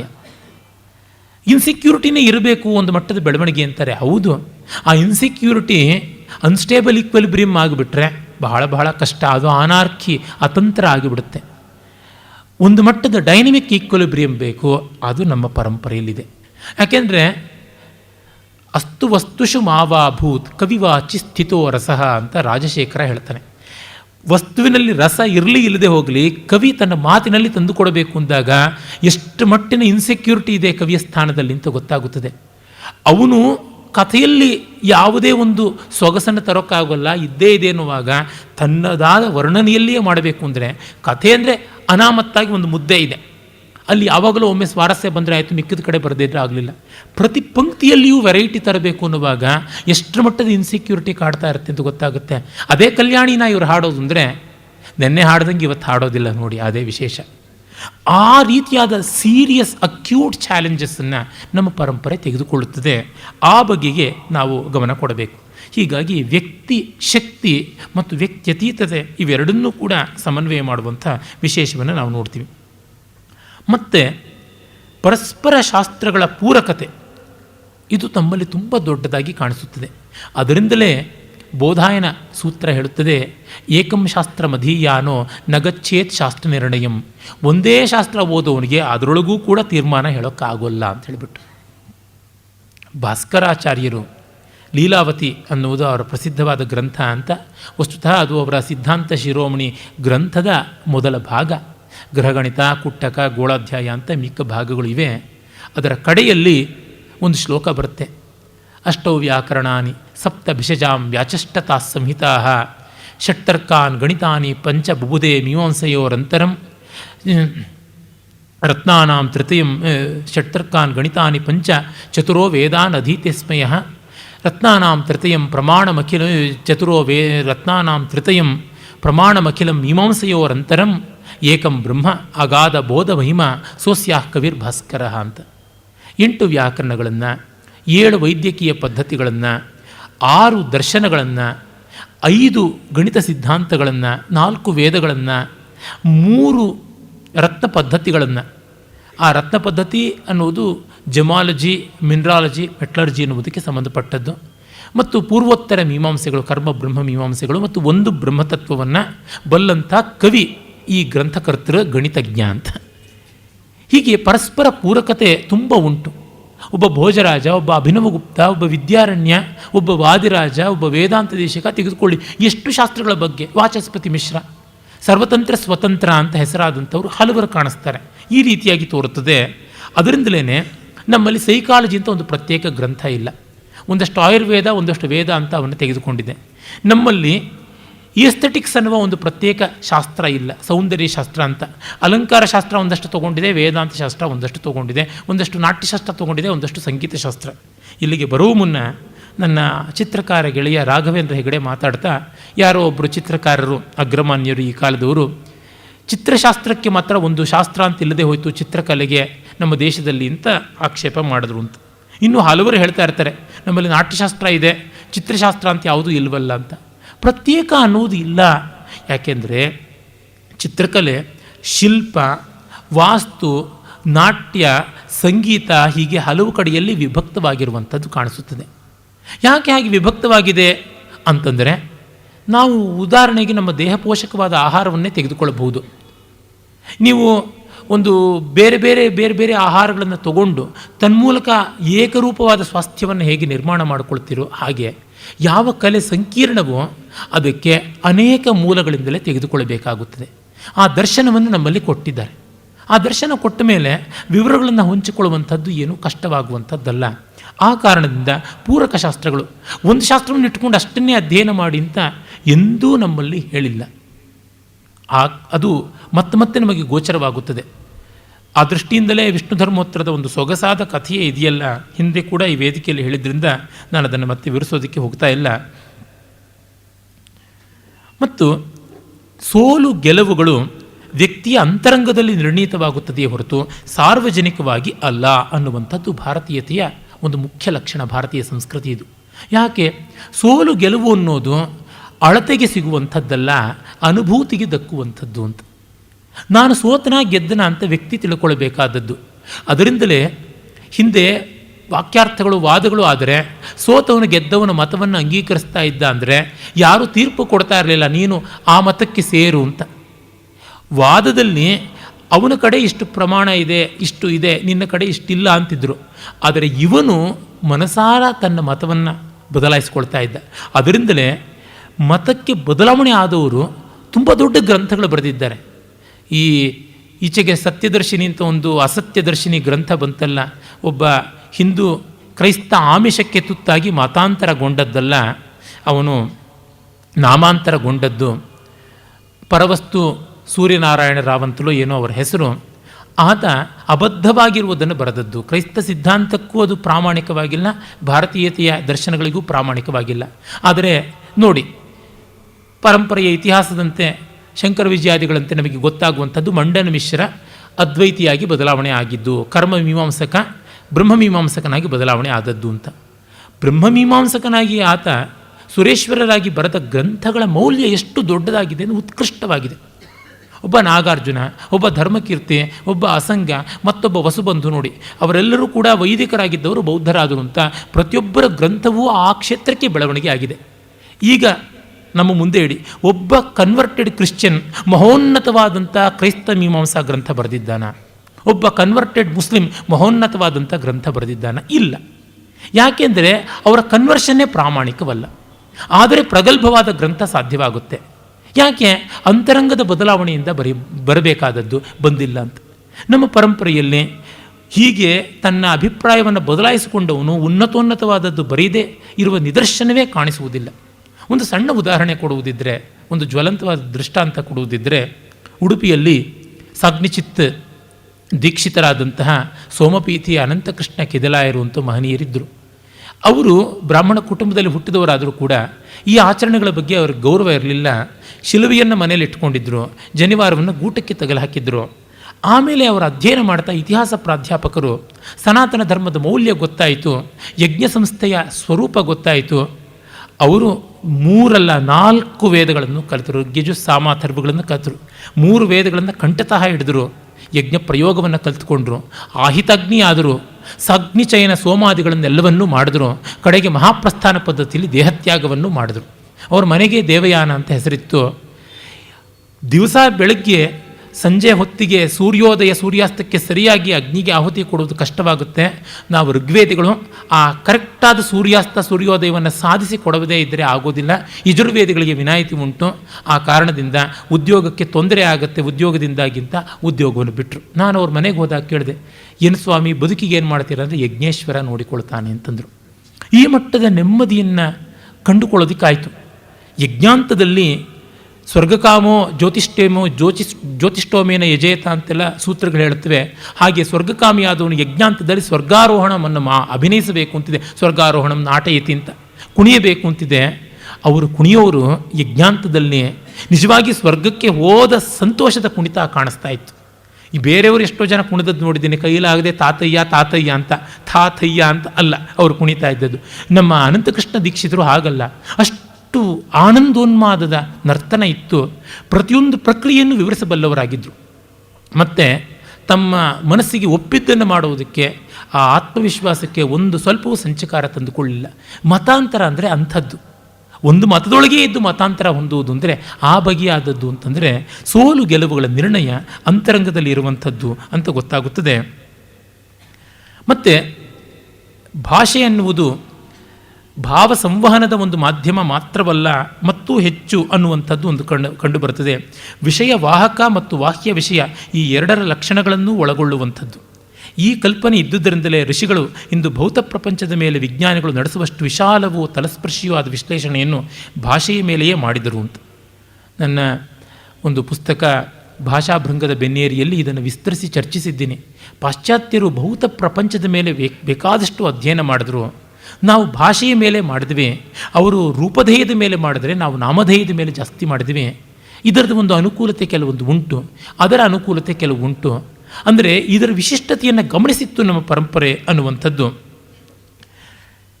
ಹೀಗೆ ಸಂಸ್ಕೃತ ಭಾಷೆ ವಿಶೇಷವಾಗಿ ಈ ದೃಷ್ಟಿಯಿಂದ ಕಂಡಾಗ ತುಂಬ ದೊಡ್ಡದು ಅಂತ ನಮಗೆ ಗೊತ್ತಾಗುತ್ತದೆ. ಒಟ್ಟಿನಲ್ಲಿ ತಾತ್ಪರ್ಯ ಇಷ್ಟು: ಭಿನ್ನತೆ ಅನ್ನುವಂಥದ್ದು ಪರಮಾರ್ಥವಲ್ಲ. ಖಂಡನೆಗಳು ಬಂದಲ್ಲಿ ಅದು ನಿರಾಕರಣೆಯಲ್ಲ, ಅದು ಗುರುತಿಸುವಿಕೆಯ ಇನ್ನೊಂದು ವಿಧಾನ. ನಹಿನಿಂದಾ ನ್ಯಾಯ ಅಂತ ಒಂದು ಉಂಟು. ಅಂದರೆ ಹಿಂದಿನದನ್ನು ತಿರಸ್ಕರಿಸಿದ್ದೀವಿ ಅಂತಲ್ಲ, ಅವನ್ನು ಬೇರೊಂದು ರೀತಿಯಲ್ಲಿ ದೃಷ್ಟಿಯಿಂದ ನೋಡಿದ್ದೀವಿ ಅಂತ. ಹಿರಿಯಣ್ಣನವರು ತಮ್ಮ ಗ್ರಂಥಗಳಲ್ಲಿ ತುಂಬ ಚೆನ್ನಾಗಿ ಬರೀತಾರೆ. ಪಾದೇಕಲ್ ನರಸಿಂಹ ಭಟ್ರು ತಮ್ಮ ಪೂರ್ವಾಚಾರ್ಯರಾಗಿ ವಿಶೇಷವಾಗಿ ಗೌರವಿಸೋದು ಹಿರಿಯಣ್ಣನವರನ್ನು. ಅಂದರೆ ಹಿರಿಯಣ್ಣನವರು ಹೇಳ್ತಾರೆ, ಒಂದು ದರ್ಶನ ಬಂದು ಮತ್ತೊಂದು ದರ್ಶನವನ್ನು ಖಂಡಿಸಿತು ಅಂತಂದರೆ ಅದನ್ನು ನಿರಾಕರಿಸಿತು ಅಂತಲ್ಲ, ಅದರ ಮೌಲ್ಯಗಳನ್ನು ಮತ್ತೊಂದು ದೃಷ್ಟಿಯಿಂದ ಕಂಡು ಪುನರ್ವ್ಯಾಖ್ಯಾನ ಮಾಡ್ತಾ ಇದೆ ಅಂತ. ನಮ್ಮಲ್ಲಿ ಆ ಕಾರಣದಿಂದಲೇ ವ್ಯಾಖ್ಯಾನ ಪರಂಪರೆಗೆ ವಿಶೇಷವಾದ ಗೌರವ ಇದೆ. ಈ ಮಟ್ಟದ ವ್ಯಾಖ್ಯಾನ ಪರಂಪರೆ ಮತ್ತಿನ್ನೆಲ್ಲೂ ಬಂದಿದ್ದಲ್ಲ ಅನ್ನುವುದು ಕೂಡ ಗೋಚರವಾಗುತ್ತದೆ. ಹೀಗೆ ಭಾರತೀಯ ಸಂಸ್ಕೃತಿಯ ಅನನ್ಯತೆಗಳು 10 ಬಗೆಯಲ್ಲಿರುವಂಥದ್ದು ಅಂತ ಗೊತ್ತಾಗುತ್ತದೆ. ಮತ್ತು ಅವರು ಇನ್ನೊಂದು ಬರೀತಾರೆ, ಇದು ಹಿರಿಯಣ್ಣನವರದೇ ಮಾತಾಗಿರುವಂಥದ್ದು: ಶಬ್ದಾನುಪೂರ್ವಿಯಲ್ಲಿ ಅಪೌರುಷೇಯತ್ವವನ್ನು ಕಾಣುವುದಕ್ಕಿಂತ ಅರ್ಥದಲ್ಲಿ ಅಪೌರುಷೇಯತ್ವವನ್ನು ಕಾಣುವುದರೊಳಗೆ ಹೆಚ್ಚಿನ ಸ್ವಾರಸ್ಯವಿದೆ. ಅರ್ಥದ ಅಪೌರುಷೇಯತ್ವವೆಂದರೆ ಅರ್ಥವು ಮನುಷ್ಯ ರೂಪದ ಸಂವಾಹತೆಯನ್ನು ಹೊಂದದಿರುವುದು ಅಂತ. ಅಂದರೆ ವೇದದ ಶಬ್ದದ ಅಪೌರುಷೇಯತೆಗಿಂತ ವೇದಾರ್ಥದ ಅಪೌರುಷೇಯತೆ ಅಂದರೆ ಆ ತತ್ವ ಯಾರದು ಸೊತ್ತಲ್ಲ ಅಂತ. ಅದರ ತೋರಣ ಮಾತ್ರ ಬೇರೆ ಬೇರೆಯವ್ರ ಸತ್ತು, ಆದರೆ ಅದರ ಹೂರಣ ಎಲ್ಲರದು ಸೊತ್ತು, ಯಾರದು ಸೊತ್ತಲ್ಲ. ಇದು ಬಂದ ತಕ್ಷಣವೇ ಪೇಟೆಂಟ್ ರೈಟ್ಸ್, ಪ್ರಾಪರ್ಟಿ ರೈಟ್ಸ್ ಇವುಗಳಿಗಿರುವ ಮಿತಿ ಏನು ಅಂತ ಗೊತ್ತಾಗುತ್ತದೆ. ಪ್ರಪಂಚವನ್ನು ಇಂದು ಕ್ಷೋಭೆಗೊಳಿಸ್ತಾ ಇರತಕ್ಕಂಥದ್ದು ಈ ಒಂದು ಹುಚ್ಚು ಹಪಾಹಪಿ. ಹೀಗೆ ಈ ಹೊತ್ತು ಜಗತ್ತು ಕಾಣ್ತಾ ಇರತಕ್ಕಂಥ ಎಷ್ಟೋ ಒದ್ದಾಟಗಳಿಗೆ ಭಾರತೀಯ ಸಂಸ್ಕೃತಿಯಲ್ಲಿ ಉತ್ತರ ಇದೆ. ಯಾಕಿದೆ ಅಂದರೆ ಈ ಹೊತ್ತಿನ ಜಗತ್ತು ಅನ್ನೋದು ಎಷ್ಟು ಅಬ್ಬಬ್ಬ ಅಂದರೆ ವಿತ್ ಆಲ್ ಜನರಸ್ ಕ್ಲೈಮ್ಸ್ 500 ವರ್ಷ ರಿನೇಸಾನ್ಸಿಂದ ಈಚೆಗಿರೋದು ಈ ಹೊತ್ತಿನ ಜಗತ್ತು. ಅಂದರೆ ಪೋಸ್ಟ್ ಇಂಡಸ್ಟ್ರಿಯಲ್ ರೆವಲ್ಯೂಷನ್ ಅಥವಾ ಪೋಸ್ಟ್ ಕಲೋನಿಯಲ್ ಪೀರಿಯಡ್ ಅಂತ ಕರಿಬೋದು, ವಸಾಹತುಶಾಹಿ ಉತ್ತರ ಯುಗ ಅಂತ ಕರೆದರೆ ಈ 500 ವರ್ಷಗಳ ಈ ಜಗತ್ತಿನ ಸಮಸ್ಯೆಗಳು 10,000 ವರ್ಷಗಳಿಂದ ಬೆಳೆದುಕೊಂಡು ಬಂದ ಸಂಸ್ಕೃತಿಯಲ್ಲಿ ಬೇರೊಂದು ರೂಪದಲ್ಲಿಯೂ ಮತ್ತೊಂದು ರೂಪದಲ್ಲಿಯೂ ಇಲ್ಲದೇ ಇರ್ತ್ಯ, ಉಲ್ಲೇಖ ಇಲ್ಲದೇ ಇರ್ತ್ಯ, ಅದರ ಸಮಸ್ಯೆಯ ಪ್ರತಿನಿಧೀಕರಣವಾದರೂ ಆಗದೇ ಇರುತ್ತಾ. A well defined problem is half way through solution ಅಂತಂತೀವಲ್ಲ, ಅದು ಕಾಣಿಸುತ್ತೆ. ಹಿಂದೆ ನನಗೆ ಒಂದು ಸಂದರ್ಭ ನೆನಪಿಗೆ ಬರುತ್ತದೆ. IGNCAನಲ್ಲಿ ಯಾವುದೋ ಈ ಕಲೆ ಇತ್ಯಾದಿಗಳಿಗೆ ಸಂಬಂಧಪಟ್ಟಂಥ ಚರ್ಚೆ ಆಯಿತು. ಅಂದು ನಮ್ಮ ರಾಮಸ್ವಾಮಿಯವರು ಬಂದಿದ್ದರು. ವಾಪಸ್ಸು ಗೋಖಲೆ ಸಂಸ್ಥೆಗೆ ಬರುವುದಾಯಿತು. ಆಟೋದಲ್ಲಿ ಇಬ್ಬರು ಬರ್ತಾ ಇದ್ದಾಗ ಅವರು ಹೇಳಿದ್ರು, ಈ ಎಕ್ಸಿಸ್ಟೆನ್ಷಿಯಲಿಸಮ್ಮು, ನಾನ್ ಎಕ್ಸಿಸ್ಟೆನ್ಷಿಯಲಿಸಮ್ಮು, ಸರ್ರಿಯಲಿಸಮ್ಮು, ಡಾಡಾಯಿಸಮ್ಮು, ಪಾಯಿಂಟಲಿಸಮ್ಮು, ಈ ಮಾರ್ಕ್ಸಿಸಮ್ಮು, ಈ ಥರದ್ದು ಯಾವ್ಯಾವುದೋ ಇಸಮ್ಗಳಿವೆಯಲ್ಲ, ಇವೆಲ್ಲ ನಮ್ಮಲ್ಲಿ ಎಂದೋ ಚರ್ಚಿತವಾದಂಥ ಅಂಶಗಳು ಅಂತ. ಖ್ಯಾತಿವಾದ ಅಂತ ಮುಂದಿದೆ ದರ್ಶನಶಾಸ್ತ್ರಗಳಲ್ಲಿ. ಅಖ್ಯಾತಿ, ಅಸತ್ಖ್ಯಾತಿ, ಅನಿರ್ವಚನೀಯತಾ ಖ್ಯಾತಿ, ಅನ್ಯಥಾ ಖ್ಯಾತಿ ಮೊದಲಾದಂಥವು ಇವುಗಳ ರೂಪದಲ್ಲಿ ಎಲ್ಲ ಚರ್ಚಿತವಾಗಿದೆ ಅಂತ. ಎಲ್ಲ ಪ್ರಾಬ್ಲಮ್ಸು ಬೇರೊಂದು ರೂಪದಲ್ಲಿ ಬಂದೇ ಇದೆ ಅನ್ನುವುದು ಗೊತ್ತಾಗುತ್ತದೆ. ಅದಕ್ಕಾಗಿ ಅವುಗಳನ್ನು ನೋಡಿದರೆ ನಮಗೆ ಅವರೆಲ್ಲ ಈ ಸಮಸ್ಯೆಗಳನ್ನು ಹೇಗೆ ಕಂಡರು ಮತ್ತು ಹೇಗೆ ಬಾಳಿದರು, ಹೇಗೆ ಪರಿಷ್ಕರಿಸುವಲ್ಲಿ ಬದುಕನ್ನು ಕಂಡುಕೊಂಡರು, ಸಾಫಲ್ಯವನ್ನು ಹೇಗೆ ಪಡೆದರು ಅಥವಾ ವೈಫಲ್ಯ ಪಡೆದರೆ ನಮಗೆ ಮತ್ತೆ ಸಾಫಲ್ಯ ಪಡೆಯುವ ದಾರಿ ಏನು ಅಂತ ಗೊತ್ತಾಗೋದು ಕೂಡ ಅಲ್ಲಿಂದಲೇ. ಆ ಕಾರಣದಿಂದಲೇ ನಾವು ಅವರು ವೈಫಲ್ಯ ಪಡೆದಿದ್ದರೂ ಯಾಕೆ ಅಂತ ಕಂಡುಕೊಳ್ಳಬೇಕಾದ ಅವಶ್ಯಕತೆ ಉಂಟು, ಸಾಫಲ್ಯ ಪಡೆದಿದ್ದರೆ ಕಾಣಲೇಬೇಕಾದ ತುರ್ತು ಉಂಟು. ಹೀಗೆ ಎರಡೂ ರೀತಿಯಿಂದಲೂ ಕೂಡ ಭಾರತೀಯ ಸಂಸ್ಕೃತಿ ಅನಿವಾರ್ಯ ಅಂತ ಅನ್ನೋದನ್ನು ನೋಡಿಕೊಂಡ್ರೆ ಸಂಸ್ಕೃತಿ ಲಕ್ಷಣ, ಭಾರತೀಯ ಸಂಸ್ಕೃತಿಯ ಅನನ್ಯತೆ ಇವು ಗೊತ್ತಾಗುತ್ತದೆ. ಮುಂದಿನ ವಿವರಗಳನ್ನು ನಾಳೆ ನೋಡೋಣ. ಅದು ಭಾರತೀಯ ಭೌತ ಪ್ರಪಂಚದಿಂದ ಆರಂಭ ಮಾಡಿಕೊಂಡು ಆರ್ಯ ಅನಾರ್ಯ ದ್ರಾವಿಡ ಸಮಸ್ಯೆಗಳು ಇತ್ಯಾದಿಗಳಿಗೆ ಬರೋಣ. ನಮಸ್ಕಾರ.